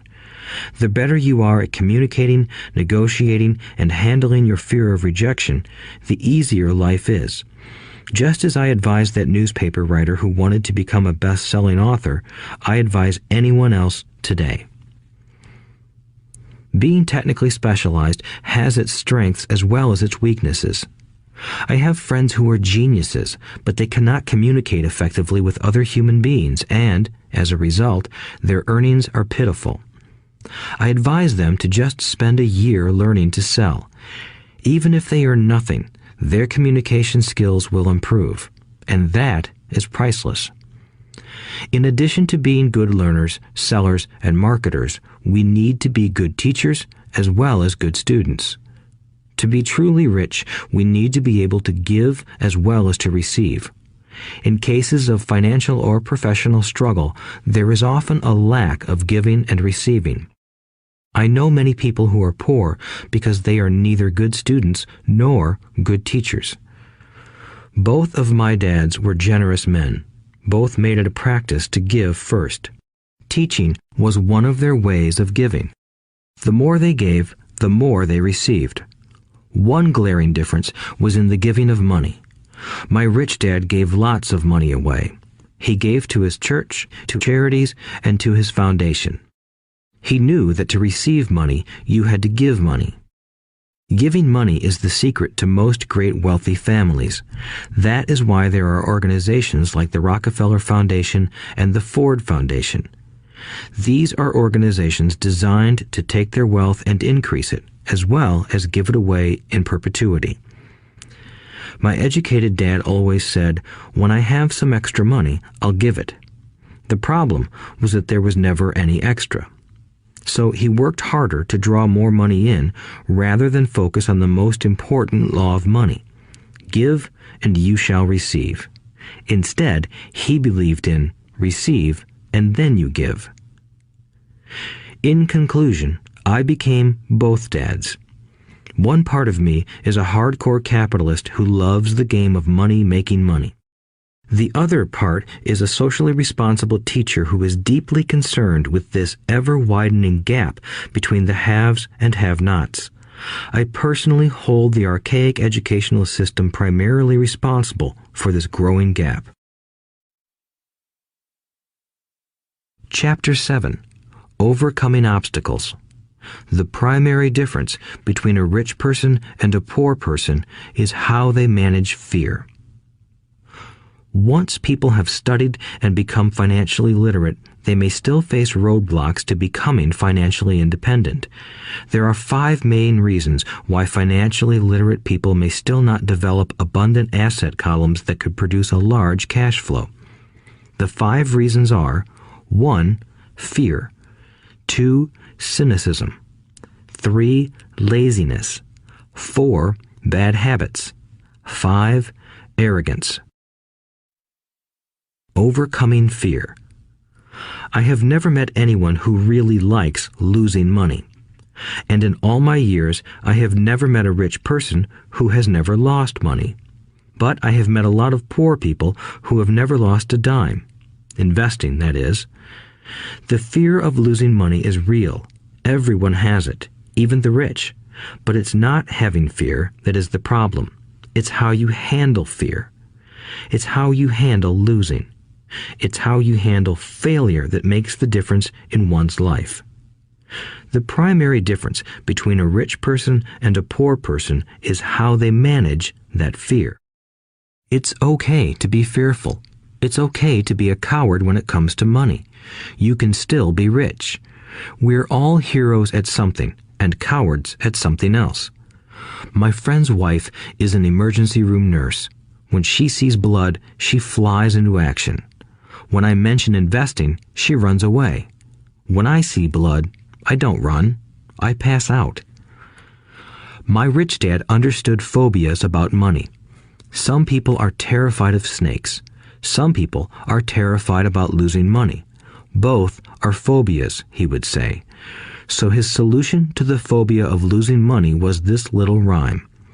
If you hate risk and worry, start early. If you start young, it's easier to be rich. I won't go into it here, but there is a staggering difference between a person who starts investing at age 20 versus age 30. The purchase of Manhattan Island is said to be one of the greatest bargains of all time. New York was purchased for $24 in trinkets and beads. Yet if that $24 had been invested at 8% annually, that $24 would have been worth more than $28 trillion by 1995. Manhattan could be repurchased with money left over to buy much of Los Angeles. But what if you don't have much time left or would like to retire early? How do you handle the fear of losing money? My poor dad did nothing. He simply avoided the issue, refusing to discuss the subject. My rich dad, on the other hand, recommended that I think like a Texan. I like Texas and Texans, he used to say. In Texas, everything is bigger. When Texans win, they win big. And when they lose, it's spectacular. They like losing? I asked. That's not what I'm saying. Nobody likes losing. Show me a happy loser, and I'll show you a loser, said Rich Dad. It's a Texan's attitude toward risk, reward, and failure I'm talking about. It's how they handle life. They live it big. Not like most of the people around here, living like roaches when it comes to money, terrified that someone will shine a light on them, and whimpering when the grocery clerk shortchanges them a quarter. Rich Dad went on, "What I like best is the Texas attitude. They're proud when they win, and they brag when they lose. Texans have a saying, if you're going to go broke, go big. You don't want to admit you went broke over a duplex." He constantly told Mike and me that the greatest reason for lack of financial success was because most people played it too safe. People are so afraid of losing that they lose, were his words. Fran Tarkenton, a one-time great NFL quarterback, says it still another way. Winning means being unafraid to lose. In my own life, I've noticed that winning usually follows losing. Before I finally learned to ride a bike, I first fell down many times. I've never met a golfer who has never lost a golf ball. I've never met people who have fallen in love who have never had their heart broken. And I've never met someone rich who has never lost money. So for most people, the reason they don't win financially is because the pain of losing money is far greater than the joy of being rich. Another saying in Texas is, everyone wants to go to heaven, but no one wants to die. Most people dream of being rich, but are terrified of losing money, so they never get to heaven. Rich Dad used to tell Mike and me stories about his trips to Texas. If you really want to learn the attitude of how to handle risk, losing, and failure, go to San Antonio and visit the Alamo. The Alamo is a great story of brave people who chose to fight, knowing there was no hope of success. They chose to die instead of surrendering. It's an inspiring story, worthy of study. Nonetheless, it's still a tragic military defeat. They got their butts kicked. So, how do Texans handle failure? They still shout, "Remember the Alamo." Mike and I heard this story a lot. He always told us this story when he was about to go into a big deal and he was nervous. After he had done all his due diligence and it was time to put up or shut up, he told us this story. Every time he was afraid of making a mistake or losing money, he told us this story. It gave him strength, for it reminded him that he could always turn a financial loss into a financial win. Rich Dad knew that failure would only make him stronger and smarter. It's not that he wanted to lose. He just knew who he was and how he would take a loss. He would take a loss and make it a win. That's what made him a winner and others losers. It gave him the courage to cross the line when others backed out. That's why I like Texans so much, he would say. They took a great failure and turned it into inspiration, as well as a tourist destination that makes them millions. But probably his words that mean the most to me today are these. Texans don't bury their failures. They get inspired by them. They take their failures and turn them into rallying cries. Failure inspires Texans to become winners. But that formula is not just the formula for Texans. It is the formula for all winners. I've said that falling off my bike was part of learning to ride. I remember falling off only made me more determined to learn to ride, not less. I also said that I have never met a golfer who has never lost a ball. For top professional golfers, losing a ball or a tournament provides the inspiration to be better, to practice harder, to study more. That's what makes them better. For winners, losing inspires them. For losers, losing defeats them. I like to quote John D. Rockefeller, who said, "I always tried to turn every disaster into an opportunity." And being Japanese American, I can say this. Many people say that Pearl Harbor was an American mistake. I say it was a Japanese mistake. From the movie Tora, Tora, Tora, a somber Japanese admiral says to his cheering subordinates, "I am afraid we have awakened a sleeping giant." Remember Pearl Harbor became a rallying cry. It turned one of America's greatest losses into the reason to win. This great defeat gave America strength, and America soon emerged as a world power. Failure inspires winners, and failure defeats losers. It is the biggest secret of winners. It's the secret that losers do not know. The greatest secret of winners is that failure inspires winning. Thus, they're not afraid of losing. Repeating Fran Tarkenton's quote, "Winning means being unafraid to lose." People like Fran Tarkenton are not afraid of losing because they know who they are. They hate losing, so they know that losing will only inspire them to become better. There is a big difference between hating losing and being afraid to lose. Most people are so afraid of losing money that they lose. They go broke over a duplex. Financially, they play life too safe and too small. They buy big houses and big cars, but not big investments. The main reason that over 90% of the American public struggles financially is because they play not to lose. They don't play to win. They go to their financial planners or accountants or stockbrokers and buy a balanced portfolio. Most have lots of cash in CDs, low-yield bonds, mutual funds that can be traded within a mutual fund family, and a few individual stocks. It is a safe and sensible portfolio, but it is not a winning portfolio. It is a portfolio of someone playing not to lose. Don't get me wrong, it's probably a better portfolio than more than 70% of the population has, and that's frightening. It's a great portfolio for someone who loves safety. But playing it safe and balanced on your investment portfolio is not the way successful investors play the game. If you have little money and you want to be rich, you must first be focused, not balanced. If you look at any successful person, at the start, they were not balanced. Balanced people go nowhere. They stay in one spot. To make progress, you must first go unbalanced. Just look at how you make progress walking. Thomas Edison was not balanced. He was focused. Bill Gates was not balanced. He was focused. Donald Trump is focused. George Soros is focused. George Patton did not take his tanks wide. He focused them and blew through the weak spots in the German line. The French went wide with the Maginot Line, and you know what happened to them. If you have any desire to be rich, you must focus. Do not do what poor and middle-class people do, put their few eggs in many baskets. Put a lot of your eggs in a few baskets and focus. Follow one course until successful. If you hate losing, play it safe. If losing makes you weak, play it safe.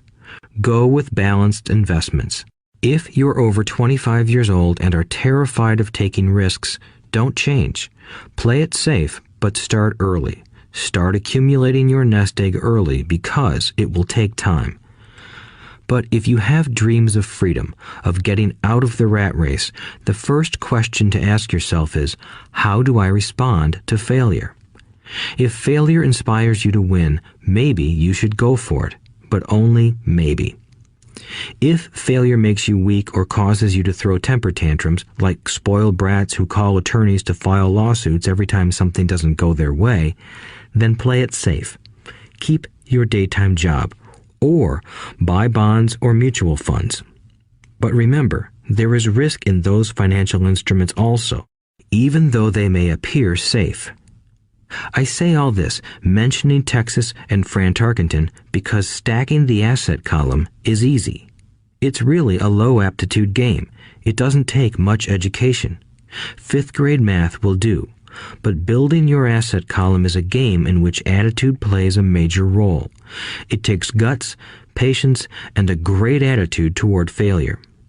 Losers avoid failing, and failure turns losers into winners. Just remember the Alamo. Overcoming cynicism. The sky is falling. The sky is falling. Most of us know the story of Chicken Little, who ran around warning the barnyard of impending doom. We all know people who are that way. There's a Chicken Little inside each of us. As I stated earlier, the cynic is really a little chicken. We all get a little chicken when fear and doubt cloud our thoughts. All of us have doubts. I'm not smart. I'm not good enough. So-and-so is better than me. Our doubts often paralyze us. We play the what-if game. What if the economy crashes right after I invest? What if I lose control and I can't pay the money back? What if things don't go as I planned? Or we have friends or loved ones who will remind us of our shortcomings. They often say, "What makes you think you can do that? If it's such a good idea, how come someone else hasn't done it? That will never work. You don't know what you're talking about." These words of doubt often get so loud that we fail to act. A horrible feeling builds in our stomach. Sometimes we can't sleep. We fail to move forward. So we stay with what is safe, and opportunities pass us by. We watch life passing by as we sit immobilized with a cold knot in our body. We have all felt this at one time in our lives, some more than others. Peter Lynch of Fidelity Magellan Mutual Fund fame refers to warnings about the sky falling as noise, and we all hear it. Noise is either created inside our heads or comes from outside, often from friends, family, co-workers, and the media. Lynch recalls the time during the 1950s when the threat of nuclear war was so prevalent in the news that people began building fallout shelters and storing food and water. If they had invested that money wisely in the market, instead of building a fallout shelter, they'd probably be financially independent today. When violence breaks out in a city, gun sales go up all over the country. A person dies from rare hamburger meat in the state of Washington, and the Arizona Health Department orders restaurants to have all beef cooked well done. A drug company runs a TV commercial in February showing people catching the flu. Colds go up as well as sales of cold medicine. Most people are poor because when it comes to investing, the world is filled with Chicken Littles running around yelling, "The sky is falling, the sky is falling." And Chicken Littles are effective because every one of us is a little chicken. It often takes great courage to not let rumors and talk of doom and gloom affect your doubts and fears. But a savvy investor knows that the seemingly worst of times is actually the best of times to make money. When everyone else is too afraid to act, they pull the trigger and are rewarded. Some time ago, a friend named Richard came from Boston to visit Kim and me in Phoenix. He was impressed with what we had done through stocks and real estate. The Phoenix real estate prices were depressed. We spent 2 days showing him what we thought were excellent opportunities for cash flow and capital appreciation. Kim and I are not real estate agents. We are strictly investors. After identifying a unit in a resort community, we called an agent who sold it to him that afternoon. The price was a mere $42,000 for a 2-bedroom townhome. Similar units were going for $65,000. He had found a bargain. Excited, he bought it and returned to Boston. 2 weeks later, the agent called to say that our friend had backed out. I called immediately to find out why. All he said was that he talked to his neighbor, and his neighbor told him it was a bad deal. He was paying too much. I asked Richard if his neighbor was an investor. Richard said he was not.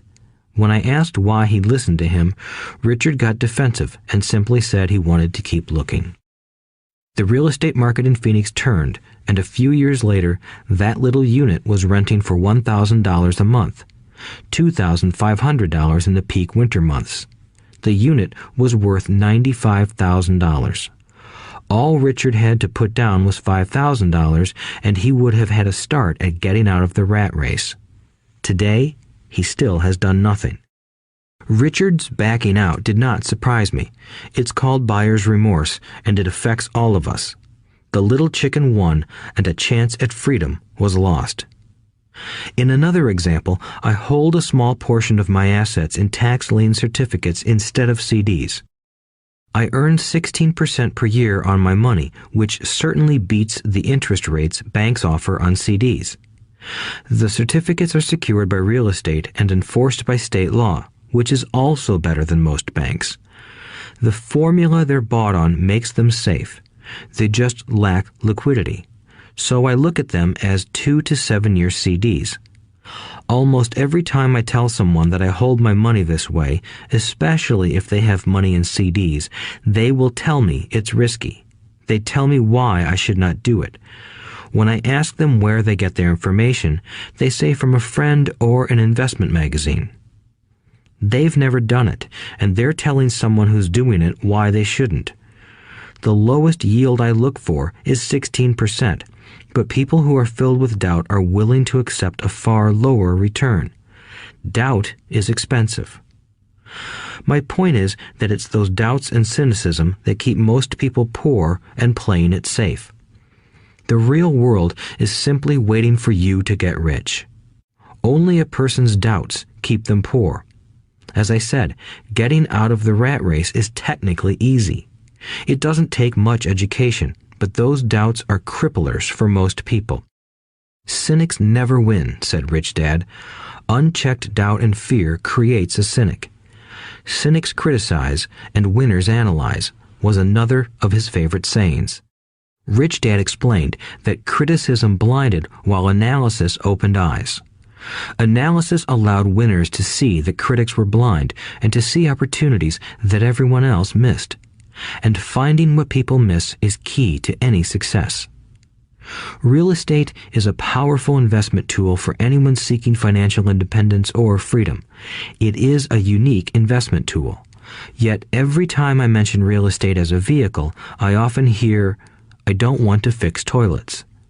That's what Peter Lynch calls noise.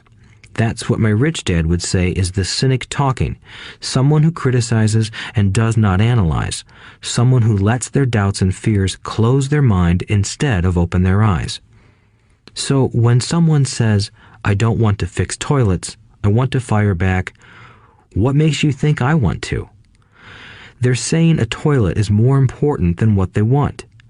I talk about freedom from the rat race, and they focus on toilets. That is the thought pattern that keeps most people poor. They criticize instead of analyze. I don't once hold the key to your success, Rich Dad would say, because I too do not want to fix toilets. I shop hard for a property manager who does fix toilets. And by finding a great property manager who runs houses or apartments, well, my cash flow goes up. But more importantly, a great property manager allows me to buy a lot more real estate since I don't have to fix toilets. A great property manager is key to success in real estate. Finding a good manager is more important to me than the real estate. A great property manager often hears of great deals before real estate agents do, which makes them even more valuable. That is what Rich Dad meant by, I don't once hold the key to your success. Because I do not want to fix toilets either, I figured out how to buy more real estate and expedite my getting out of the rat race. The people who continue to say, I don't want to fix toilets, often deny themselves the use of this powerful investment vehicle. Toilets are more important than their freedom. In the stock market, I often hear people say, I don't want to lose money. Well, what makes them think I or anyone else likes losing money? They don't make money because they choose to not lose money. Instead of analyzing, they close their minds to another powerful investment vehicle, the stock market. I was riding with a friend past our neighborhood gas station. He looked up and saw that the price of gas was going up and thus the price of oil. My friend is a worrywart, or a Chicken Little. To him, the sky is always going to fall, and it usually does, on him. When we got home, he showed me all the stats as to why the price of oil was going to go up over the next few years, statistics I had never seen before, even though I already owned substantial shares of an existing oil company. With that information, I immediately began looking for and found a new undervalued oil company that was about to find some oil deposits. My broker was excited about this new company, and I bought 15,000 shares for 65 cents per share. 3 months later, this same friend and I drove by the same gas station, and sure enough, the price per gallon had gone up nearly 15%. Again, the Chicken Little worried and complained. I smiled, because a month earlier, that little oil company hit oil, and those 15,000 shares went up to more than $3 per share since he had first given me the tip. And the price of gas will continue to go up if what my friend says is true. If most people understood how a stop worked in stock market investing, there would be more people investing to win instead of investing not to lose. A stop is simply a computer command that sells your stock automatically if the price begins to drop, helping to minimize your losses and maximize some gains. It's a great tool for those who are terrified of losing. So whenever I hear people focusing on their I don't wants rather than what they do want, I know the noise in their head must be loud. Chicken Little has taken over their brain and is yelling, the sky is falling and toilets are breaking. So they avoid their don't wants, but they pay a huge price. They may never get what they want in life. Instead of analyzing, their inner Chicken Little closes their mind. Rich Dad gave me a way of looking at Chicken Little. Just do what Colonel Sanders did. At the age of 66, he lost his business and began to live on his Social Security check. It wasn't enough. He went around the country selling his recipe for fried chicken. He was turned down 1,009 times before someone said yes, and he went on to become a multimillionaire at an age when most people are quitting. He was a brave and tenacious man, Rich Dad said of Harlan Sanders. So when you're in doubt and feeling a little afraid, just do what Colonel Sanders did to his little chicken. He fried it. Overcoming laziness. Busy people are often the most lazy. We have all heard stories of a businessman who works hard to earn money. He works hard to be a good provider for his wife and children. He spends long hours at the office and brings work home on weekends. One day he comes home to an empty house. His wife has left with the kids. He knew he and his wife had problems, but rather than work to make the relationship strong, he stayed busy at work. Dismayed, his performance at work slips and he loses his job. Today, I often meet people who are too busy to take care of their wealth, and there are people too busy to take care of their health. The cause is the same.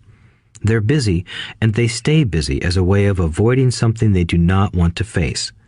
Nobody has to tell them. Deep down, they know. In fact, if you remind them, they often respond with anger or irritation. If they aren't busy at work or with the kids, they're often busy watching TV, fishing, playing golf, or shopping. Yet deep down, they know they are avoiding something important. That's the most common form of laziness. Laziness by staying busy. So, what is the cure for laziness? The answer is a little greed. For many of us, we were raised thinking of greed or desire as bad. Greedy people are bad people, my mom used to say, yet we all have inside of us this yearning to have nice, new, or exciting things. So to keep that emotion of desire under control, often parents find ways of suppressing that desire with guilt. You only think about yourself. Don't you know you have brothers and sisters? Was one of my mom's favorites. You want me to buy you what? Was a favorite of my dad. Do you think we're made of money? Do you think money grows on trees? We're not rich people, you know. It wasn't so much the words, but the angry guilt trip that went with the words that got to me. Or the reverse guilt trip was the, I'm sacrificing my life to buy this for you.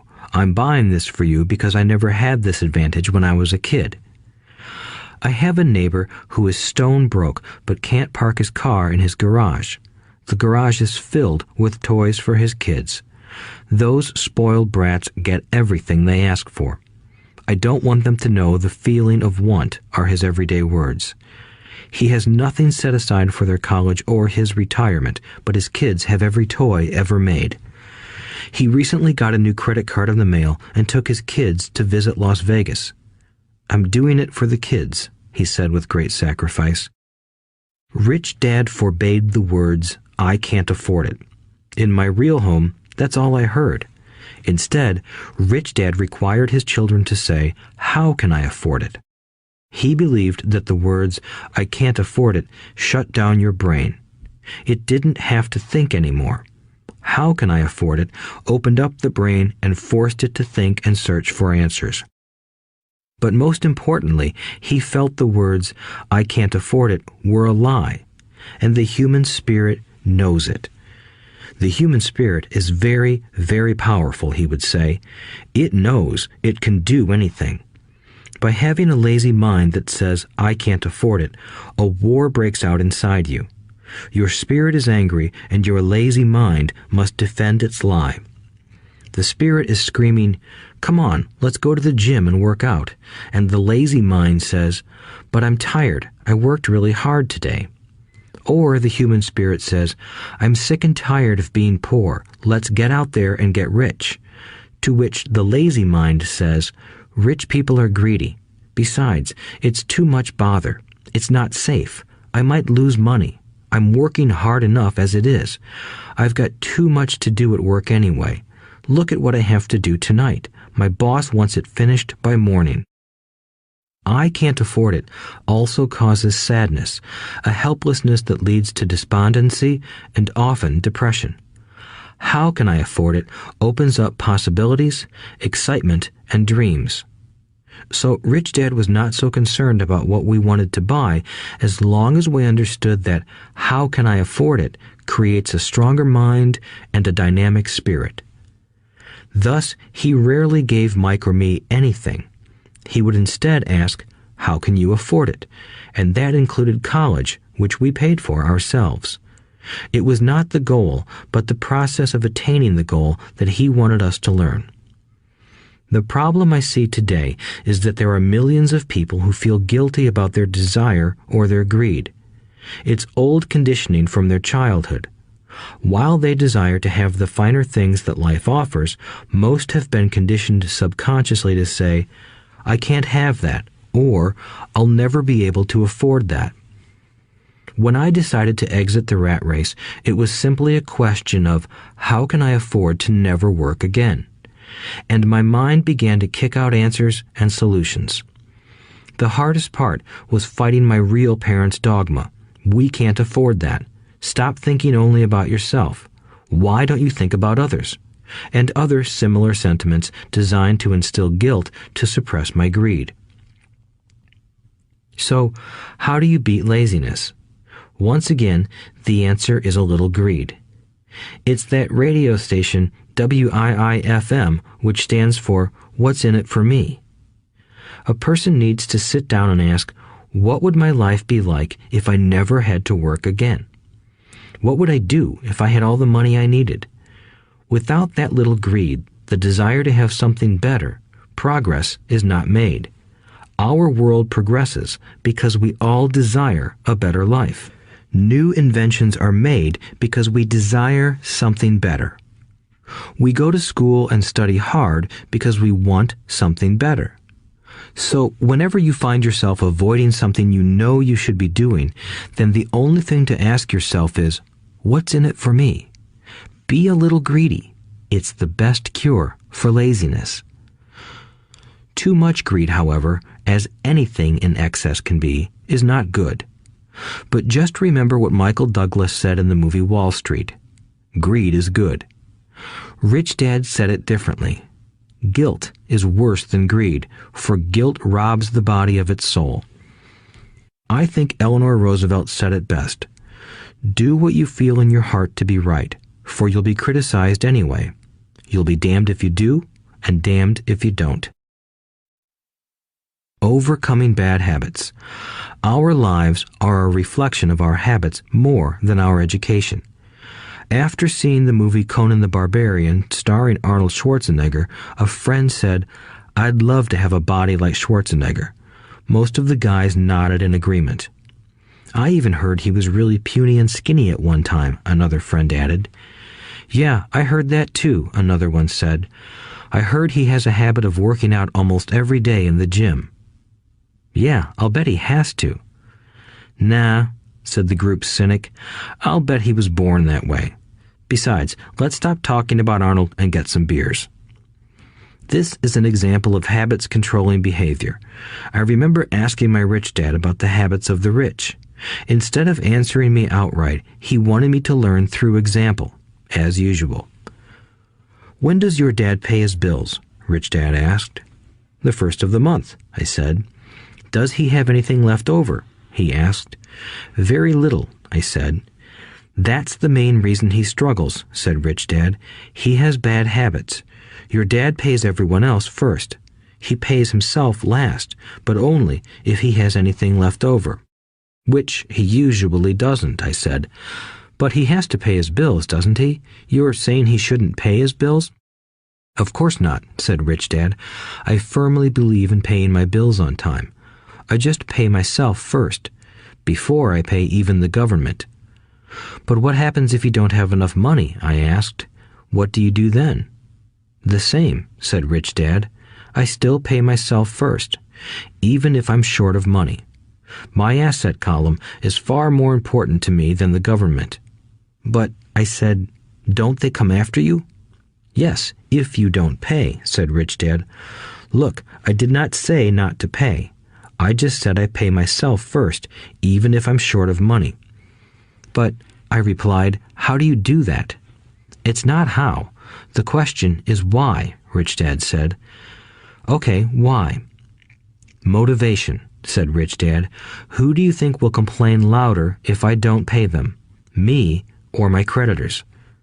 Your creditors will definitely scream louder than you, I said, responding to the obvious. You wouldn't say anything if you didn't pay yourself. So you see, after paying myself, the pressure to pay my taxes and the other creditors is so great that it forces me to seek other forms of income. The pressure to pay becomes my motivation. I've worked extra jobs, started other companies, traded in the stock market, anything, just to make sure those guys don't start yelling at me. That pressure made me work harder, forced me to think, and all in all, made me smarter and more active when it comes to money. If I had paid myself last, I would have felt no pressure, but I'd be broke. So it is the fear of the government or other people you owe money to that motivates you? That's right, said Rich Dad. You see, government bill collectors are big bullies. So are bill collectors in general. Most people give in to those bullies. They pay them and never pay themselves. You know the story of the 98-pound weakling who gets sand kicked in his face? I nodded. I see that ad for weightlifting and bodybuilding lessons in the comic books all the time. Well, most people let the bullies kick sand in their faces. I decided to use the fear of the bully to make me stronger. Others got weaker. Forcing myself to think about how to make extra money is like going to the gym and working out with weights. The more I work my mental money muscles out, the stronger I get. Now, I'm not afraid of those bullies. I liked what Rich Dad was saying, so if I pay myself first, I get financially stronger mentally and fiscally. Rich Dad nodded. And if I pay myself last, or not at all, I get weaker.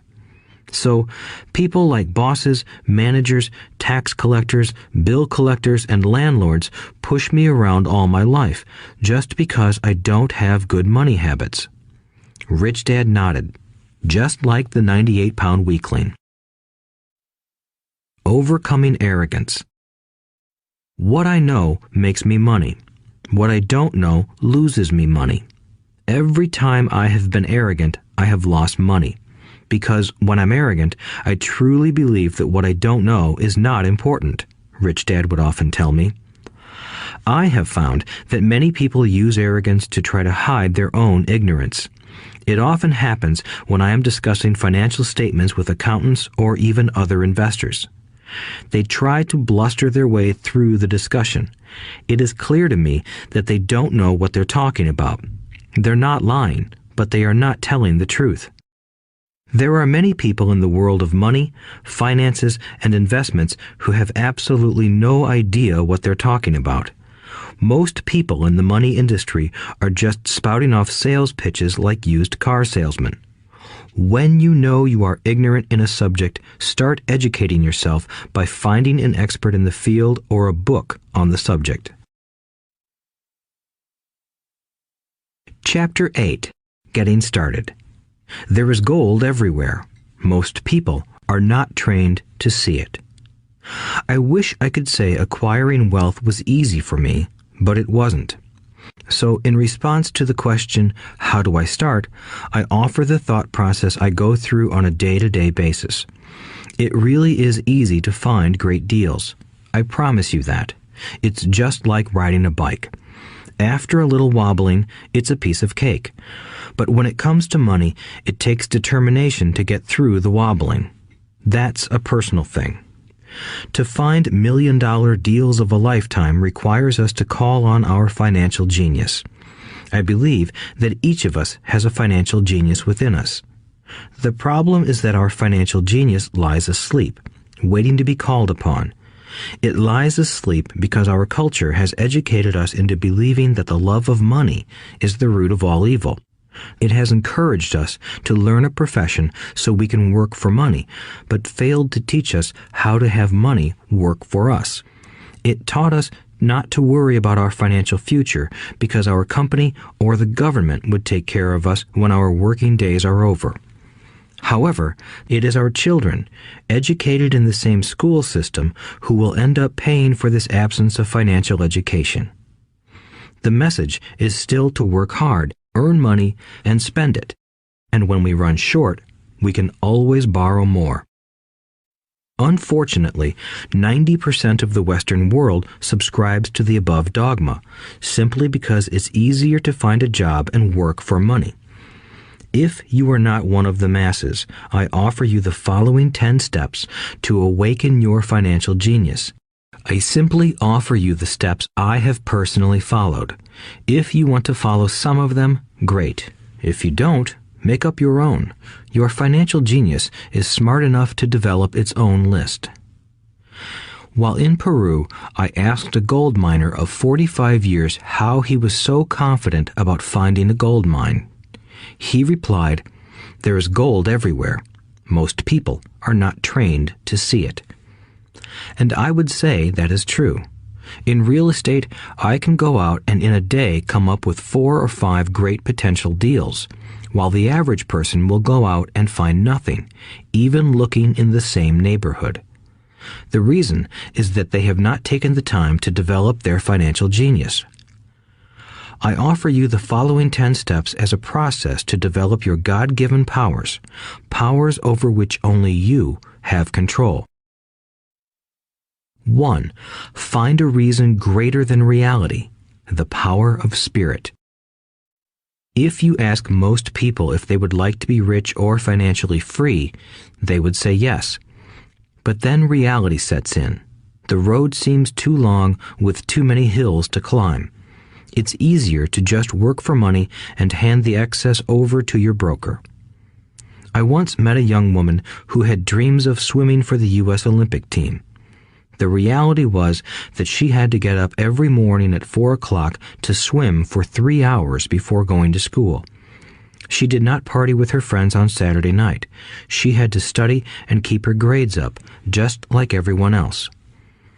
When I asked her what fueled her superhuman ambition and sacrifice, she simply said, "I do it for myself and the people I love.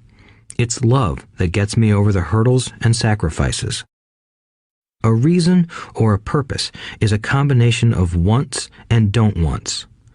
When people ask me what my reason for wanting to be rich is, I tell them that it is a combination of deep emotional wants and don't wants.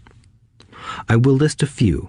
First, the don't wants, for they create the wants. I don't want to work all my life. I don't want what my parents aspired for, which was job security and a house in the suburbs. I don't like being an employee. I hated that my dad always missed my football games because he was so busy working on his career. I hated it when my dad worked hard all his life and the government took most of what he worked for at his death. He could not even pass on what he worked so hard for when he died. The rich don't do that. They work hard and pass it on to their children. Now, the wants. I want to be free to travel the world and live in the lifestyle I love. I want to be young when I do this. I want to simply be free. I want control over my time and my life. I want money to work for me. Those are my deep-seated emotional reasons. What are yours? If they are not strong enough, then the reality of the road ahead may be greater than your reasons. I have lost money and been set back many times, but it was the deep emotional reasons that kept me standing up and going forward. I wanted to be free by age 40, but it took me until I was 47, with many learning experiences along the way. As I said, I wish I could say it was easy. It wasn't, but it wasn't that hard either. I've learned that without a strong reason or purpose, anything in life is hard. If you do not have a strong reason, there is no sense listening further. It will sound like too much work. 2. Make daily choices. The power of choice. Choice is the main reason people want to live in a free country. We want the power to choose. Financially, with every dollar we get in our hands, we hold the power to choose our future, to be rich, poor, or middle class. Our spending habits reflect who we are. Poor people simply have poor spending habits. The benefit I had as a boy was that I loved playing Monopoly constantly. Nobody told me Monopoly was only for kids, so I just kept playing the game as an adult. I also had a rich dad who pointed out to me the difference between an asset and a liability. So a long time ago, as a little boy, I chose to be rich, and I knew that all I had to do was learn to acquire assets, real assets. My best friend, Mike, had an asset column handed to him, but he still had to choose to learn to keep it. Many rich families lose their assets in the next generation simply because there was no one trained to be a good steward over their assets. Most people choose not to be rich. For 90% of the population, being rich is too much of a hassle. So they invent sayings that go, "I'm not interested in money. I'll never be rich. I don't have to worry. I'm still young. When I make some money, then I'll think about my future." My husband or wife handles the finances. The problem with those statements is that they rob the person who chooses to think such thoughts of two things. One is time, which is your most precious asset. The second is learning. Having no money should not be an excuse to not learn, but that is a choice we all make daily. The choice of what we do with our time, our money, and what we put in our heads. That is the power of choice. All of us have choice. I just choose to be rich, and I make that choice every day. Invest first in education. In reality, the only real asset you have is your mind, the most powerful tool we have dominion over. Each of us has the choice of what we put in our brain once we're old enough. You can watch TV, read golf magazines, or go to ceramics class or a class on financial planning. You choose. Most people simply buy investments rather than first investing in learning about investing. A friend of mine recently had her apartment burglarized. The thieves took her electronics and left all the books. And we all have that same choice. 90% of the population buys TV sets, and only about 10% buy business books. So what do? I go to seminars. I like it when they are at least 2 days long because I like to immerse myself in a subject. In 1973, I was watching this guy on TV who was advertising a 3-day seminar on how to buy real estate for nothing down. I spent $385, and that course has made me at least $2 million, if not more. But more importantly, it bought me life. I don't have to work for the rest of my life because of that one course. I go to at least 2 such courses every year. I love CDs and audiobooks. The reason? I can easily review what I just heard. I was listening to an investor say something I completely disagreed with. Instead of becoming arrogant and critical, I simply listened to that 5-minute stretch at least 20 times, maybe more. But suddenly, by keeping my mind open, I understood why he said what he said. It was like magic. I felt like I had a window into the mind of one of the greatest investors of our time. I gained tremendous insight into the vast resources of his education and experience. The net result? I still have the old way I used to think, and I now have a new way of looking at the same problem or situation. I have 2 ways to analyze a problem or trend, and that is priceless. Today, I often say, how would Donald Trump do this, or Warren Buffett, or George Soros? The only way I can access their vast mental power is to be humble enough to read or listen to what they have to say. Arrogant or critical people are often people with low self-esteem who are afraid of taking risks.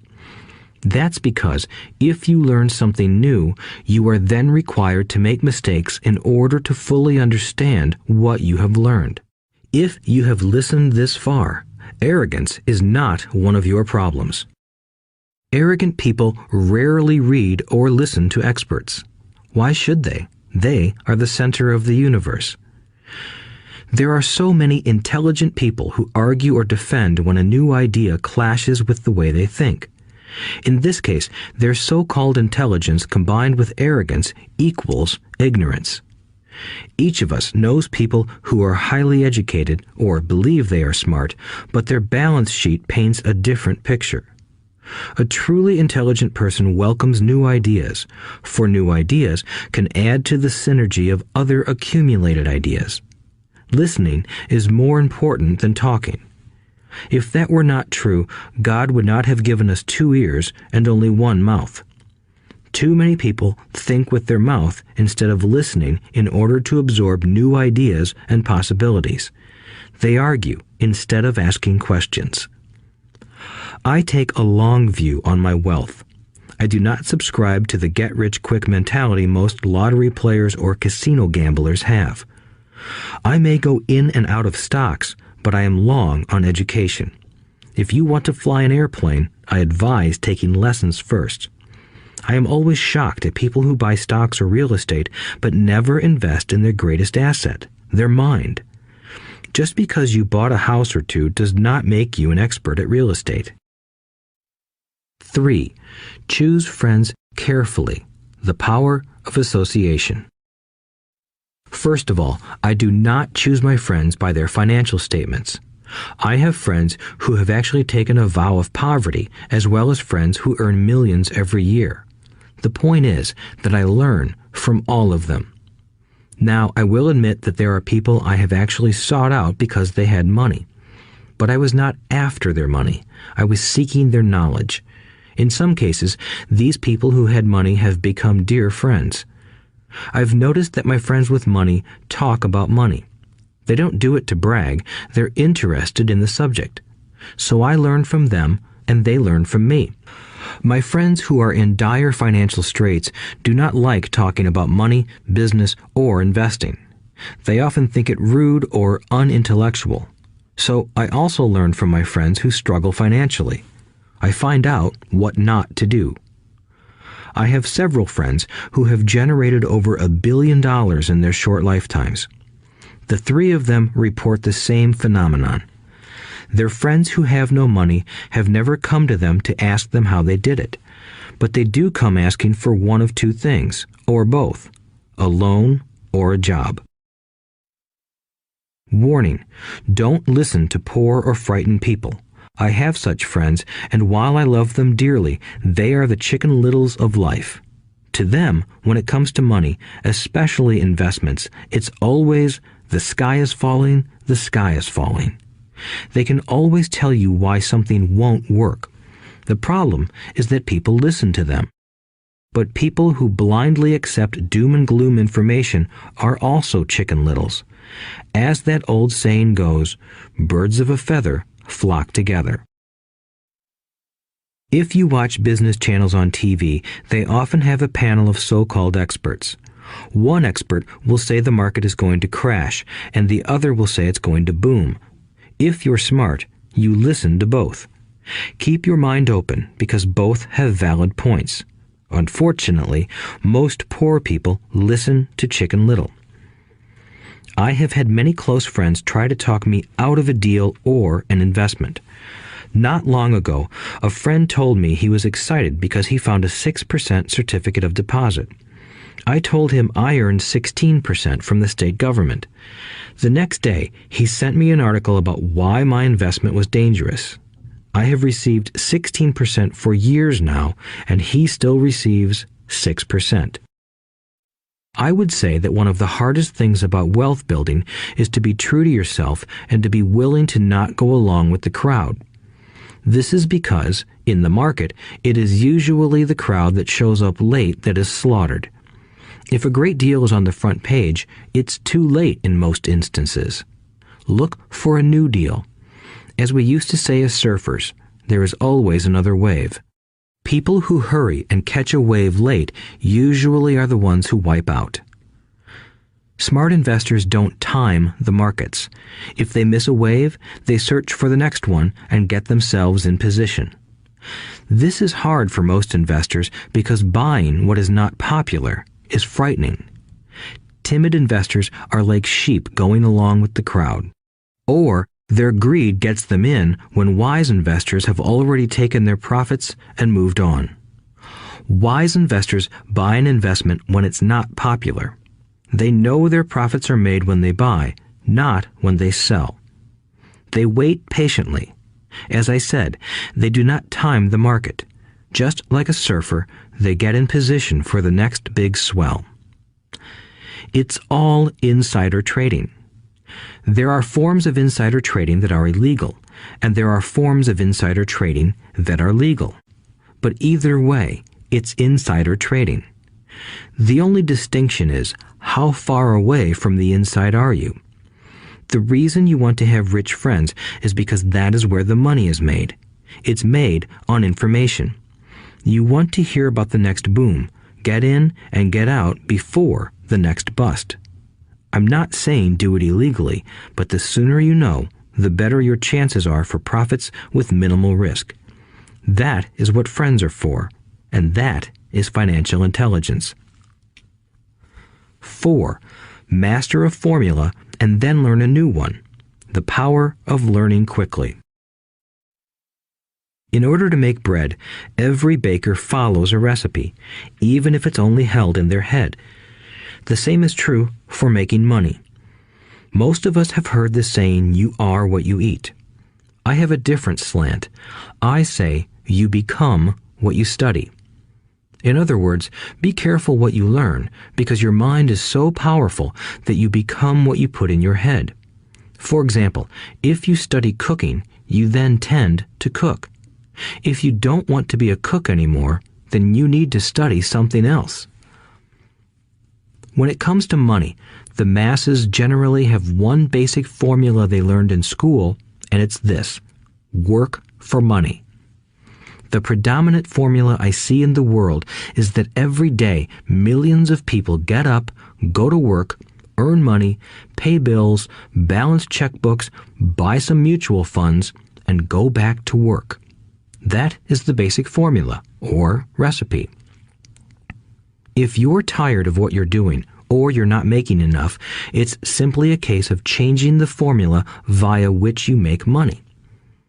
Years ago, when I was 26, I took a weekend class called How to Buy Real Estate Foreclosures. I learned a formula. The next trick was to have the discipline to actually put into action what I had learned. That is where most people stop. For 3 years, while working for Xerox, I spent my spare time learning to master the art of buying foreclosures. I've made several $million using that formula.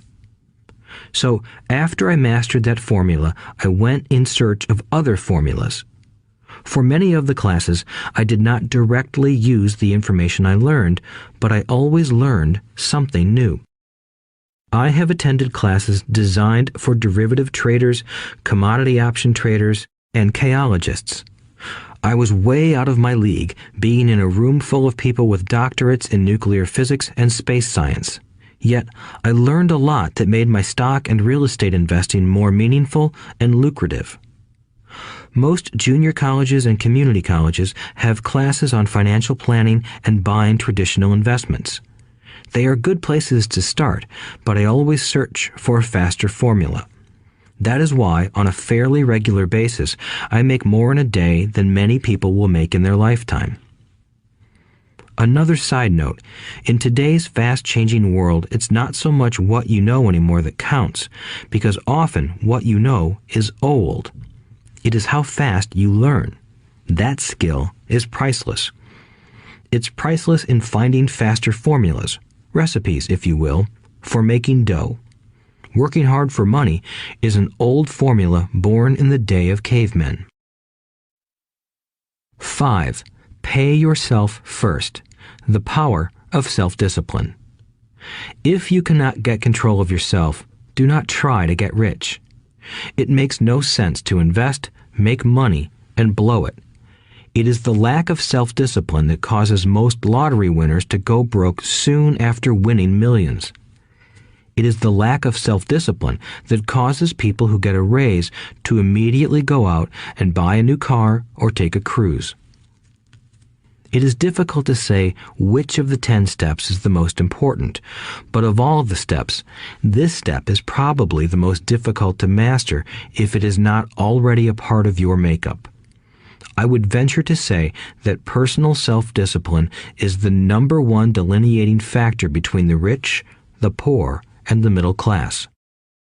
Simply put, people who have low self-esteem and low tolerance for financial pressure can never be rich. As I have said, a lesson learned from my rich dad was that the world will push you around. The world pushes people around, not because other people are bullies, but because the individual lacks internal control and discipline. People who lack internal fortitude often become victims of those who have self-discipline. In the entrepreneur classes I teach, I constantly remind people to not focus on their product, service, or widget, but to focus on developing management skills. The 3 most important management skills necessary to start your own business are management of 1. Cash flow, 2. people. 3. Personal time. I would say the skills to manage these 3 apply to anything, not just entrepreneurs. The 3 matter in the way you live your life as an individual or as part of a family, a business, a charitable organization, a city, or a nation. Each of these skills is enhanced by the mastery of self-discipline. I do not take the saying, "pay yourself first," lightly. The statement, "pay yourself first," comes from George Clayson's book, The Richest Man in Babylon. Millions of copies have been sold. But while millions of people freely repeat that powerful statement, few follow the advice. As I said, financial literacy allows one to read numbers, and numbers tell the story. By looking at a person's income statement and balance sheet, I can readily see if people who spout the words, "pay yourself first," actually practice what they preach. In reality, each month, many allocate money to their asset column before they pay their monthly expenses. Although millions of people have read Clayson's book and understand the words, "pay yourself first," in reality, they pay themselves last. Now, I can hear the howls from those of you who sincerely believe in paying your bills first, and I can hear all the responsible people who pay their bills on time. I am not saying be irresponsible and not pay your bills. All I am saying is do what the book says, which is pay yourself first. If you can truly begin to understand the power of cash flow, you will soon realize why 90% of people work hard all their lives and need government support like Social Security when they are no longer able to work. Kim and I have had many bookkeepers, accountants, and bankers who have had a major problem with this way of looking at pay yourself first. The reason is that these financial professionals actually do what the masses do. They pay themselves last. There have been times in my life when, for whatever reason, cash flow was far less than my bills. I still paid myself first. My accountant and bookkeeper screamed in panic. "They're going to come after you. The IRS is going to put you in jail. You're going to ruin your credit rating. They'll cut off the electricity." I still paid myself first. Why, you ask? Because that's what the story, The Richest Man in Babylon, was all about. The power of self-discipline and the power of internal fortitude. As my rich dad taught me the first month I worked for him, most people allow the world to push them around. A bill collector calls and you pay or else. A sales clerk says, "Oh, just put it on your charge card." Your real estate agent tells you, "Go ahead. The government allows you a tax deduction on your home." That is what the book is really about. Having the guts to go against the tide and get rich. You may not be weak, but when it comes to money, many people get wimpy. I am not saying be irresponsible. The reason I don't have high credit card debt and doodad debt is because I pay myself first. The reason I minimize my income is because I don't want to pay it to the government. That is why my income comes from my asset column through a Nevada corporation. If I work for money, the government takes it. Although I pay my bills last, I am financially astute enough to not get into a tough financial situation. I don't like consumer debt. I actually have liabilities that are higher than 99% of the population, but I don't pay for them. Other people pay for my liabilities. They're called tenants. So rule number 1 in paying yourself first is don't get into debt in the first place. Although I pay my bills last, I set it up to have only small, unimportant bills that are due. When I occasionally come up short, I still pay myself first. I let the creditors and even the government scream. I like it when they get tough. Why? Because those guys do me a favor. They inspire me to go out and create more money. So I pay myself first, invest the money, and let the creditors yell. I generally pay them right away anyway. Kim and I have excellent credit. We just don't cave into pressure and spend our savings or liquidate stocks to pay for consumer debt. that is not too financially intelligent. To successfully pay yourself first, keep the following in mind. 1. Don't get into large debt positions that you have to pay for. Keep your expenses low. Build up assets first, then buy the big house or nice car. Being stuck in the rat race is not intelligent. 2. When you come up short, let the pressure build and don't dip into your savings or investments. Use the pressure to inspire your financial genius to come up with new ways of making more money and then pay your bills. You will have increased your ability to make more money as well as your financial intelligence.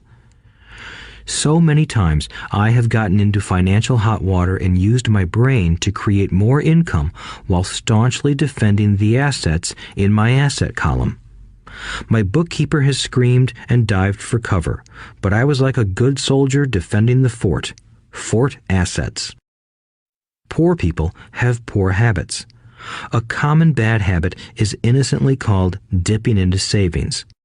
The rich know that savings are only used to create more money, not to pay bills. I know that sounds tough, but as I said, if you're not tough inside, the world will always push you around anyway. If you do not like financial pressure, then find a formula that works for you. A good one is to cut expenses, put your money in the bank, pay more than your fair share of income tax, buy safe mutual funds, and take the vow of the average. But this violates the pay yourself first rule. This rule does not encourage self-sacrifice or financial abstinence. It doesn't mean pay yourself first and starve. Life was meant to be enjoyed. If you call on your financial genius, you can have all the goodies of life, get rich, and pay bills. And that is financial intelligence. 6. Pay your brokers well. The power of good advice. Sometimes I see people posting a sign in front of their house that says, "For sale by owner." Or I see people on TV claiming to be discount brokers. My rich dad taught me to take the opposite approach. He believed in paying professionals well, and I have adopted that policy also. Today, I have expensive attorneys, accountants, real estate brokers, and stockbrokers. Why? Because if, and I do mean if, the people are professionals, their services should make you money. And the more money they make, the more money I make. We live in the information age. Information is priceless. A good broker should provide you with information as well as take the time to educate you. I have several brokers who do that for me. Some taught me when I had little or no money, and I am still with them today. What I pay a broker is tiny in comparison with what kind of money I can make because of the information they provide. I love it when my real estate broker or stockbroker makes a lot of money because that usually means I made a lot of money. A good broker saves me time in addition to making me money.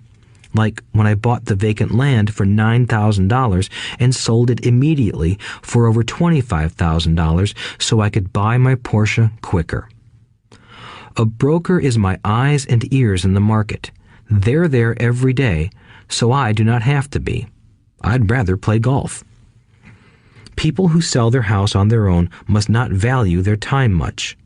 Why would I want to save a few bucks when I could use that time to make more money or spend it with those I love? What I find funny is that so many poor and middle-class people insist on tipping restaurant help 15 to 20%, even for bad service, but complain about paying a broker 3 to 7%. They enjoy tipping people in the expense column and stiffing people in the asset column. That is not financially intelligent. Keep in mind that not all brokers are created equal. Unfortunately, most brokers are only salespeople. They sell, but they themselves own little or no real estate. There is a tremendous difference between a broker who sells houses and a broker who sells investments. The same is true for stock, bond, mutual fund, and insurance, brokers who call themselves financial planners. When I interview any paid professional, I first find out how much property or stocks they personally own and what percentage they pay in taxes. And that applies to my tax attorney as well as my accountant. I have an accountant who minds his own business.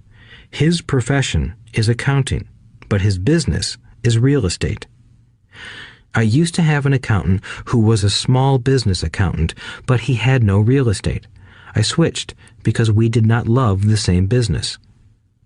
Find a broker who has your best interests at heart. Many brokers will spend the time educating you, and they could be the best asset you find. Just be fair, and most of them will be fair to you.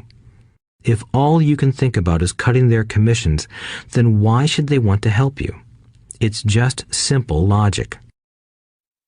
As I said earlier, one of the management skills is the management of people. Many people only manage people they feel smarter than and they have power over. Many middle managers remain middle managers, failing to get promoted because they know how to work with people below them, but not with people above them. The real skill is to manage and reward the people who are smarter than you in some technical area. That is why companies have a board of directors. You should have one too. That is financial intelligence. 7. Be an Indian giver. The power of getting something for nothing. When the first European settlers came to America, they were taken aback by a cultural practice some American Indians had. For example, if a settler was cold, the Indian would give the person a blanket. Mistaking it for a gift, the settler was often offended when the Indian asked for it back. The Indians also got upset when they realized that settlers did not want to give it back. That is where the term Indian giver came from, a simple cultural misunderstanding. In the world of the asset column, being an Indian giver is vital to wealth. The sophisticated investor's first question is, how fast do I get my money back? They also want to know what they get for free, also called a piece of the action. That is why the ROI, or return on investment, is so important. For example, I found a small condominium that was in foreclosure a few blocks from where I lived. The bank wanted $60,000 and I submitted a bid for $50,000, which they took simply because, along with my bid, was a cashier's check for $50,000. They realized I was serious. Most investors would say, "Aren't you tying up a lot of cash? Would it not be better to get a loan on it?" The answer is, not in this case. My investment company uses this condominium as a vacation rental in the winter months when the snowbirds come to Arizona. It rents for $2,500 a month for 4 months out of the year. For rental during the off-season, it rents for only $1,000 a month. I had my money back in about 3 years. Now I own this asset, which pumps money out for me, month in and month out. The same is done with stocks. Frequently, my broker calls and recommends I move a sizable amount of money into the stock of a company that he feels is just about to make a move that will add value to the stock, like announcing a new product. I will move my money in for a week to a month while the stock moves up. Then I pull my initial dollar amount out and stop worrying about the fluctuations of the market because my initial money is back and ready to work on another asset. So my money goes in, and then it comes out, and I own an asset that was technically free. True, I have lost money on many occasions, but I only play with money I can afford to lose. I would say, on an average 10 investments, I hit home runs on 2 or 3, while 5 or 6 do nothing, and I lose on 2 or 3. But I limit my losses to only the money I have in at that time. People who hate risk put their money in the bank. In the long run, safe savings are better than no savings. But it takes a long time to get your money back, and, in most instances, you don't get anything for free with it. On every one of my investments, there must be an upside, something for free, like a condominium, a mini storage, a piece of free land, a house, stock shares, or an office building. and there must be limited risk or a low-risk idea. There are books devoted entirely to this subject, so I will not talk about it here. Ray Kroc of McDonald's fame sold hamburger franchises, not because he loved hamburgers, but because he wanted the real estate under the franchise for free. So wise investors must look at more than ROI. They look at the assets they get for free once they get their money back. That is financial intelligence. 8. Use assets to buy luxuries. The power of focus. A friend's child has been developing a nasty habit of burning a hole in his pocket. Just 16, he wanted his own car. The excuse? All his friends' parents gave their kids cars. The child wanted to go into his savings and use it for a down payment. That was when his father called me and then came to see me. Do you think I should let him do it, or should I just buy him a car? I answered, it might relieve the pressure in the short term, but what have you taught him in the long term? Can you use this desire to own a car and inspire your son to learn something? Suddenly, the lights went on and he hurried home. 2 months later, I ran into my friend again. Does your son have his new car? I asked. No, he doesn't. But I gave him $3,000 for the car. I told him to use my money instead of his college money. Well, that's generous of you, I said. Not really. The money came with a hitch. So what was the hitch? I asked. Well, first we played your cash flow game. We then had a long discussion about the wise use of money. After that, I gave him a subscription to the Wall Street Journal and a few books on the stock market. Then what? I asked. What was the catch? I told him the $3,000 was his, but he could not directly buy a car with it. He could use it to find a stockbroker and buy and sell stocks. Once he had made $6,000 with the $3,000, the money would be his for the car, and the $3,000 would go into his college fund. And what are the results? I asked. Well, he got lucky early in his trading, but lost everything a few days later. Then he really got interested. Today, I would say he is down $2,000, but his interest is up. He has read all the books I bought him, and he's gone to the library to get more. He reads the Wall Street Journal voraciously, watching for indicators. He's only got $1,000 left, but his interest and learning are sky high. He knows that if he loses that money, he walks for 2 more years. But he does not seem to care.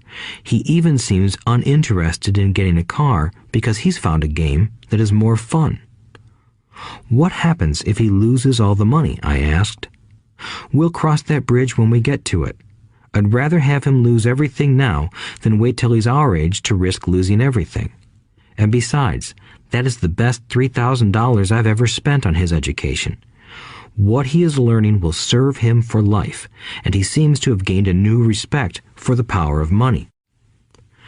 As I said earlier, if a person cannot master the power of self-discipline, it is best not to try to get rich. I say this because although the process of developing cash flow from an asset column is easy in theory, what's hard is the mental fortitude to direct money to the correct use. Due to external temptations, it is much easier in today's consumer world to simply blow money out the expense column. With weak mental fortitude, that money flows into the paths of least resistance. That is the cause of poverty and financial struggle. The following example illustrates the financial intelligence needed to direct money to make more money. If we give 100 people $10,000 at the start of the year, I believe that at the end of the year, 80 would have nothing left. In fact, many would have created greater debt by making a down payment on a new car, refrigerator, electronics, or a holiday.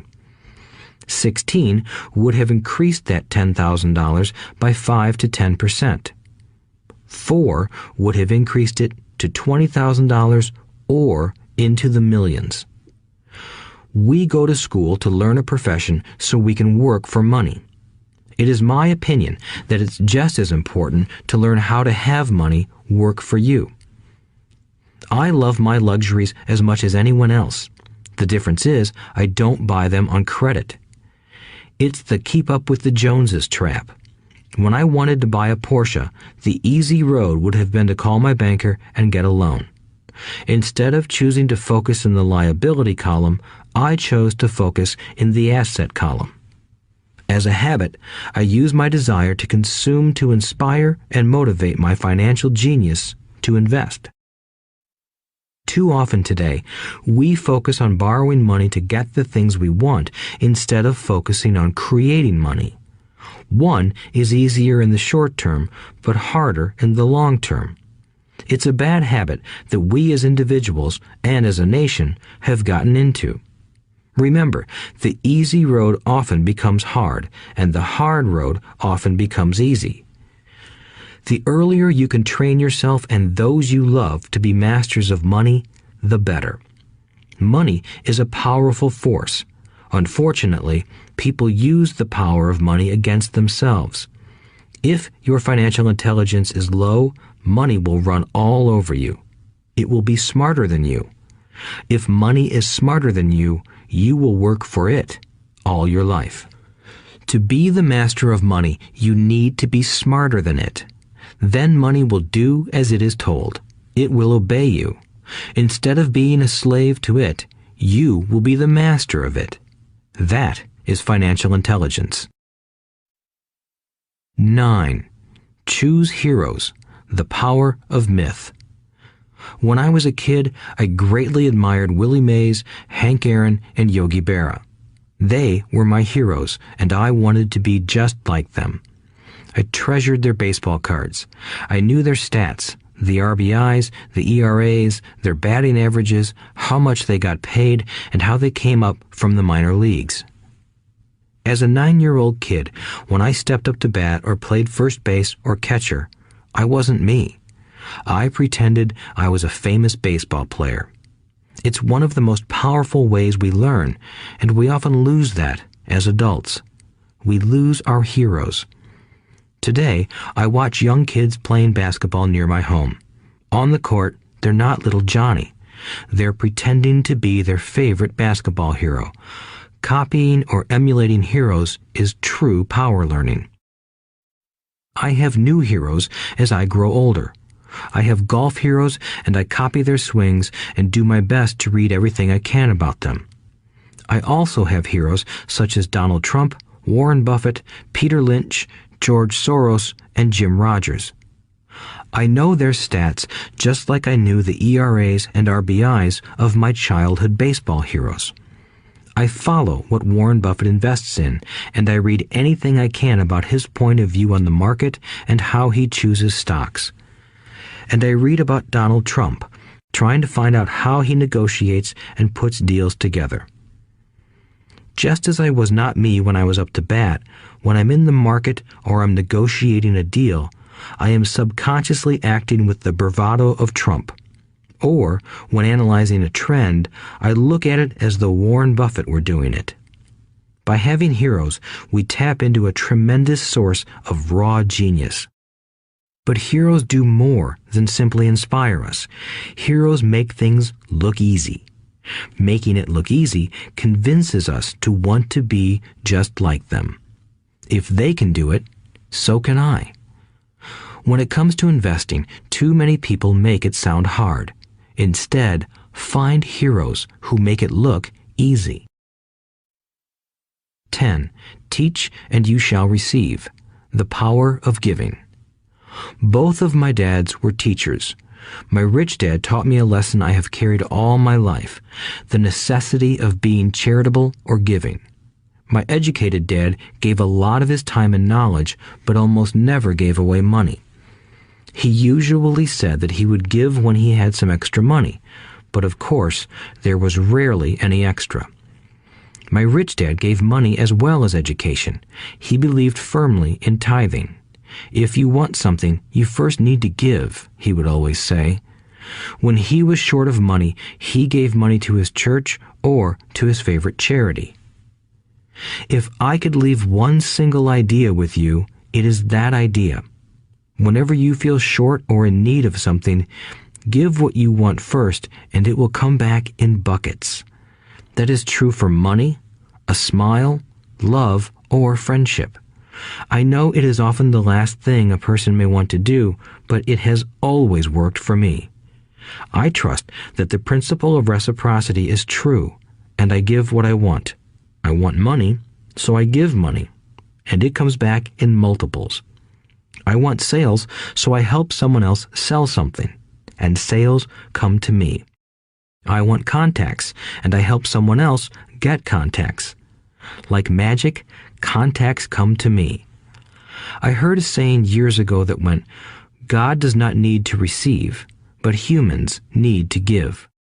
My rich dad would often say, poor people are more greedy than rich people. He would explain that if a person was rich, that person was providing something that other people wanted. In my life, whenever I have felt needy or short of money or short of help, I simply went out or found in my heart what I wanted and decided to give it first. And when I gave, it always came back.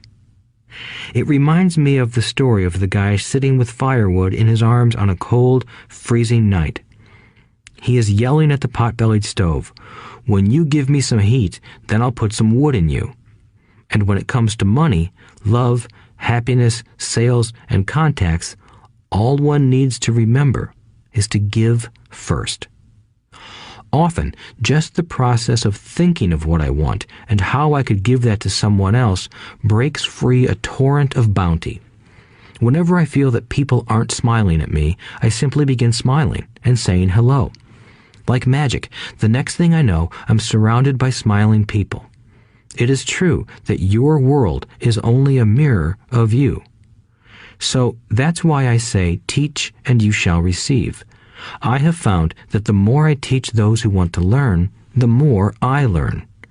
If you want to learn about money, teach it to someone else. A torrent of new ideas and finer distinctions will come in. There are times when I have given and nothing has come back, or what I have received is not what I wanted. But upon closer inspection and soul-searching, I was often giving to receive in those instances, instead of giving for the joy that giving itself brings. My dad taught teachers, and he became a master teacher. My rich dad always taught young people his way of doing business. In retrospect, it was their generosity with what they knew that made them smarter. There are powers in this world that are much smarter than we are. You can get there on your own, but it's easier with the help of the powers that be. You only need to be generous with what you have. Chapter 9. Still want more? Here are some to-dos. Many people may not be satisfied with my 10 steps. They see them more as philosophies than actions. I think understanding the philosophy is just as important as the action. There are many people who want to do instead of think, and then there are people who think but do not do. I would say that I am both. I love new ideas, and I love action. So for those who want a to-do list on how to get started, I will share with you some of the things I do in abbreviated form. Stop doing what you're doing. In other words, take a break and assess what is working and what is not working. The definition of insanity is doing the same thing over and over and expecting a different result. Stop doing what is not working and look for something new. Look for new ideas. For new investing ideas, I go to bookstores and search for books on different and unique subjects. I call them formulas. I buy how-to books on formulas I know nothing about. For example, in the bookstore I found the book The 16% Solution by Joel Moskowitz. I bought the book and read it, and the next Thursday I did exactly as the book said.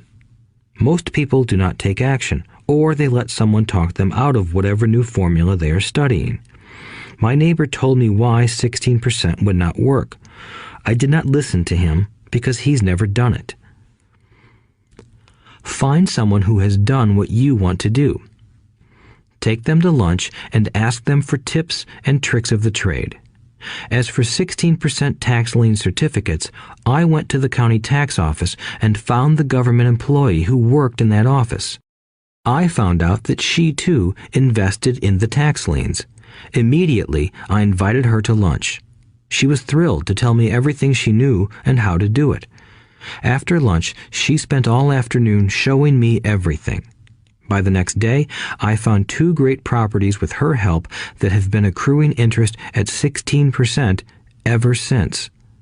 It took a day to read the book, a day to take action, an hour for lunch, and a day to acquire 2 great deals. Take classes, read, and attend seminars. I search newspapers and the internet for new and interesting classes, many of which are free or inexpensive. I also attend and pay for expensive seminars on what I want to learn. I am wealthy and free from needing a job simply because of the courses I took. I have friends who did not take those classes who told me I was wasting my money, and yet they're still at the same job. Make lots of offers. When I want a piece of real estate, I look at many properties and generally write an offer. If you don't know what the right offer is, neither do I. That is the job of the real estate agent. They make the offers. I do as little work as possible. A friend wanted me to show her how to buy apartment houses. So one Saturday, she, her agent, and I went and looked at 6 apartment houses. 4 were dogs, but 2 were good. I said to write offers on all 6, offering half of what the owners asked for. She and the agent nearly had heart attacks. They thought it was rude and would offend the sellers, but I really don't think the agent wanted to work that hard. So they did nothing and went on looking for a better deal. No offers were ever made, and that person is still looking for the right deal at the right price. Well, you don't know what the right price is until you have a second party who wants to deal. Most sellers ask too much. It is rare that a seller asks a price that is less than something is worth. Moral of the story: make offers. People who are not investors have no idea what it feels like to try to sell something. I have had a piece of real estate that I wanted to sell for months. I would have welcomed any offer. They could have offered me 10 pigs and I would have been happy. Not at the offer, but just because someone was interested. I would have countered, maybe for a pig farm in exchange. But that's how the game works. The game of buying and selling is fun. Keep that in mind. It's fun and only a game. Make offers. Someone might say yes. I always make offers with escape clauses. In real estate, I make an offer with language that details subject to contingencies, such as the approval of a business partner. Never specify who the business partner is. Most people don't know that my partner is my cat. If they accept the offer and I don't want the deal, I call home and speak to my cat. I make this ridiculous statement to illustrate how absurdly easy and simple the game is. So many people make things too difficult and take it too seriously. Finding a good deal, the right business, the right people, the right investors, or whatever is just like dating. You must go to the market and talk to a lot of people, make a lot of offers, counter-offers, negotiate, reject, and accept. I know single people who sit at home and wait for the phone to ring, but it's better to go to the market, even if it's only the supermarket. Search, offer, reject, negotiate, and accept are all parts of the process of almost everything in life. Jog, walk, or drive a certain area once a month for 10 minutes. I have found some of my best real estate investments doing this.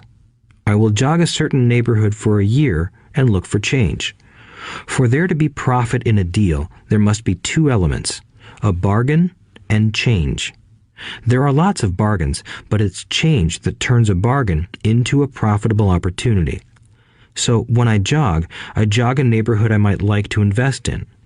It is the repetition that causes me to notice slight differences. I notice real estate signs that are up for a long time.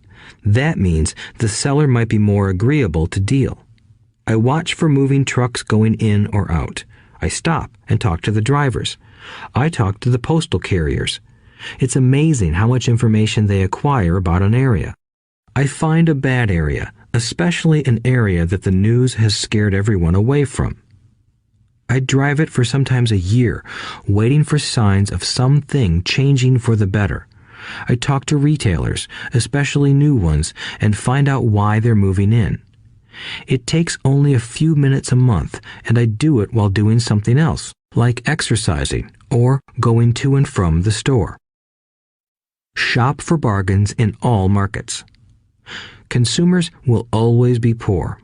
When the supermarket has a sale, say on toilet paper, the consumer runs in and stocks up.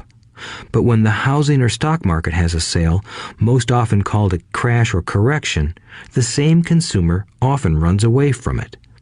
When the supermarket raises its prices, the consumer shops somewhere else. But when housing or the stock market raises their prices, the same consumer often rushes in and starts buying. Always remember, profits are made in the buying, not in the selling. Look in the right places. A neighbor bought a condominium for $100,000. I bought the identical condo next door for $50,000. He told me he's waiting for the price to go up. I told him that profit is made when you buy, not when you sell. He shopped with a real estate broker who owns no property of her own. I shopped at the foreclosure auction. I paid $500 for a class on how to do this. My neighbor thought that the $500 for a real estate investment class was too expensive. He said he could not afford the money or the time. So he waits for the prices to go up. Look for people who want to buy first, then look for someone who wants to sell. A friend was looking for a certain piece of land. He had the money, but did not have the time.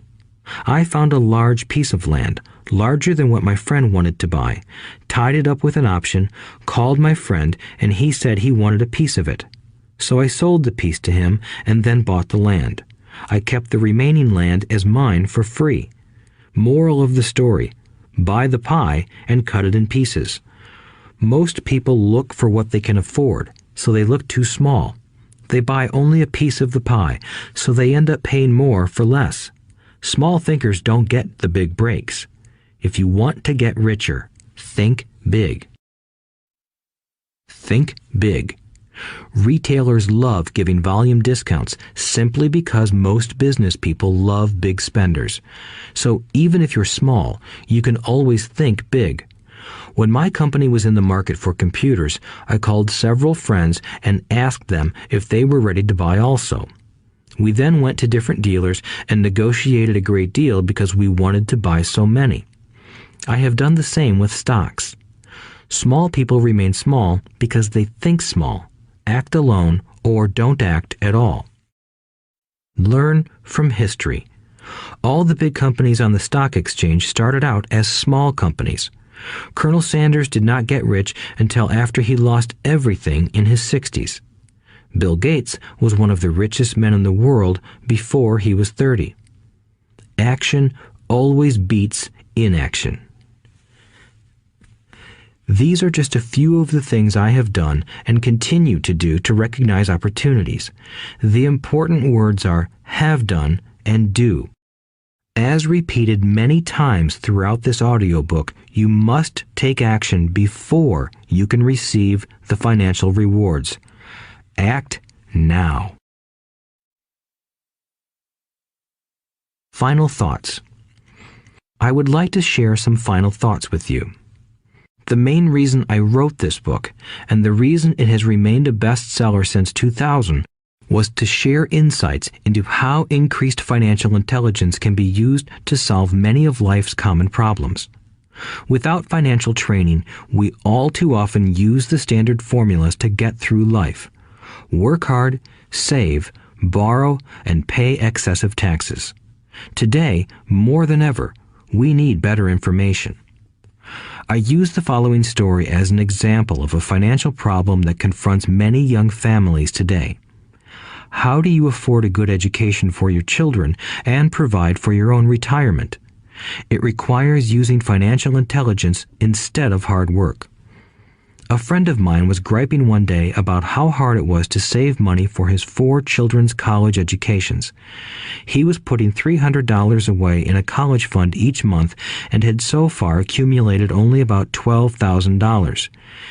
He had about 12 more years to save for college since his oldest child was then 6 years old. At the time, the real estate market in Phoenix was terrible. People were giving houses away. I suggested to my friend that he buy a house with some of the money in his college fund. The idea intrigued him, and we began to discuss the possibility. His primary concern was that he did not have credit with the bank to buy another house since he was so overextended. I assured him that there were other ways to finance a property rather than through the bank. We looked for a house for 2 weeks, a house that would fit all our criteria. There were plenty to choose from, so shopping was fun. Finally, we found a 3-bedroom, 2-bath home in a prime neighborhood. The owner had been downsized and needed to sell that day because he and his family were moving to California where another job waited. The owner wanted $102,000, but we offered only $79,000. He took it immediately and agreed to carry back the loan with a 10% down payment. All my friend had to come up with was $7,900. As soon as the owner moved, my friend put the house up for rent. After all expenses were paid, including the mortgage, he put $125 in his pocket each month. His plan was to keep the house for 12 years and let the mortgage get paid down faster by applying the extra $125 to the principal each month. We figured that in 12 years, a large portion of the mortgage would be paid off and he could possibly be clearing $800 a month by the time his first child went to college. He could also sell the house if it had appreciated in value. 3 years later, the real estate market greatly improved in Phoenix, and he was offered $156,000 for the same house by the tenant who lived in it. Again, he asked me what I thought. I advised that he sell it, using a 1031 tax-deferred exchange. Suddenly, he had nearly $80,000 to operate with. I called another friend in Austin, Texas, who then moved this tax-deferred capital gain into a mini storage facility. Within 3 months, he began receiving checks for a little less than $1,000 a month, which he then poured back into the college fund. A couple of years later, the mini warehouse sold, and he received a check for nearly $330,000 as proceeds from the sale. He rolled those funds into a new project that would now generate over $3,000 a month in income, again going into the college fund. He is now very confident that his goal will be met easily. It only took $7,900 to start and a little financial intelligence. His children will be able to afford the education they want, and he will then use the underlying asset, wrapped in his legal entity, to pay for his retirement. As a result of this successful investment strategy, he will be able to retire early. Thank you for listening to this audiobook. I hope it has provided some insights into utilizing the power of money to work for you. Today, we need greater financial intelligence to simply survive. The idea that it takes money to make money is the thinking of financially unsophisticated people. It does not mean that they're not intelligent. They have simply not learned the science of money making money. Money is only an idea. If you want more money, simply change your thinking. Every self-made person started small with an idea and then turned it into something big. The same applies to investing. It takes only a few dollars to start and grow it into something big. I meet so many people who spend their lives chasing the big deal or trying to amass a lot of money to get into a big deal. But to me, that is foolish. Too often, I have seen unsophisticated investors put their large nest egg into one deal and lose most of it rapidly. They may have been good workers, but they were not good investors. Education and wisdom about money are important. Start early. Buy a book. Go to a seminar. Practice. Start small. I turned $5,000 cash into a $1 million asset, producing $5,000 a month cash flow in less than 6 years. But I started learning as a kid. I encourage you to learn because it's not that hard. In fact, it's pretty easy once you get the hang of it. I think I have made my message clear. It's what is in your head that determines what is in your hands. Money is only an idea. There is a great book called Think and Grow Rich. The title is not Work Hard and Grow Rich.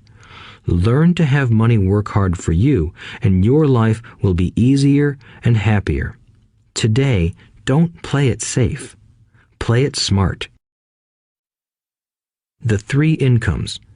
In the world of accounting, there are 3 different types of income. 1, ordinary earned. 2, portfolio. 3, passive.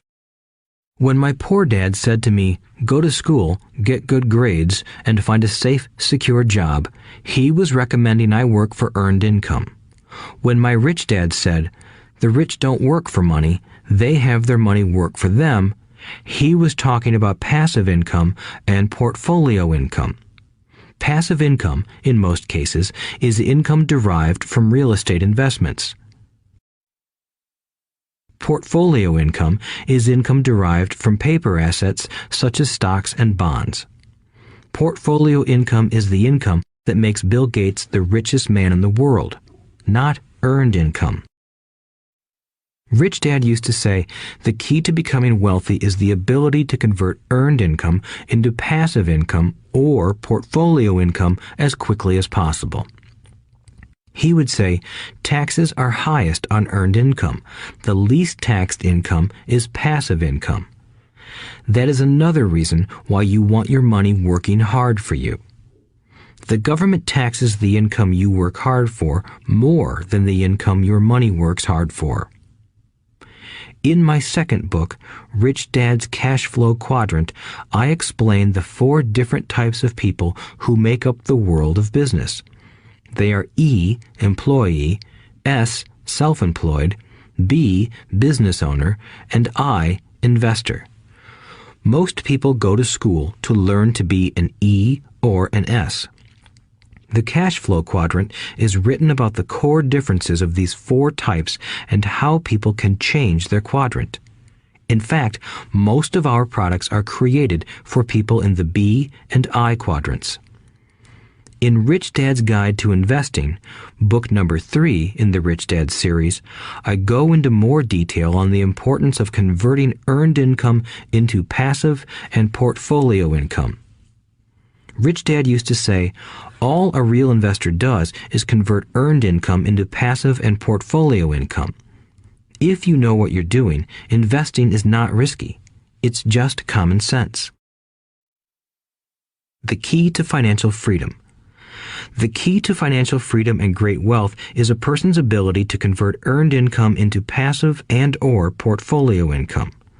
My rich dad spent a lot of time teaching Mike and me this skill. Having this ability is the reason my wife Kim and I are financially free, never needing to work again. We continue to work because we choose to. Today, we own a real estate investment company for passive income and participate in private placements and initial public offerings of stock for portfolio income.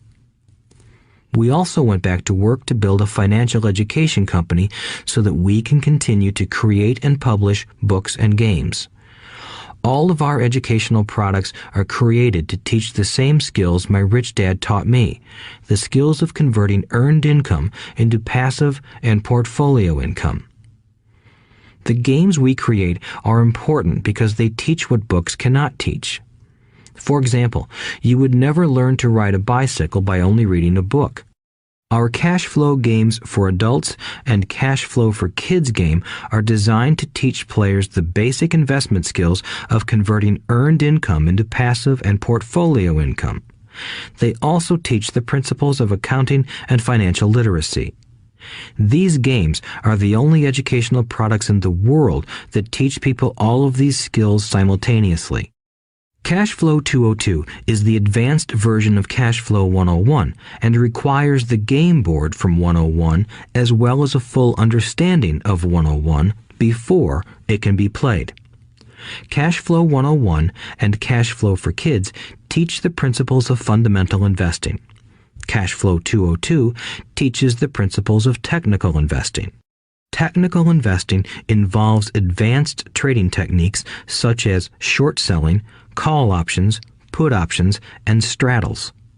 A person who understands these advanced techniques is able to make money when the market goes up, as well as when the market comes down. As my rich dad would say, a real investor makes money in an up market and a down market. That is why they make so much money. One of the reasons they make more money is simply because they have more self-confidence. Rich Dad would say they have more self-confidence because they are less afraid of losing. In other words, the average investor does not make as much money because they are so afraid of losing money. The average investor does not know how to protect themselves from losses, and that is what Cashflow 202 teaches. Average investors think investing is risky because they have not been formally trained to be professional investors. As Warren Buffett, America's richest investor, says, risk comes from not knowing what you're doing. My board games teach the simple basics of fundamental investing and technical investing while people are having fun.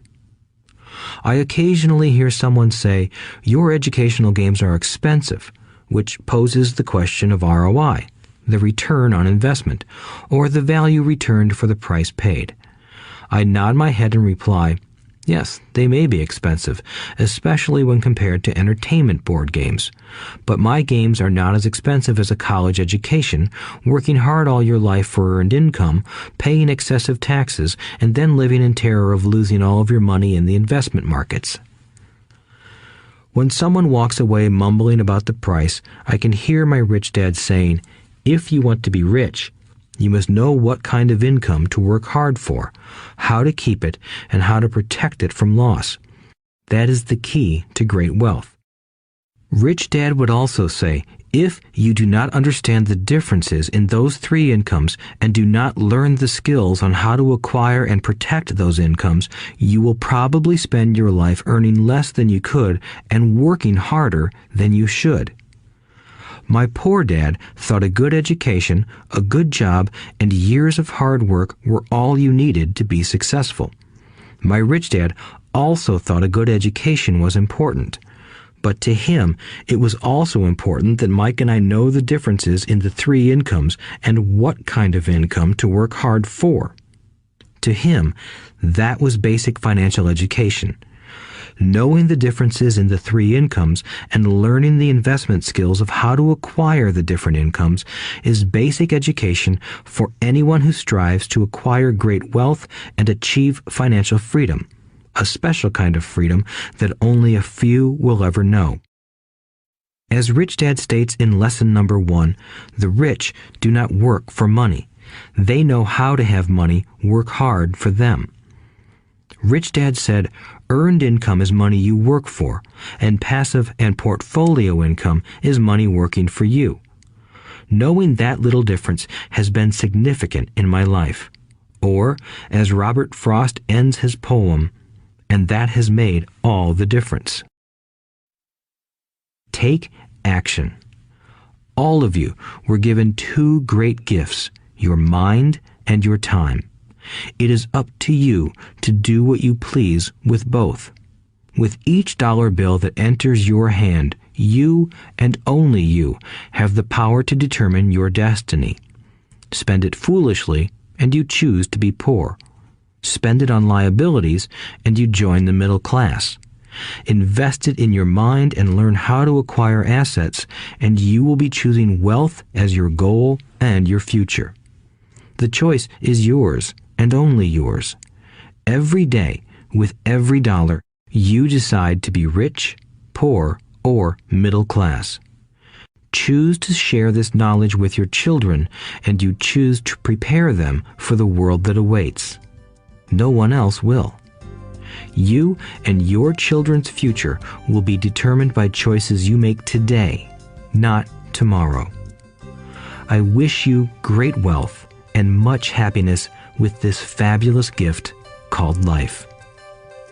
Robert Kiyosaki.